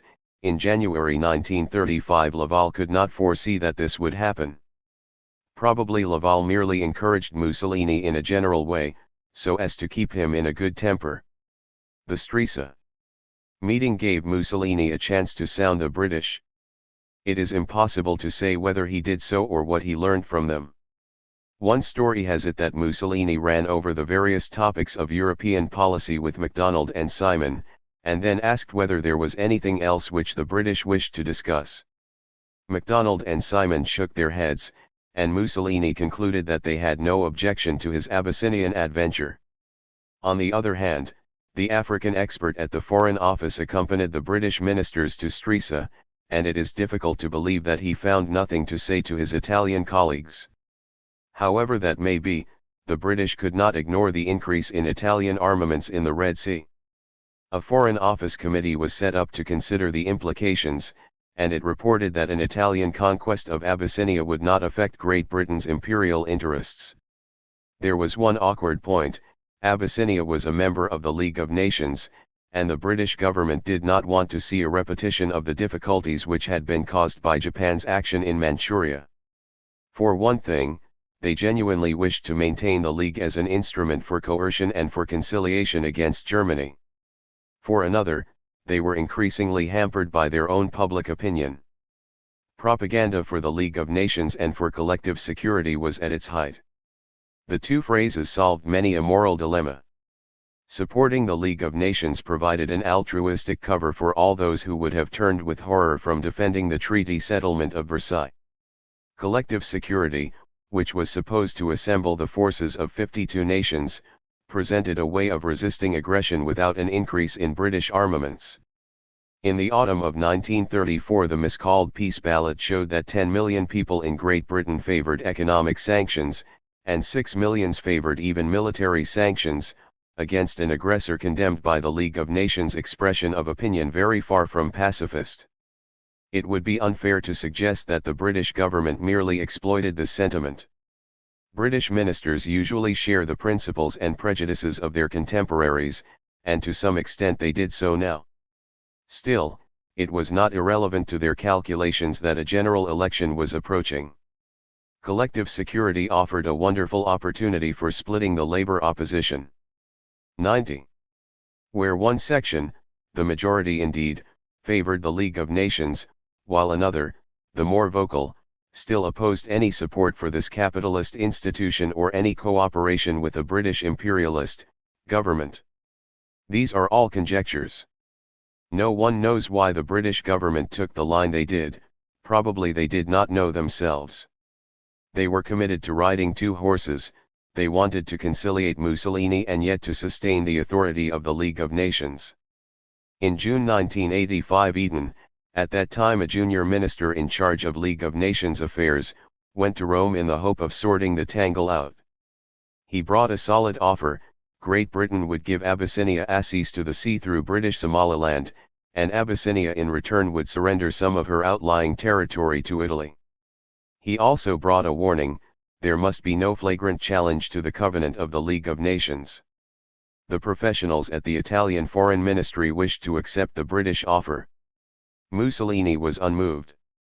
He wanted the glory of a victorious war, not a mere adjustment of territory.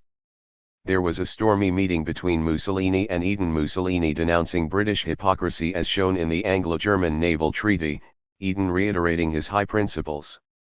Eden came home bitterly anti-Italian, as he ever afterwards remained. The British Foreign Office was less dismayed. It still hoped to settle the conflict between Italy and Abyssinia by means of a compromise. It was confident that the Abyssinians would put up a substantial resistance. Mussolini would learn moderation when he ran into difficulties, and then the British government would arrange a settlement which would restore both the Stresa front and the prestige of the League of Nations. Just at this moment British foreign policy received a more vigorous leadership. In June 1985 Baldwin succeeded MacDonald as Prime Minister.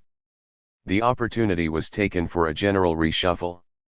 Sir John Simon had been discredited, whether deservedly or not, by his part in the Manchurian affair. He was regarded by public opinion as too conciliatory, too ingenious in finding excuses for the aggressor. He now left the Foreign Office, and was succeeded by Sir Samuel Hoare.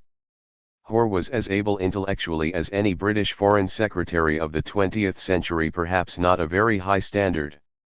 His weakness was impetuosity. He braved difficulties instead of evading them, as 91. He showed at the end of his life by writing a defense of appeasement, where the other participants, more wisely, remained silent. Hoare understood the dangers of collective security, a system where the British shouldered the burdens and others did the talking. But he thought that these dangers might be overcome if British policy were resolute enough. There was some chance then that others would follow. In September 1935 Hoare delivered at Geneva the most ringing assertion in favour of collective security ever made by a British statesman. When Abyssinia was actually attacked in October, he took the lead in pressing for sanctions against Italy. The members of the League responded. The machinery for economic sanctions had been set up after the Manchurian affair, and this machinery was now operated by every country in the League except Italy's three client states: Albania, Austria, and Hungary. This was not much of a loophole. Complaint was made of the graver breach in the system of sanctions provided by Germany and the United States, the two great powers outside the League. This, too, was not serious. Hitler was playing for British friendship after the Anglo-German naval treaty. He was also delighted to see a dispute springing up between Italy and France. It was therefore worth his while to appear to be cooperating, unofficially, with the League of Nations. On a more practical level, the Germans, for solid economic reasons, did not wish to be saddled with worthless liras and cut down their trade with Italy. The United States, in the heyday of neutrality, could not take sides, but they forbade American trade with both combatants, and, as there was no American trade with Abyssinia, this was in fact a sanction against Italy. The real weakness was within the League. Though the French could not afford to quarrel with Great Britain, Laval was dismayed by the crumbling of the Stresa front. The old British arguments in favor of conciliation and against the automatic working of collective security reappeared in French mouths. France applied sanctions, but Laval assured Mussolini now, if not earlier, that Italy's oil supplies would not be interfered with. There was divergence of views in Great Britain also. The division was not merely between the idealists, who supported the League of Nations, and the cynics who believed that collective security always involved risk and burdens for Great Britain. 92. Without any compensating gain. The division was also one between the generations. Younger men, represented by Eden, were strenuously anti-Italian and were much more ready to conciliate Germany. The traditionalists, particularly strong in the Foreign Office, were concerned only with the German danger. They regarded the League of Nations as a nuisance and wished to win back Italy for the united front against Germany. Vansittart, permanent Under-Secretary at the Foreign Office, took this view. From first to last he was the unrepentant advocate of alliance with Italy, which he seemed to treat as the solution for every problem. Even Winston Churchill, who was already sounding the alarm over Germany, remained out of the country during the autumn of 1985 so as to avoid having to pronounce for or against Italy. On the surface, British policy was firm for collective security. Behind the scenes, influential figures waited to put forward some version of the compromise which Mussolini had rejected in the previous June.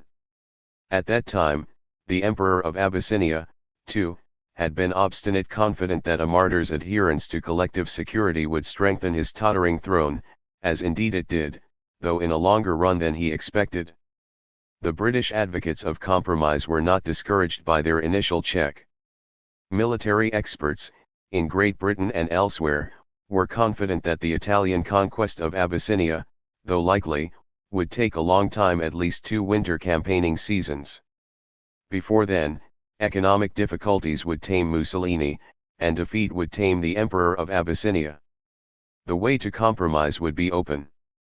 Hence there was no hurry. The government also received a report from their naval advisers to the effect that the British Navy in the Mediterranean, though reinforced by the entire home fleet, was no match for the combined Italian Navy and Air Force. Here was another argument for caution and delay. Far better that time should teach moderation to both sides than that Mussolini should be provoked by sharper pressure into attacking and presumably destroying the British Navy. Both expert opinions were flagrantly wrong. The military opinion was proved wrong within a few months when the Italian army conquered all Abyssinia by May 1986. The naval opinion was proved wrong in the darkest days of the Second World War, when the British Navy in the Mediterranean went from victory to victory over the Italian, despite far worse odds then. 93. Those of 1935. No doubt these were, in the main, honest errors. The experts got their calculations wrong. The generals underrated the Italian army, the admirals overrated the Italian navy. But there was more to it. Every expert is a human being, and technical opinions reflect the political views of those who give them. Generals and admirals are confident of winning a war when they want to fight. They always find decisive arguments against a war which they regard as politically undesirable. The British generals and admirals at this time were mostly elderly. They were all conservatives of an extreme caste. They admired Mussolini. They found in fascism a display of all the military virtues. On the other hand, they detested the League of Nations and everything associated with it. To them, Geneva meant the disarmament conference, the abandonment of national sovereignty, and the pursuit of impractical idealistic aims. Those who were clamoring for sanctions against Italy had spent earlier years denouncing British armaments and British military experts. It was hardly to be expected that these experts should now wish to fight a war as the agents of the League of Nations Union.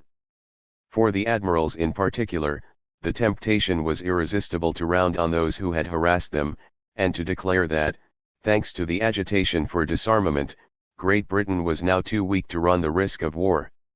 Hence the successors of Nelson put their names to a craven opinion which would have earned them instant dismissal from an earlier Board of Admiralty.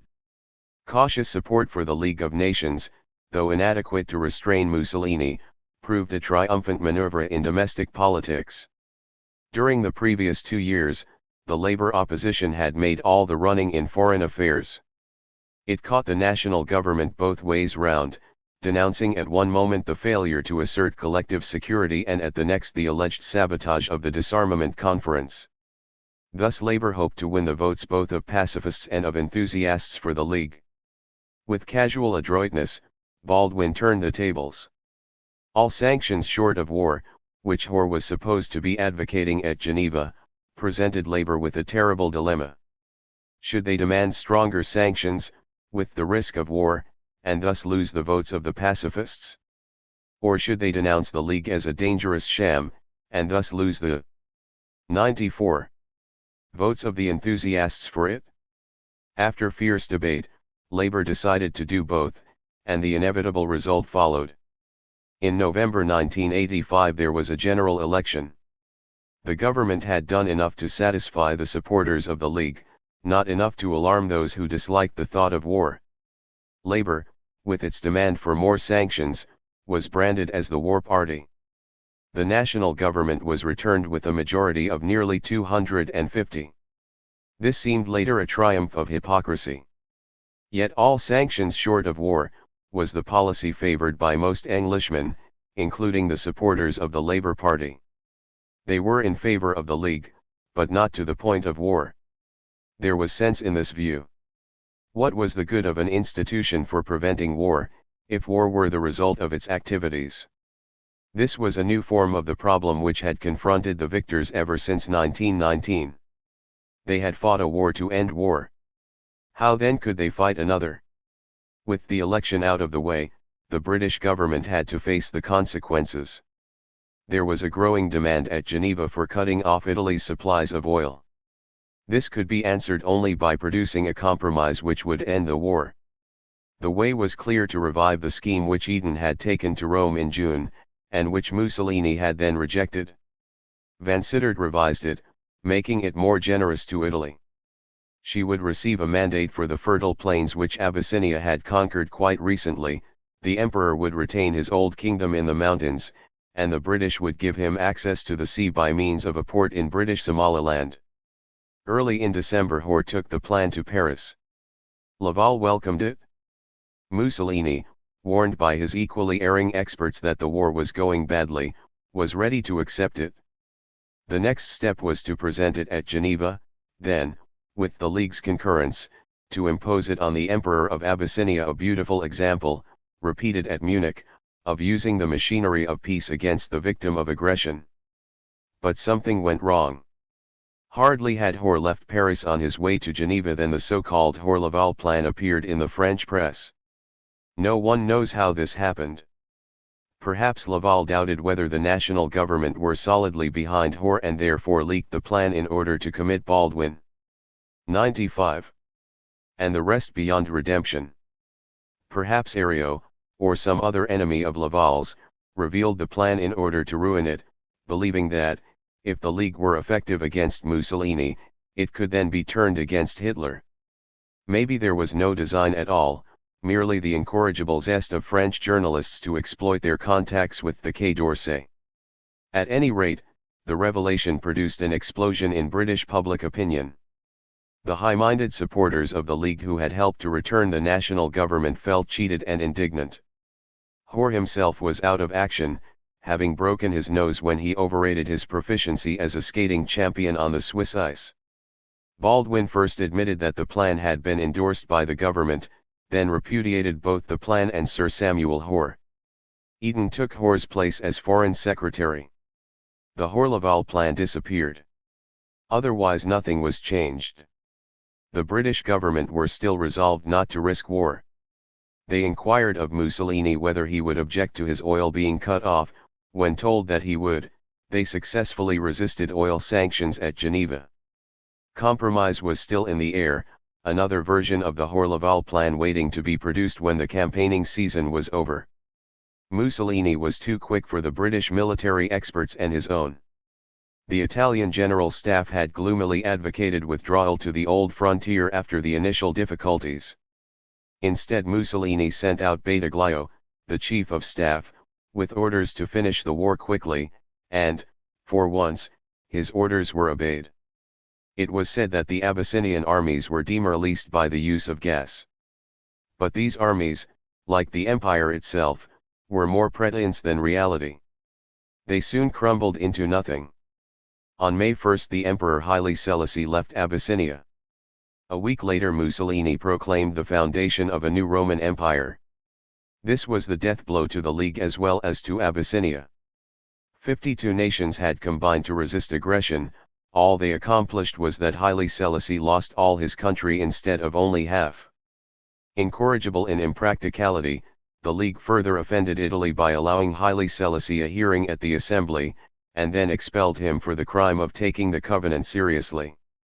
Japan and Germany had already left the League. Italy followed in December 1937. The League continued in existence only by averting its eyes from what was happening. 96. Around it? When foreign powers intervened in the Spanish Civil War, the Spanish government appealed to the League. The Council first studied the question, then expressed its regrets, and agreed to house the pictures from the Prado at Geneva. In September 1988 the Assembly actually met at the height of the Czech crisis. It managed to get through the session without noting that a crisis was taking place. In September 1939 no one bothered to inform the League that war had broken out. In December 1939 the League expelled Soviet Russia for invading Finland, the Assembly loyally observing Swiss neutrality by not mentioning the war between Germany and the Western powers. In 1945 the League had a last meeting to wind itself up and transfer its assets to the United Nations. The real death of the League was in December 1935, not in 1989 or 1945. One day it was a powerful body imposing sanctions, seemingly more effective than ever before. The next day it was an empty sham, everyone scuttling from it as quickly as possible. What killed the League was the publication of the Hor-Laval Plan. Yet this was a perfectly sensible plan, in line with the League's previous acts of conciliation from Corfu to Manchuria. It would have ended the war, satisfied Italy, and left Abyssinia with a more workable, national territory. The common sense of the plan was, in the circumstances of the time, its vital defect. For the League action against Italy was not a common sense extension of practical policies, it was a demonstration of principle pure and simple. No concrete interest was at stake in Abyssinia, not even for Italy. Mussolini was concerned to show off Italy's strength, not to acquire the practical gains of empire. The League powers were concerned to assert the covenant, not to defend interests of their own. The Hor-Laval Plan seemed to show that principle and practical policy could not be combined. The conclusion was false. Every statesman of any merit combines the two, though in varying proportions. But everyone accepted it in 1935. From this moment until the outbreak of war, realists and idealists stood on opposing sides. Practical statesmen, particularly those in power, pursued policies of expediency without thought of principle. Disillusioned idealists refused to believe that the men in power could ever be supported or even entrusted with arms. The few who tried to bridge the gap were in the worst case. Eaton, for example. 97. Remained Foreign Secretary in order to save something from the wreck. In practice he became simply a cover for the cynical elder statesmen, Simon, Hoare, and Neville Chamberlain. Even Winston Churchill, who talked in high terms of collective security and resistance to aggression, estranged the idealists by talking also of the need for greater British armaments, and so remained until the outbreak of war a solitary figure, distrusted by both sides. Of course there is always some cleavage between principle and expediency, but it was never so wide as in the 4 years after December 1935. The Abyssinian affair had more immediate effects. Hitler watched the conflict with sharp eyes, fearful that a triumphant League might next be used against Germany, yet eager to drive a wedge between Italy and her two former partners in the Stresa front. Germany cut down her trade with Italy almost as much as if she had been a member of the League, loyally operating sanctions, and in December Hitler, anxious to wreck the Hor-Laval Plan, even offered to return to the League on conditions, of course. When the plan failed and Italian arms began to succeed, Hitler resolved to exploit the breakdown of the Stresa front. At least this seems the most likely explanation for his decision to reoccupy the demilitarized Rhineland, though at present there is no solid evidence of what was in his mind. Hitler's excuse was the French ratification of the Franco-Soviet Pact on February 27, 1986. This, he claimed, had destroyed the assumptions of Locarno, not much of an argument, but a useful appeal no doubt to anti-Bolshevik feeling in Great Britain and France. The actual move on March 7 was a staggering example of Hitler's strong nerve. Germany had literally no forces available for war. The trained men of the old Reichswehr were now dispersed as instructors among the new mass army, and this new army was not yet ready. Hitler assured his protesting generals that he would withdraw his token force at the first sign of French action, but he was unshakably confident that no action would follow. The reoccupation of the Rhineland did not take the French by surprise. They had been brooding on it apprehensively ever since the beginning of the Abyssinian affair. In January 1936 Laval left the foreign ministry a victim, like Hoare, of the outcry against the Hoare-Laval plan. Flandin, his successor, claimed to be more pro-British. He at once went to London to discuss the 98th Rhineland problem. Baldwin asked, "What has the French government decided to do?" It had decided nothing, and Flandin returned to Paris to extract a decision from his colleagues. He failed, or rather he obtained only a declaration that France would place all her forces at the disposal of the League of Nations to oppose a violation of the treaties. Thus the decision was passed in advance from Paris to Geneva, where the League was already in full dissolution. On March 7 the French ministry met in a state of high indignation. 4 ministers, including Flandin and Sarraut, the prime minister, were for immediate action, but, as often happened with French ministers, these strong men had ascertained that they were in a minority before raising their voices. General Gamelin, the chief of staff, was called in and delivered the first of those oracular judgments with which he was to tantalize French statesmen, and British also, in the following years. Gamelin was a man of high intelligence, but without fighting spirit, fitted to be a politician rather than a soldier. He was determined that the politicians should not shift the decision from their shoulders to his own. As chief of the fighting services, he had to claim that they were ready for any task that they might be called upon to fulfill. On the other hand, he wished to impress upon the politicians that they must spend a great deal more money on the army if it were to be of any use. At bottom Gamelin's subtle equivocations were more than an expression of his personality. They reflected the contradiction between France's conscious determination to maintain her traditional position as a great power and her unconscious, but more genuine, resignation to a modest, defensive position. Gamelin might talk of taking the initiative against Germany. The defensive equipment of the French army and the psychology of the Maginot Line made this impossible. Gamelin began with brave words. Of course the French army could advance into the Rhineland and defeat the German forces there. Then he unfolded the difficulties.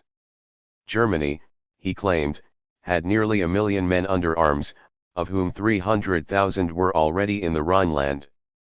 Some classes of French reservists would have to be called up, and, if there were any German resistance, there must be general mobilization. Moreover, it would be a long war, and, in view of Germany's industrial superiority, France could not hope to win it if she fought alone. There must 99. Be the certainty of at least British and Belgian support. This was also necessary for political reasons. The Treaty of Locarno authorized France to act immediately and alone only in case of flagrant aggression. But was a movement of German troops into the Rhineland flagrant aggression? It did not affect the national territory of France. Given the Maginot Line, it did not even threaten French security in a more remote future. If France acted alone, she might find herself condemned as the aggressor by the Locarno powers and the Council of the League. Here were riddles for the politicians to solve. With a general election approaching in France, none of the ministers could contemplate general mobilization. Only a minority supported the recall of reservists. All thought of action disappeared. Diplomacy took its place. The French could shift the blame from themselves to their allies, just as Gamelin had shifted it from himself to the politicians. Italy, though a Locarno power, would of course do nothing while sanctions were still being applied against her. Poland declared that she would fulfill her obligations under the Franco-Polish Treaty of 1921, but this treaty was strictly defensive, and the Poles were only committing themselves to go to war if France were actually invaded, which they knew Hitler did not at the moment intend. The Poles offered to mobilize if France did so. On the other hand, the Polish representative abstained from voting against Germany when the question came before the Council of the League. Belgium was equally reticent. In 1919 the Belgians had given up their old neutrality and made an alliance with France in the hope that this would increase their security. Now that the alliance threatened to involve action, they jettisoned it abruptly. Only the British remained. Flandin went over to London, ostensibly canvassing for support. Actually he was more concerned to take his responsibility across the Channel and to leave it there. Baldwin displayed his usual sympathy and goodwill. Tears stood in his eyes as he confessed that the British had no forces with which to support France. In any case, he added, British public opinion would not allow it. This was true. There was almost unanimous approval in Great Britain that the Germans had liberated their own territory. What Baldwin did not add was that he agreed with this public opinion. The German reoccupation of the Rhineland was, from the British point of view, an improvement and a success for British policy.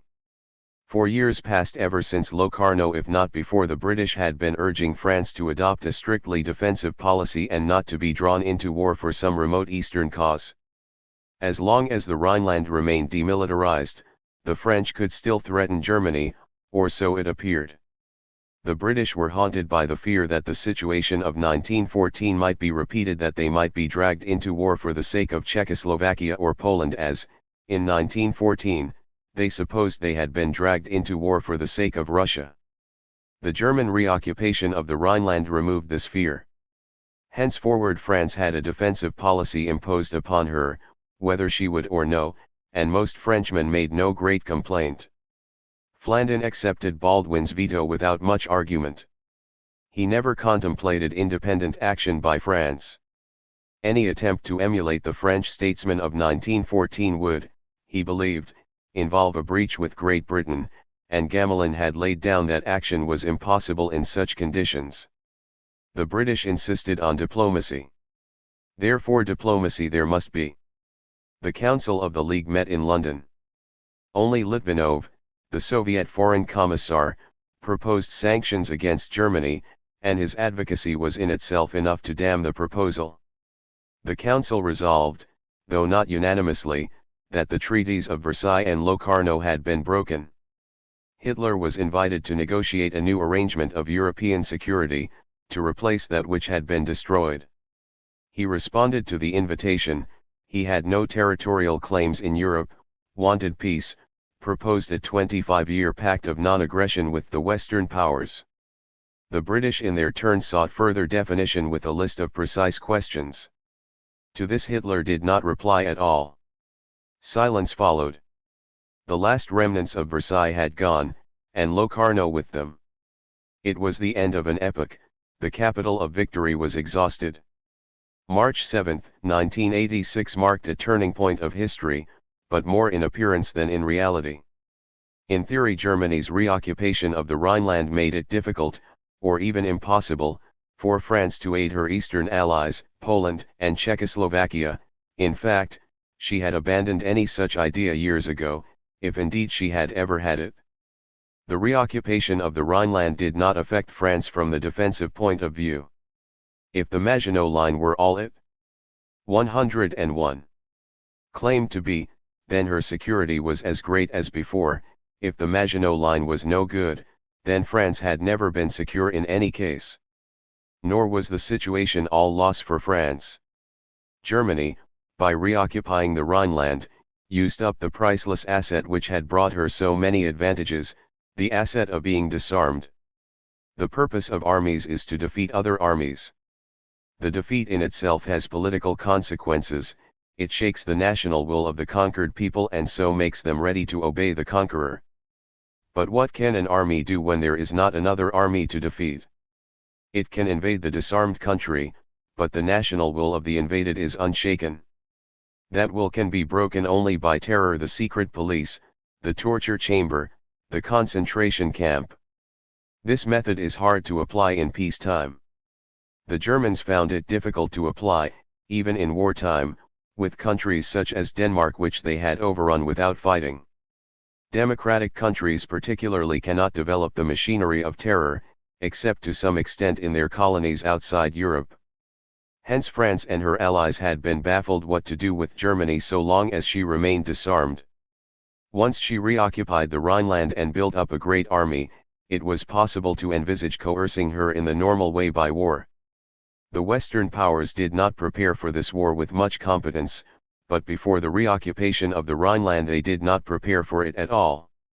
It was said at the time, and has often been said since, that March 7, 1986 was the last chance, the last occasion when Germany could have been stopped without all the sacrifice and suffering of a great war. Technically, on paper, this was true, the French had a great army, and the Germans had none. Psychologically, it was the reverse of the truth. The Western peoples remained helpless before the question, what could they do? The French army could march into Germany, it could exact promises of good behavior from the Germans, and then it would go away. The situation would remain the same as before, or, if anything worse, the Germans more resentful and restless than ever. There was in fact no sense in opposing Germany until there was something solid to oppose, until the settlement of Versailles was undone and Germany rearmed. Only a country which aims at victory can be threatened with defeat. March 7 was thus a double turning point. It opened the door for Germany's success.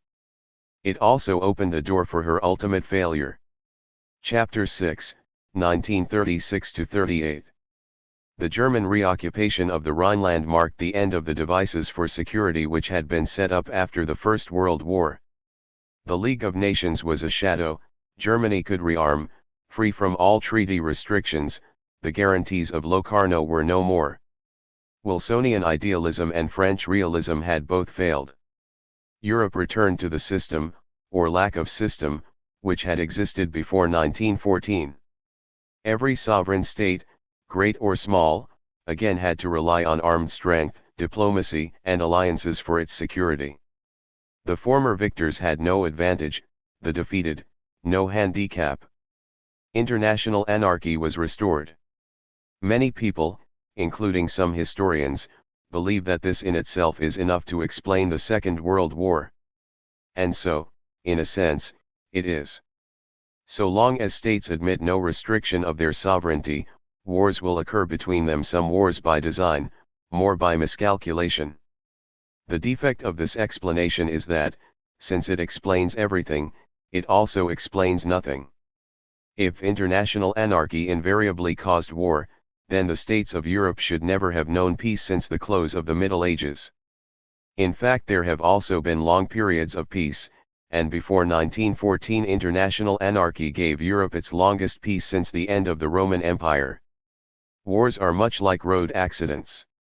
They have a general cause and particular causes at the same time. Every road accident is caused, in the last resort, by the invention of the internal combustion engine and by men's desire to get from one place to another. In this sense, the cure for road accidents is to forbid e-motor cars. But a motorist, charged with dangerous driving, would be ill-advised if he pleaded the existence of motor cars as his sole defense. The police and the courts do not weigh profound causes. They seek a specific cause for each accident: error on the part of the driver, excessive speed, drunkenness, faulty brakes. 102. 108. Bad road surface. So it is with wars. International anarchy makes war possible, it does not make war certain. After 1918, more than one writer made his name by demonstrating the profound causes of the First World War, and, though the demonstrations were often correct, they thus diverted attention from the question why that particular war happened at that particular time. Both inquiries make sense on different levels. They are complementary, they do not exclude each other. The Second World War, too, had profound causes, but it also grew out of specific events, and these events are worth detailed examination. Men talked more about the profound causes of war before 1989 than they had done previously, and in this way these causes counted for more.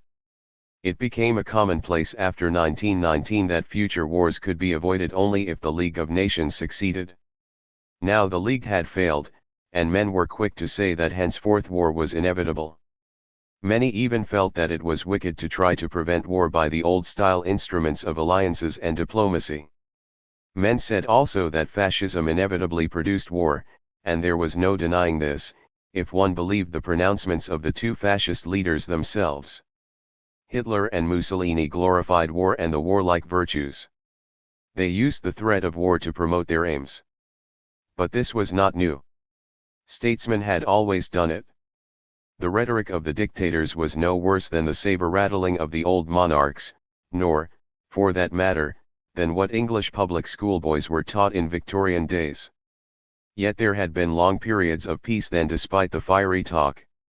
Even the fascist dictators would not have gone to war unless they had seen a chance of winning, and the cause of war was therefore as much the blunders of others as the wickedness of the dictators themselves. Hitler probably intended a great war of conquest against Soviet Russia so far as he had any conscious design. It is unlikely that he intended the actual war against Great Britain and France which broke out in 1939. He was as much dismayed on September 8, 1939 as Bethmann had been on August 4, 1914. Mussolini, despite all his boasting, strove desperately to keep out of war, more desperately even than the despised last leaders of the Third French Republic, and he went to war only when he thought that it was already won. Germans and Italians applauded their leaders, but war was not 104 popular among them, as it had been in 1914.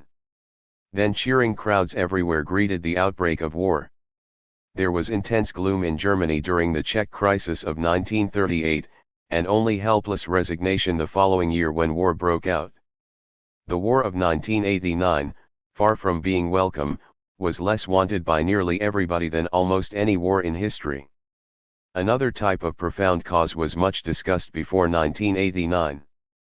Economic circumstances, it was held, were inevitably leading to war. This was accepted Marxist doctrine at the time, and, by dint of repeated assertion, the doctrine won acceptance, too, from many people who did not call themselves Marxists. This was a new idea. Marx himself knew nothing of it. Before 1914 Marxists foretold that the great capitalist powers would share out the world between themselves, and, so far as they foretold wars at all, expected these to be struggles for national emancipation by the colonial peoples outside Europe.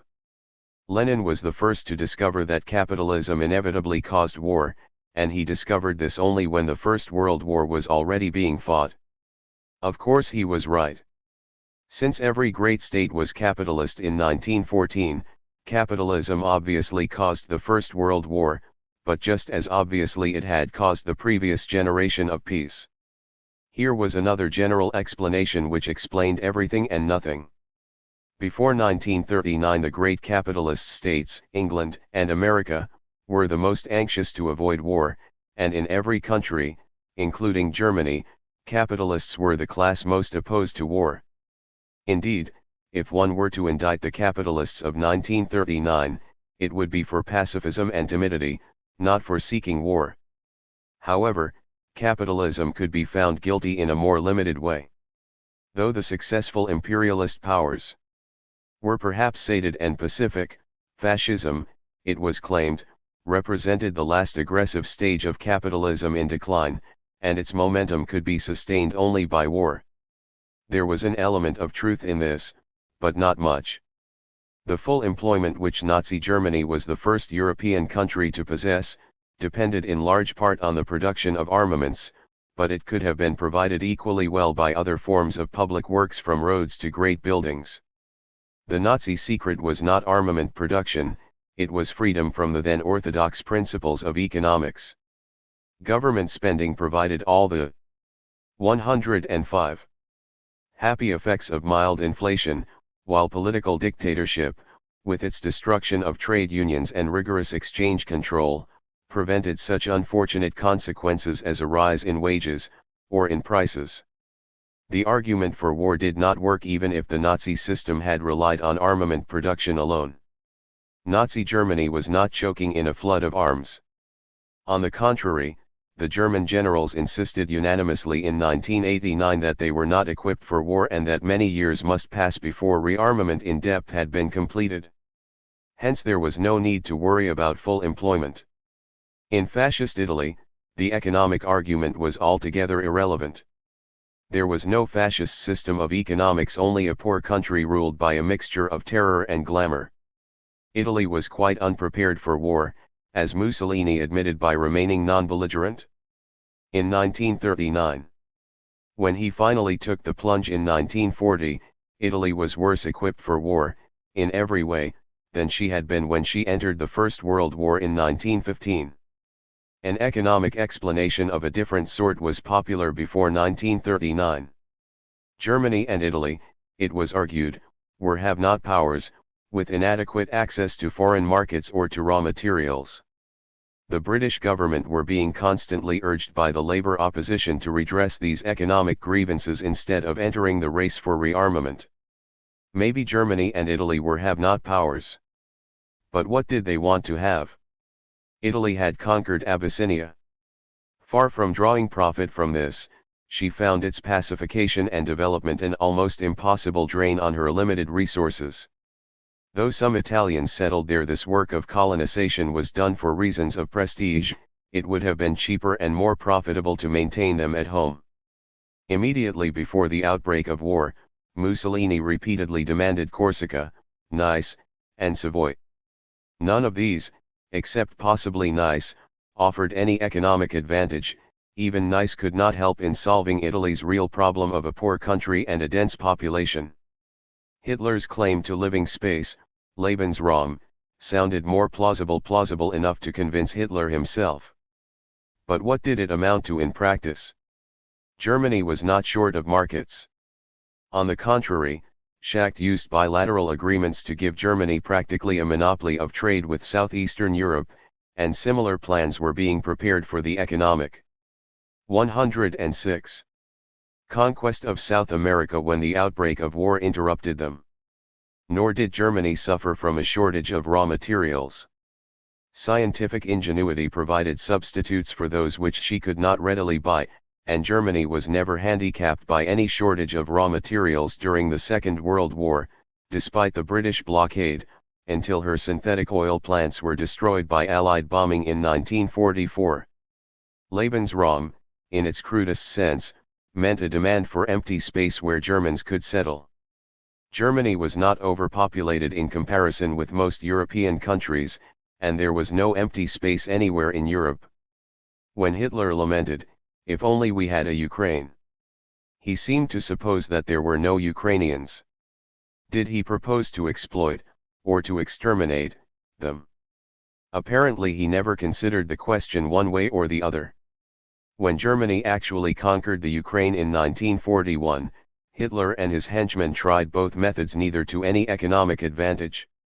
Empty space existed overseas, and the British government, taking Hitler's grievance at its face value, often held out colonial concessions to him. He never responded. He knew that colonies were an expense, not a source of profit, at any rate until they had been developed. In any case, possession of them would rob him of his grievance. Lebensraum, in short, did not drive Germany to war. Rather war, or a warlike policy, produced the demand for Lebensraum. Hitler and Mussolini were not driven on by economic motives. Like most statesmen, they had an appetite for success. They differed from others only in that their appetite was greater, and they fed it by more unscrupulous means. The effect of fascism was seen in public morality, not in economics. It permanently debased the spirit of international affairs.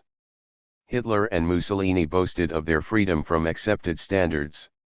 They made promises without any intention of keeping them. Mussolini defied the covenant of the League of Nations, to which Italy was committed. Hitler reaffirmed Locarno 1 year, only to repudiate it the next. During the Spanish Civil War both men openly mocked the system of non-intervention to which they were pledged. Carrying the same method further, they grew indignant when anyone doubted their word or reminded them of their broken promises. The statesmen of other countries were baffled by this disregard of accepted standards, yet could think of no alternative. They went on. 107. Seeking an agreement so attractive to the fascist rulers that it would win them back to good faith. Chamberlain did this at Munich in 1938, Stalin with the Nazi-Soviet Pact of 1989. Both were later to display a naive indignation that Hitler should continue to behave as he had always behaved. Yet what else were they to do? Agreement of some sort seemed the only alternative to war, and there remained till the end an exasperated feeling that some impossible agreement was just round the corner. The non-fascist statesmen did not escape the contamination of the time. Pretending to treat the fascist dictators as gentlemen, they ceased to be gentlemen themselves. British and French ministers, having once committed themselves to the non-existent good faith of the dictators, grew indignant in their turn when others continued to doubt. Hitler and Mussolini lied openly about non-intervention. Chamberlain and Eden, Blum and Ilbos did little better. The statesmen of Western Europe moved in a moral and intellectual fog, sometimes deceived by the dictators, sometimes deceiving themselves, often deceiving their own public. They, too, came to believe that an unscrupulous policy was the only resource. It is difficult to believe that Sir Edward Grey or de Lisle would have set his name to the Agreement of Munich, difficult to believe that Lenin and Trotsky, despite their contempt for bourgeois morality, would have set their names to the Nazi-Soviet Pact. The historian must try to push through the cloud of phrases to the realities beneath.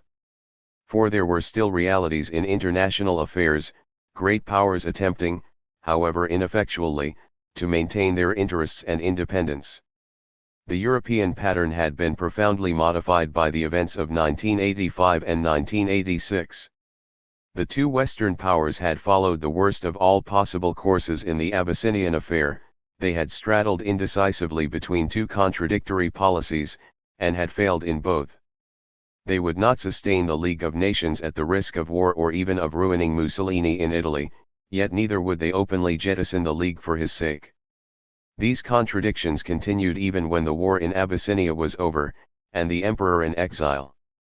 Obviously nothing more could be done for the unfortunate victim of Western idealism.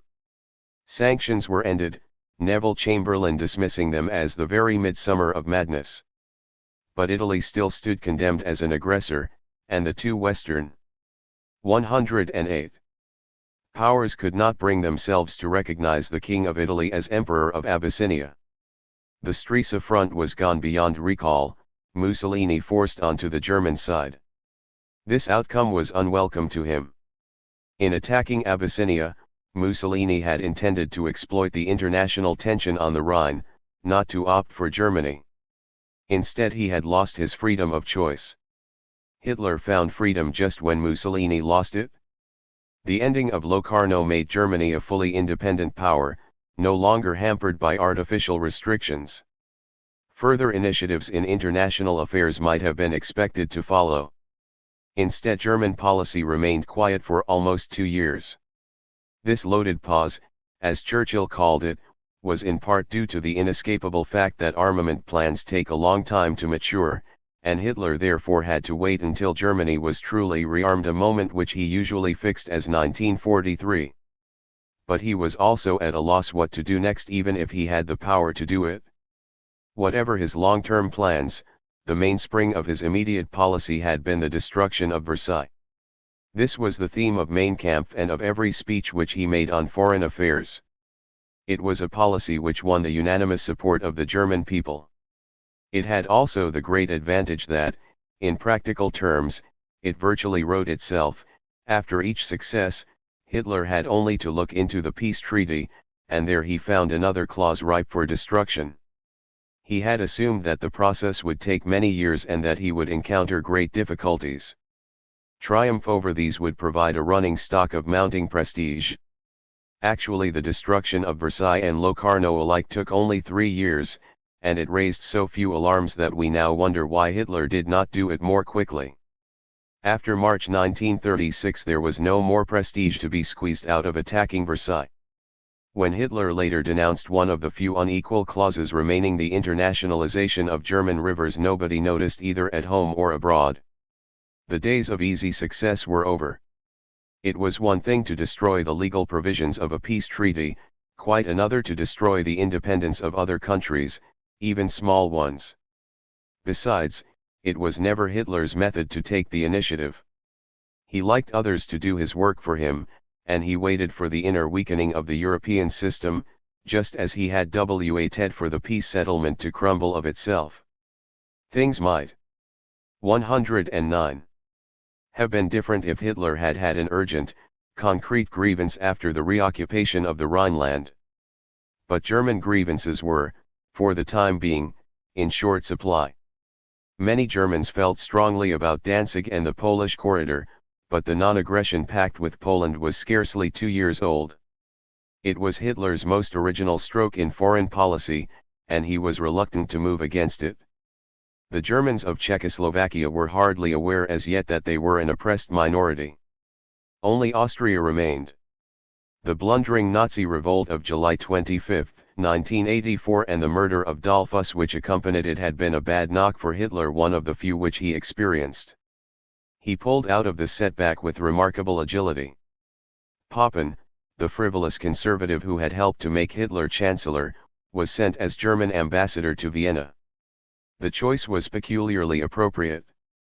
Not only was Papen a devout Roman Catholic, loyally serving Hitler, and hence a model to the Austrian clericals, negotiator, too, of the Concordat with the papacy. He had also been within an ace of being murdered during the purge of 80 June 1934, and was therefore uniquely qualified to persuade the Austrian rulers that Nazi murder attempts should not be taken seriously. Papen did his work well. The Austrian government were authoritarian in an inefficient way. They were ready to persecute the socialists, though not the Roman Catholics or the Jews. They were even ready to use the phrases of German nationalism so long as Austria was allowed to remain in some sort of existence. This suited Hitler. Though he wanted an Austria dependent on Germany in international affairs, he was in no hurry to destroy Austria altogether. Probably the idea did not even enter his head. He was Austrian enough to find the complete disappearance of Austria inconceivable until it happened. Even if conceivable, it was unwelcome to him that Vienna should be eclipsed by Berlin. It took Papen 2 years to win the confidence of the Austrian government. Mutual suspicion was relaxed, if not extinguished. On July 11, 1986 the two countries concluded a gentleman's agreement, first use, incidentally, of this absurd phrase. The phrase was a characteristic invention of Papen's, and he soon found imitators. Hitler recognized the full sovereignty of Austria. Schuschnigg acknowledged in return that Austria was a German state, and agreed to admit members of the So. 110. Called national opposition to his government. Later events made the agreement seem fraudulent on both sides. This was not so, though of course each signatory heard in the agreement what he wanted to hear. Hitler assumed that Austrian Nazis would gradually penetrate the government there and would transform Austria into a Nazi state. But he was content that this should happen imperceptibly, without a dramatic crisis.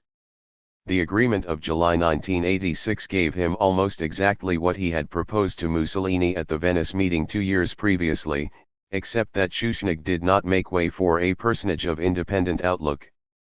Instead, Schuschnigg became this neutral personage, or so Hitler hoped.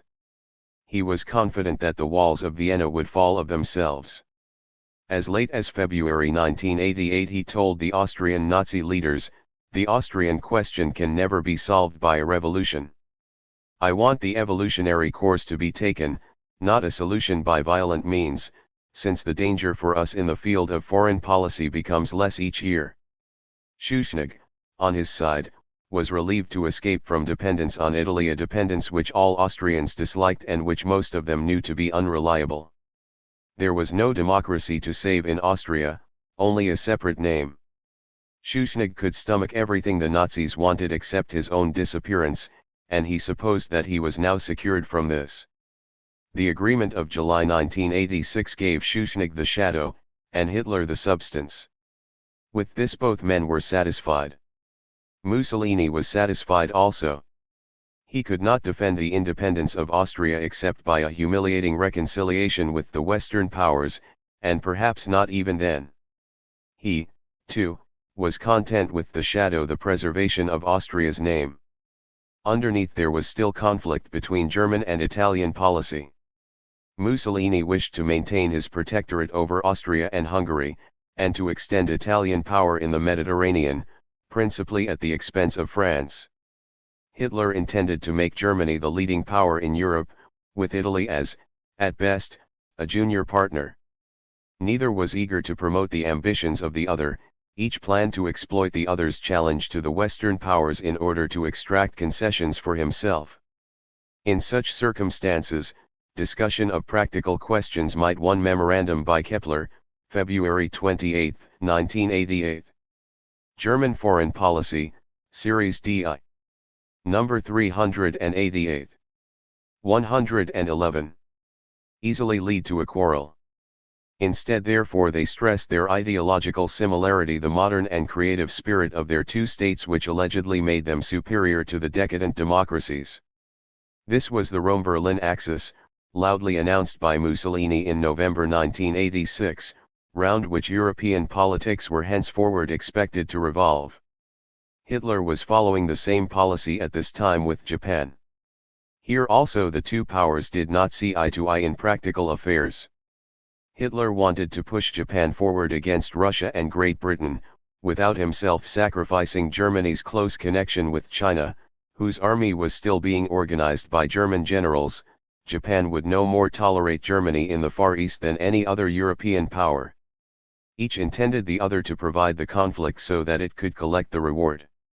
Ribbentrop, Hitler's private advisor on foreign affairs, provided the solution, his first success, which carried him to the foreign ministry little over a year later. This was the Anti-Comintern Pact, a ringing declaration of principle which committed neither side to action. Being directed solely against communism, it was not even an alliance against Russia, and, as things turned out, the two countries were never allies in an anti-Russian war. But the pact looked as though it were an anti-Russian alliance. The Soviet leaders were made fearful, and, if there be a key to their policy, it is to be found here. They were convinced that they were about to be attacked, perhaps by Germany, perhaps by Japan, perhaps by the two combined. Their greatest, and most immediate, fear was of war in the Far East between themselves and Japan. By a wild irony, such as history often produces, this was the one war, foreseen at the time, which was never fought. The Anti-Comintern Pact between Germany and Japan, together with the vaguer anti-communist axis of Rome and Berlin, did not only affect Soviet policy. It had a strong influence in England and France also. Russia and the Western powers could draw together so long as international relations operated on an abstract basis, detached from home politics. France made the Franco-Soviet Pact, the Western powers accepted Soviet Russia, somewhat grudgingly, as a loyal member of the League of Nations, and were themselves shamed into loyalty towards it by Litvinov's praise of collective security. When the Anti-Comintern Pact pushed political ideas forward, men in the 112 democratic countries also felt the call of anti-communism. They inclined to be neutral in the struggle between fascism and communism, or perhaps even on the fascist side. They feared Hitler as the ruler of a strong, aggressive Germany.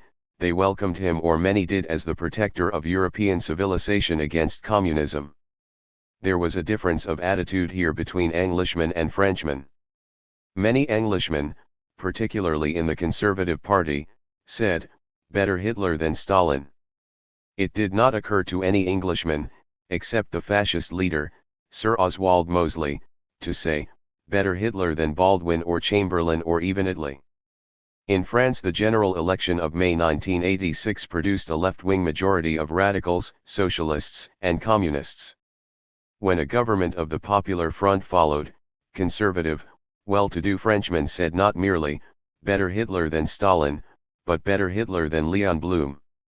This was not the only reason why the relations between Soviet Russia and the West, which had seemed to be improving, now ran downhill.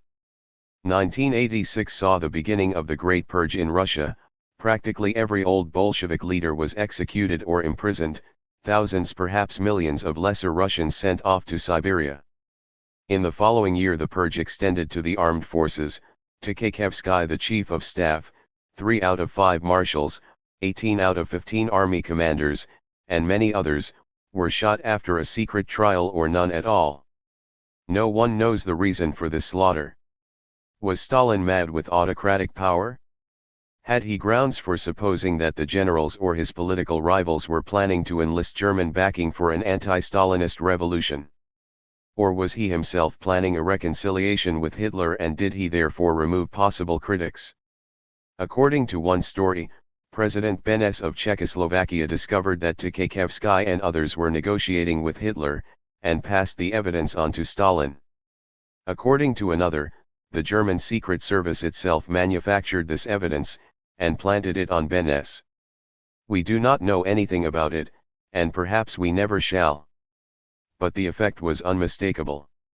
Nearly every Western observer was convinced that Soviet Russia was useless as an ally, her ruler a savage and unscrupulous dictator, her armies in chaos, her political system likely to collapse at the first strain. The American ambassador, 118. Joseph Davies, was the one exception. He always insisted that there had been a genuine plot, that the trials were fairly conducted, and that the Soviet power was stronger as a result. But he, too, was guessing. No one knew the truth then, and no one knows it now. The Soviet armies stood up well against the Germans in 1941, though only after terrible disasters at the outset. This may prove that they were also efficient armies in 1986 or 1988, on the other hand it may suggest that they were hardly ready for war even in 1941. All speculation on the subject is futile. The practical outcome was to drive the Western powers firmly behind their defensive lines, an odd result when one reflects that the Franco-Soviet pact was Hitler's excuse for the destruction of Locarno. The two Western powers did not stand still after the events of March 1986. They began to improve their defensive position, or so they thought, mainly from fear of Germany, though also to lessen their connection with Soviet Russia. When Hitler moved into the Rhineland, the British government changed their two-sided guarantee under the Treaty of Locarno into a straight promise of assistance if France were directly attacked. This was meant as a temporary affair until negotiations provided a substitute for Locarno. But these negotiations ran away to nothing, no substitute for Locarno was found. In this accidental way, Great Britain was committed for the first time in her history to peacetime alliance with a continental great power. This marked a change indeed, evidence perhaps of Great Britain's increased awareness of continental matters, perhaps only of increased weakness. But it was not really such a profound change. Partnership, in the sense of common interests with France, had existed for a long time. The formal alliance, though ostensibly a precise commitment, was not put forward as the preliminary to action. On the contrary, it was offered in order to prevent any effective French reply to the occupation of the Rhineland. The practical test of an alliance is the military planning which goes with it. Staff conversations were held between Great Britain and France immediately after the German move into the Rhineland. They lasted 5 days, and then lapsed. No more were held until February 1989. France did not get increased security or strength from the alliance with Great Britain. Rather, she got an ally who was ceaselessly holding her back for fear that the alliance might 114. Have to become effective, not that the French needed much restraining. The German reoccupation of the Rhineland did not directly weaken the defensive position of France, however much it might impede her offensive plans, which were in any case non-existent. Indirectly, however, it had a grave consequence. Belgium had been in alliance with France since 1919, the two armies closely coordinated. Now the Belgians had a rearmed Germany on their frontier. Were they still to rely on their French ally who had proved so ineffective? Or should they step aside, hoping to avoid the coming storm? They chose the second alternative. In the autumn of 1986 they withdrew from the French alliance.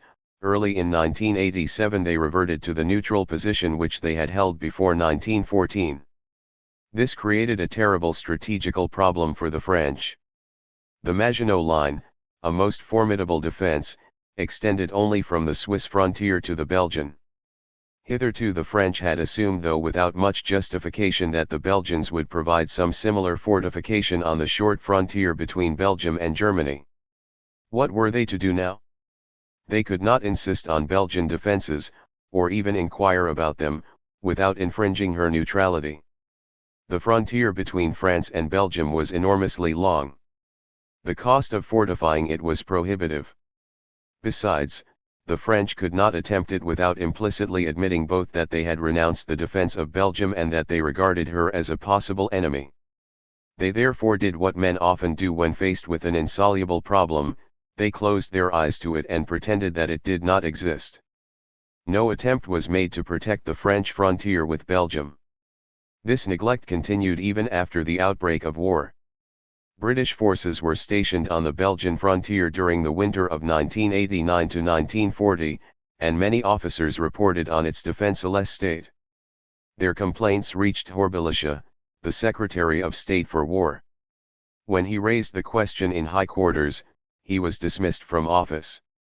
A few weeks later, the Germans duly invaded Belgium, and assisted by the strategical blunders of Gamelin, the Allied Supreme Commander achieved there the decisive victory which had eluded them in 1914. Our knowledge of these later events makes it difficult to see the pre-war arguments over British and French policy in perspective. 115. We know that the Allied armies in France were routed by the Germans, therefore we easily conclude that they were inadequately prepared from a military point of view. This conclusion seems to be reinforced by the figures. In 1988, when Germany was devoting 16.6% of her total production to armaments, Great Britain and France were devoting only 7% of theirs. But, before we accept the explanation that the defeat of the Western powers was due to their failure to rearm adequately, we should ask, adequately for what? Would increased expenditure, for instance, have overcome the strategic neglect of Belgium? It was commonly assumed, as it still is, that the ideal aim should be equality of armaments with a possible opponent, or group of opponents. This is, in fact, the most pointless of aims. Too much if a country wishes only to defend itself, too little if it hopes to impose its will on the other side. The British Admiralty was never content with equality. It aimed at a decisive superiority over Germany and Italy and, from 1987 onwards, over Japan as well. This three-power standard was not attained, but from lack of time, not from lack of money. Military armaments were, however, decisive so far as Europe was concerned, and here the objective of equality was peculiarly misleading. In the First World War, defense had been immensely more powerful than attack. The attacker needed a superiority of 3, if not 5, to 1. The campaign of 1940 in France seemed to disprove this experience. The Germans won a decisive victory without great superiority in either manpower or equipment. As a matter of fact, the French campaign proved nothing except that even armies adequately prepared for defense can be destroyed if they are led badly enough. Later on, the great coalition of Great Britain, Soviet Russia, and the United States had to wait for a superiority of 5 to 1 before defeating Germany. If therefore Great Britain and France merely hoped to defend themselves, quite a small increase in their land armaments would enable them to do so, and this increase was more than provided between 1986 and 1939. On the other hand, if they wished to defeat Germany and to recover the position of triumphant dominance which they had enjoyed in 1919, they would have to multiply their armaments not by 2, but by 6 or even by 10 an impossible proposition. No one appreciated this.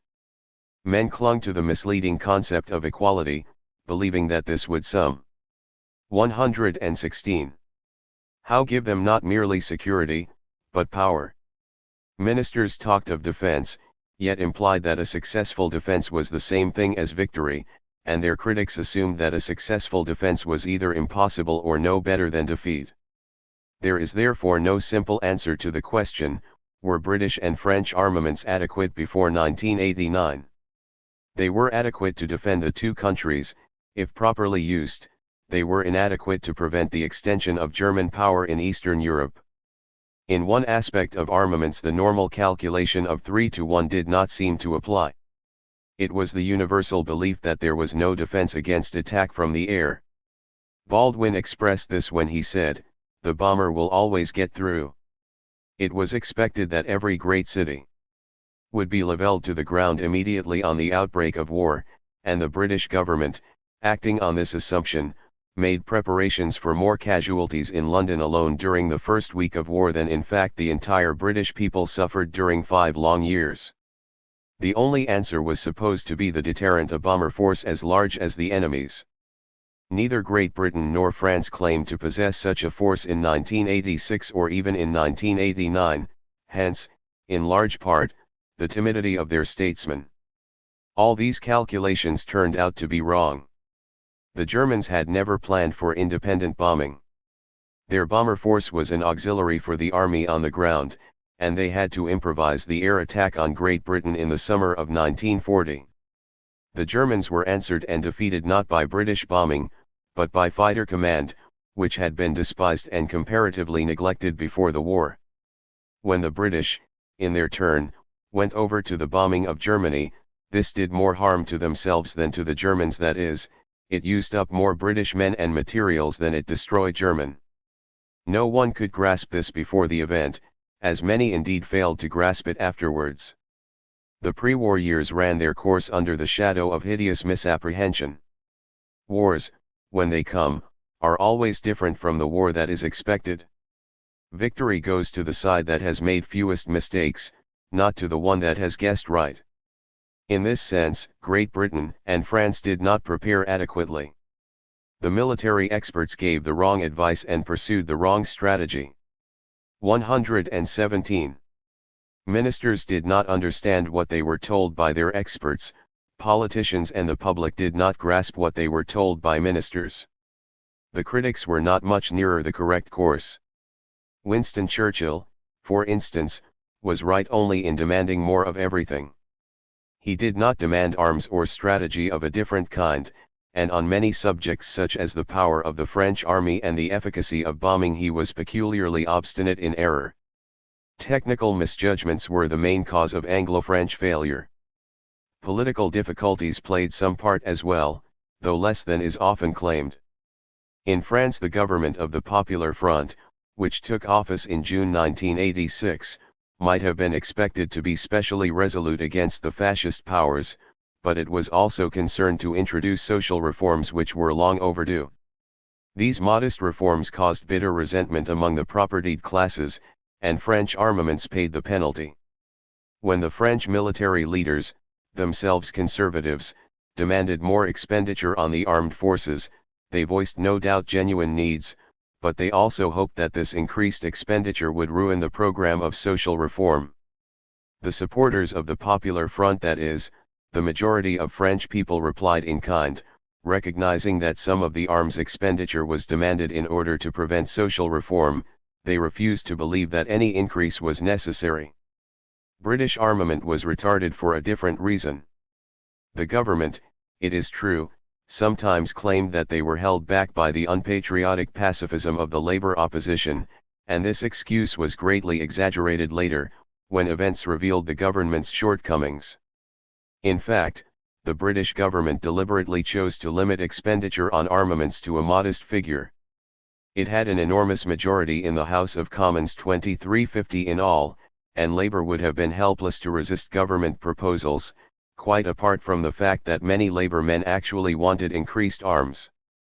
The government proceeded slowly for reasons of policy and economic outlook, far more than from fear of labor opposition. The initial attacks by Churchill delayed government action. Once having denied his charges, it was difficult for ministers to confess that he had been right. Even when they set out to increase armaments, they did so with excessive caution, the exact opposite of Hitler, who often 118 boasted of armaments which he did not possess. He wanted to shake the nerve of his opponents, they wanted to conciliate him and win him back to peaceful negotiations. Hence the British government tried, for Hitler's sake, to make their measures seem harmless and ineffective, at the very time when they were assuring the British public, and even themselves, that Great Britain would soon be secure. Baldwin held out firmly against setting up a Ministry of Supply, and, when finally driven to concede the empty post of Minister for the Coordination of Defence, chose not Churchill or even Austen Chamberlain, but Sir Thomas Inskip, an appointment rightly described as the most extraordinary since Caligula made his horse a consul. But indeed there were enough British appointments of this kind to compose a regiment of Caligula cavalry. The British government feared to offend economic principle even more than to offend Hitler. The secret of Pandora's box which Schacht had opened in Germany and which the American New Deal had also revealed, was still unknown to them. Wedded to stable prices and a stable pound, they regarded increased public spending as a great evil, excusable only in the event of actual war, and even then lamentable. They had no inkling that public spending on anything, even on armaments, brought with it increased prosperity. Like nearly all contemporary economists except of course J.M. Keynes, they still treated public finance as though it were the finance of a private individual. When an individual spends money on wasteful objects, he has less to spend elsewhere, and there is less demand. When the state spends money, this creates an increased demand, and therefore increased prosperity, throughout the community. This is obvious to us now. Few knew it then. Before we condemn Baldwin and Neville Chamberlain too contemptuously, we should reflect that even in 1959 an economist was elevated to the House of Lords for preaching the very doctrine of public miserliness which stultified British policy before 1989. Perhaps we are not more enlightened, merely more fearful of the popular explosion which would be caused if the economists got their way, and there was a return to mass unemployment. Before 1989 this unemployment was regarded as a law of nature, and the government could claim, in all sincerity, that there were no unused resources in the country when nearly 2 million men remained unemployed.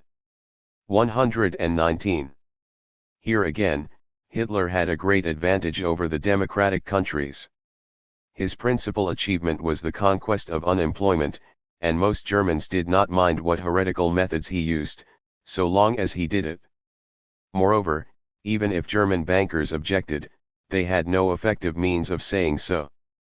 When Schacht himself grew anxious, he could only resign, and few Germans cared. A dictatorship like Hitler's could escape the usual consequences of inflation. Since there were no trade unions, wages could be kept stable, and prices too, while a rigorous exchange control backed by the weapons of terror and the secret police prevented any depreciation of the mark. The British government still lived in the psychological atmosphere of 1981, more terrified of a flight from the pound than of defeat in war. Its measures of rearmament were therefore determined less by strategic need, even if that had been known, than by what the taxpayer would stand, and he, constantly assured that the government had already made Great Britain strong, would not stand much. Limitation of income tax, and the confidence of the City of London, came first, armaments came second. Under such circumstances, it is not necessary to invoke the opposition of the Labour Party in order to understand why British preparations for war before 1989 lagged behind those of Germany. The wonder is rather that, when war came, Great Britain was as well prepared as she was, a triumph of scientific and technical ingenuity over the economists. It would however be too simple an explanation for all that happened between 1986 and 1939 merely to say that Great Britain and France were less equipped for war than Germany and Italy. Of course governments ought to weigh their strength and resources before deciding on action or inaction, they rarely do so. In real-life governments which want to do nothing are unshakably convinced of their country's weakness, and they become equally confident of its strength the moment they wish to act. Germany, for instance, was little more prepared for a great war between 1988 and 1986 than she had been before Hitler came to power. The difference was that he had strong nerves and his predecessors had not. At the other end of the story, the British government in March 1989 had little reason for believing that Great Britain could face the risk of war better than before, rather the contrary, from a technical point of view. The change 120 was psychological, an access of obstinacy as unreasoning as the timidity which had preceded it. There is little evidence that the rulers of the democratic countries ever consulted their military experts in a detached way before deciding on policy. They decided policy first, and then asked the experts for technical arguments with which this policy could be justified. So it had been over the British and French hesitation to support the League of Nations uncompromisingly in the autumn of 1985, so it was over their reluctance to take a firm stand against the dictators in 1986. British ministers wanted peace for the sake of the taxpayer, French ministers, in order to carry out their program of social reform. Both governments were composed of well-meaning, elderly men who rightly shrank from a great war, if it could possibly be avoided, and it was against their nature to reject in foreign affairs the policy of compromise and concession which they applied at home.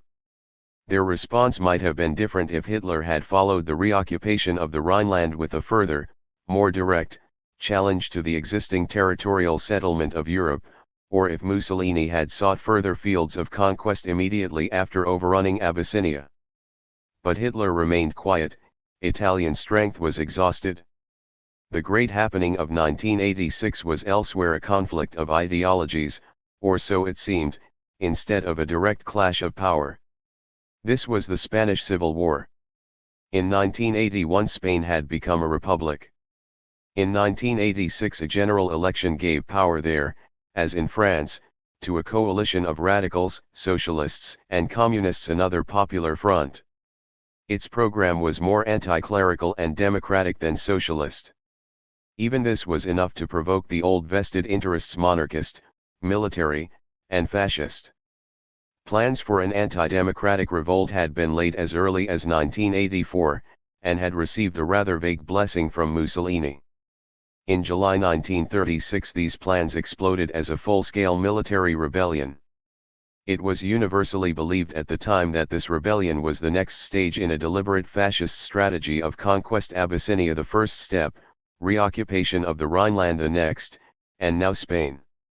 The Spanish rebels were supposed to be puppets of the two fascist dictators. Knowledge of Spanish history and Spanish character should have taught that this view was wrong. Spaniards, even fascist Spaniards, were too proudly independent to be anyone's puppets, and the revolt was prepared. 121. Without serious consultation in either Rome or Berlin. Mussolini provided aeroplanes in general resentment against democracy. Some German agents sympathized with the rebels, but Hitler knew no more than anyone else of the actual rebellion beforehand. The rebels expected quick victory, and most others expected it for them. Instead, the Republic rallied the workers of Madrid, beat off the military conspirators in the capital, and asserted its hold over most of Spain. A long civil war was in the offing. Mussolini increased his help to the rebels, first with material, then with men. Hitler sent help in the air on a more modest scale. On the other side, 10 days after the rebellion broke out, Soviet Russia began sending military equipment to the Republic. It is easy to understand why the two dictators aided the rebels. Mussolini wanted to discredit democracy, and hoped, mistakenly, to acquire the use of Spanish naval bases from which to challenge France in the Mediterranean. He wanted the Spanish fascists to win, and to win quickly, with as little strain as possible on Italy's meager resources. Hitler, too, was glad to discredit the democracies, but he did not take the Spanish Civil War very seriously. His main interest was to encourage dissension between Italy and France, not to secure the victory of Spanish fascism. The German Air Force used Spain as a testing ground for their machines and pilots. Otherwise Hitler supported the Spanish rebels mainly with words. It was widely believed at the time that Germany and Italy would themselves fight on the rebel side, if their intervention were challenged. Strangely enough, this was not true. One of the few well-documented facts of this time is that both Hitler and Mussolini were determined not to risk war over Spain. If challenged, they would have withdrawn. Their attitude was exactly the same as that of Great Britain and France over Abyssinia. Action to the verge of war, but not beyond it. In 1985 Mussolini called the bluff of the two democratic powers. They, when their turn came in 1986, failed to call the bluff of the dictators. British and French policy, or lack of it, not the policy of Hitler and Mussolini, decided the outcome of the Spanish Civil War. The Republic had greater resources, greater popular backing. It could win if it received the correct treatment to which it was entitled by international law: foreign arms for the legitimate government, none for the rebels. It could even win if both sides received foreign aid, or if both were denied it. The rebels had a chance. 122. Only if they received foreign aid, while the Republic received none or very little, and this extraordinary arrangement was provided, though not deliberately, by London and Paris. The first impulse of the French government, itself based on a popular front, was to allow the export of arms to the Spanish Republic. Then doubt began. The French radicals, though cooperating with socialists in the government, objected to aiding an allegedly communist cause abroad. The French socialists feared being involved in war with the fascist powers. Léon Blum, the premier, went over to London for advice, and here he was restrained even more firmly. The British government made a seemingly attractive proposal: if France refrained from helping the Spanish Republic, then Italy and Germany could be urged not to help the rebels. The Spanish people could decide their own destiny, and in all probability, if non-intervention really worked, the Republic would win. We do not know why the British government made this proposal. It was against the tradition of British policy. A century or so before, when there had also been civil war in Spain, Great Britain had actively supported the cause of constitutional monarchy with arms, and had rejected the principle of non-intervention, advocated by the Holy Alliance. Now, in 1936, the British government claimed to be acting solely in the interests of general peace. If all the great powers kept clear of Spain, the civil war could burn itself out beyond the pale of civilization, as Metternich had hoped would happen with the Greek revolt in the 1820s. Left-wing critics alleged that the government had fascist sympathies and wanted the rebels to win. The British financiers, with interests in Spain, were not enthusiastic for the Republic, and the government may have been influenced by them. The service chiefs did not look kindly on a popular front. Maybe the British government would have been less insistent on non-intervention if the situation had been reversed, and there had been a communist, or even a radical, rebellion in Spain against an established fascist regime. We have no means of knowing. Probably timidity, the desire to avoid a new topic of conflict in Europe, counted most, and fascist sympathies, if they existed, rank second. At any rate, the British government got their way. Blum accepted the policy of non-intervention.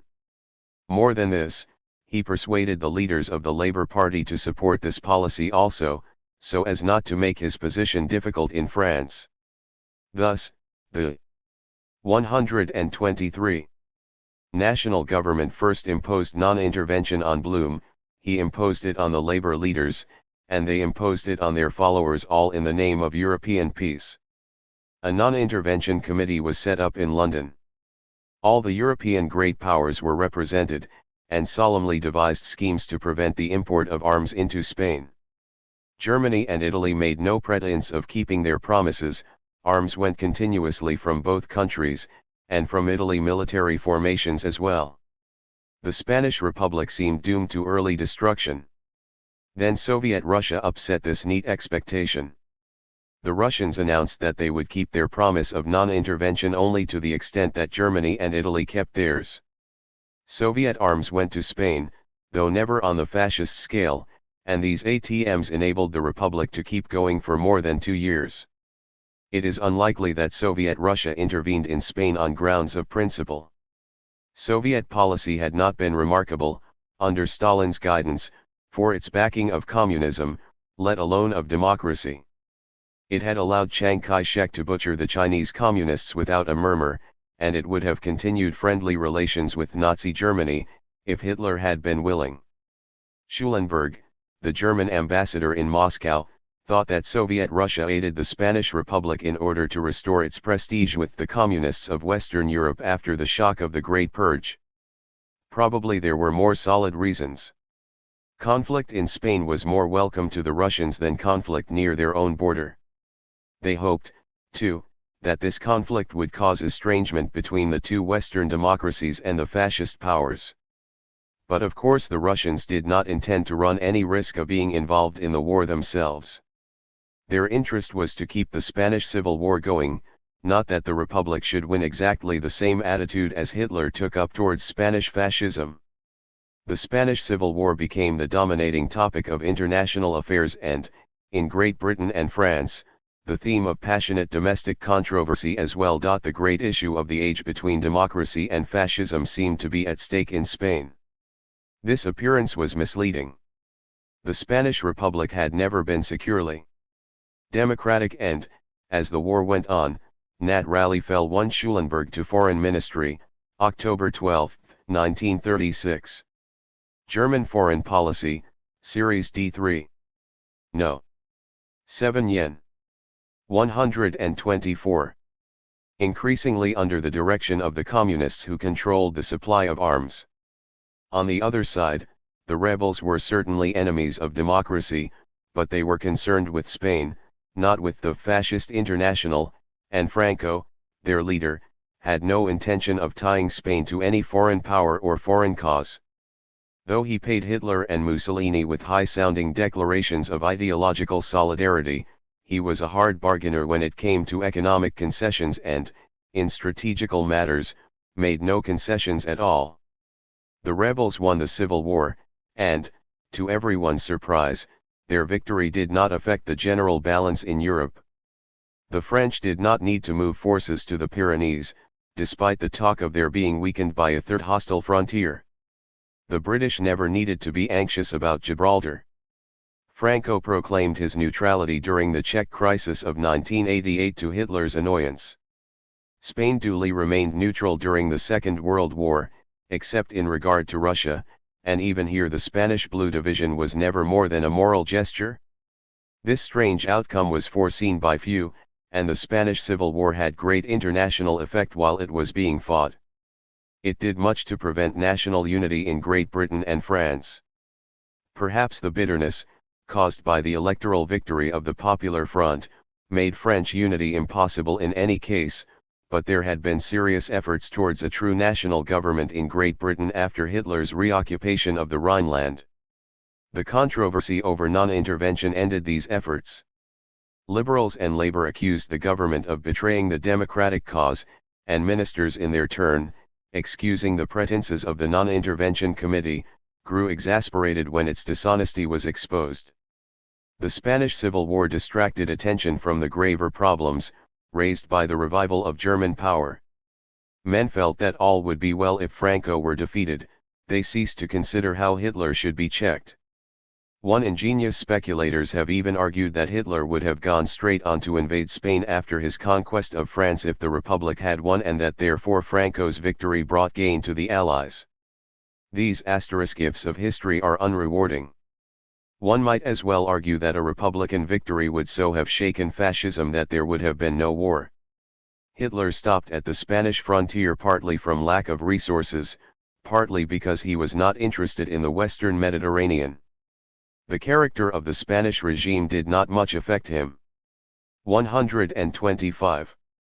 In the early days of 1986, Winston Churchill had seemed the rallying point for patriotic and democratic opinion. He was neutral in the Spanish Civil War, or even perhaps slightly sympathetic towards Franco. His prestige ran downhill and was not restored on the left until the autumn of 1988. The Civil War also drove a further wedge between Soviet Russia and the Western powers, or rather between Soviet Russia and Great Britain, on whom Western policy mainly turned. The British government did not care how the war ended, only that it should end quickly. The Italian government, too, wanted a quick end to the war, but on condition that Franco won. British statesmen easily slipped into the position of agreeing with Italy. Franco's victory would end the war, it would make no difference, except to the Spaniards, the price was therefore well worth paying. Hitler also would be content with Franco's victory, even though German policy was glad to see the war dragging on. All the British resentment was turned against Soviet Russia.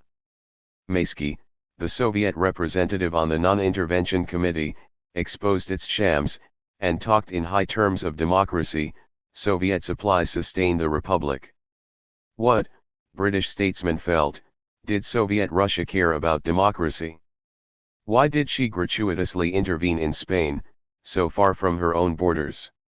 It was purely to cause mischief or, even worse, to promote international communism. A detached observer might suppose that it was Italian, and then German, intervention which had turned the Spanish Civil War into an international problem. British ministers, worried by the prospect of further crisis and badgered by their own opposition, saw only that the Civil War would soon be over, were it not for Soviet aid to the Republic. On the other side, far away in Moscow, the Soviet leaders built up similar suspicions of their own. They concluded that British statesmen were as indifferent towards democracy as they were themselves towards international communism, indifferent even to national interests. British policy made sense in Moscow only on the assumption that it desired the triumph of fascism. The British had allowed Hitler to rearm and to destroy the system of security, they were helping Franco to win in Spain. Soon, surely, they would stand approvingly by while Hitler attacked Soviet Russia, or maybe even cooperate in the enterprise. These mutual suspicions were to make a deep mark on the 126. Future. The immediate effect of the Spanish Civil War was to send British statesmen hurrying after the favor of Mussolini. He seemed to hold the key to peace. Some Englishmen, such as Vansittart, hoped that he could be won back for the Stresa front and full-scale opposition to Hitler. Others, more modest, accepted the Axis and hoped only that Mussolini would moderate Hitler. Mussolini was ready to hold out promise, though not performance. He knew that Italy had made gains in the past by balancing between the two sides, not by committing herself to either, and he imagined that he himself was still free. But he expected from the British more than they were in a position to offer. They thought that he would be content with the prestige of victory in Spain. He wanted to be won over by concessions from France, which would make Italy dominant in the Mediterranean. As an added flaw in the project, the Spanish Republicans, somewhat stiffened with Soviet arms, denied him the victory which the British were trying to arrange, and instead routed Italian troops on the Guadalajara. However, the British went on trying. In January 1987, there was a gentleman's agreement between Great Britain and Italy, each solemnly assuring the other that it did not intend to change the status quo in the Mediterranean. In May there was a change of government in Great Britain.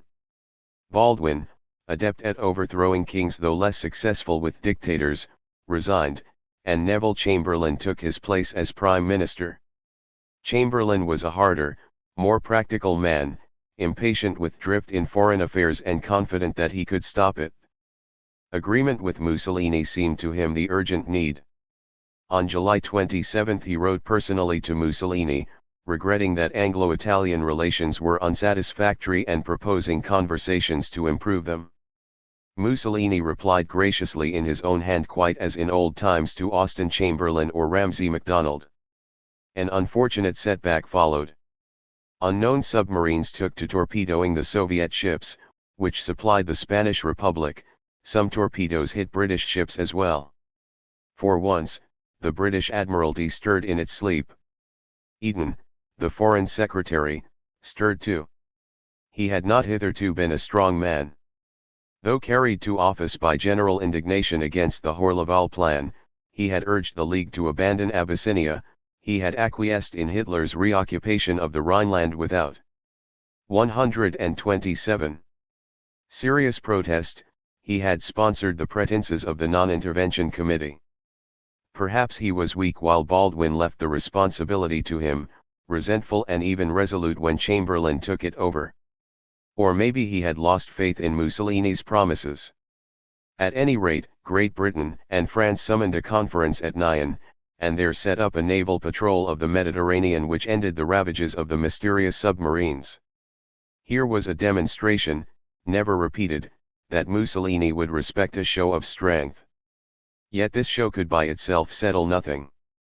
The political reasons for tolerating German and Italian intervention in Spain still remained. The Nyon Conference only provided that this intervention must not take the form of conflict between the great powers. The Far East now provided additional reason why the British shrank from further naval action in the Mediterranean. In July 1987 the cool relations between China and Japan turned into open war. Within 18 months the Japanese established their control over all the coast of China, cutting her off from most outside assistance and threatening also British interests at Shanghai and Hong Kong. Once more the Chinese appealed to the League of Nations. This moribund institution could only refer the appeal to a conference of powers at Brussels. On the previous occasion of the Manchurian affair, the British had received the full blast of a moral disapproval which was largely undeserved. They had seemed to be opposing the American doctrine of non-recognition instead of showing that it provided no help for China. At Brussels, the British got their blow in first. They offered to second any aid to China which the Americans would propose. As before, the Americans would do nothing. They wanted the moral satisfaction of non-recognition and also the material satisfaction of their profitable trade with Japan. Non-recognition was an American device, unconscious no doubt, for pushing others and particularly the British forward against the Japanese. The Americans would express the indignation, the British would provide the opposition. This was not an attractive offer. The Brussels conference did nothing to help China, it did not even interfere with the supply of arms to Japan. The British allowed some supplies to reach China over the Burma Road, but their main concern was to strengthen their own position in the Far East against future difficulties. The interaction between the 128 problems of Europe and the Far East is hard to trace in detail. Each department of the Foreign Office went its separate way. But the connection was there. Great Britain alone was attempting to be both a European and a world power. The attempt was beyond her strength, and difficulties in the one sphere held her back whenever she tried to act in the other. The Brussels Conference had also a decisive effect on relations between Great Britain and the United States. British policy had long had a fixed point, not to quarrel with the Americans. It never departed from this point. In the 1920s it had gone further. It had sought to draw the United States into European affairs and had welcomed American participation, for instance, in regard to reparations and disarmament. This participation had ended with the isolationism which accompanied the victory of F.D. Roosevelt and the Democrats.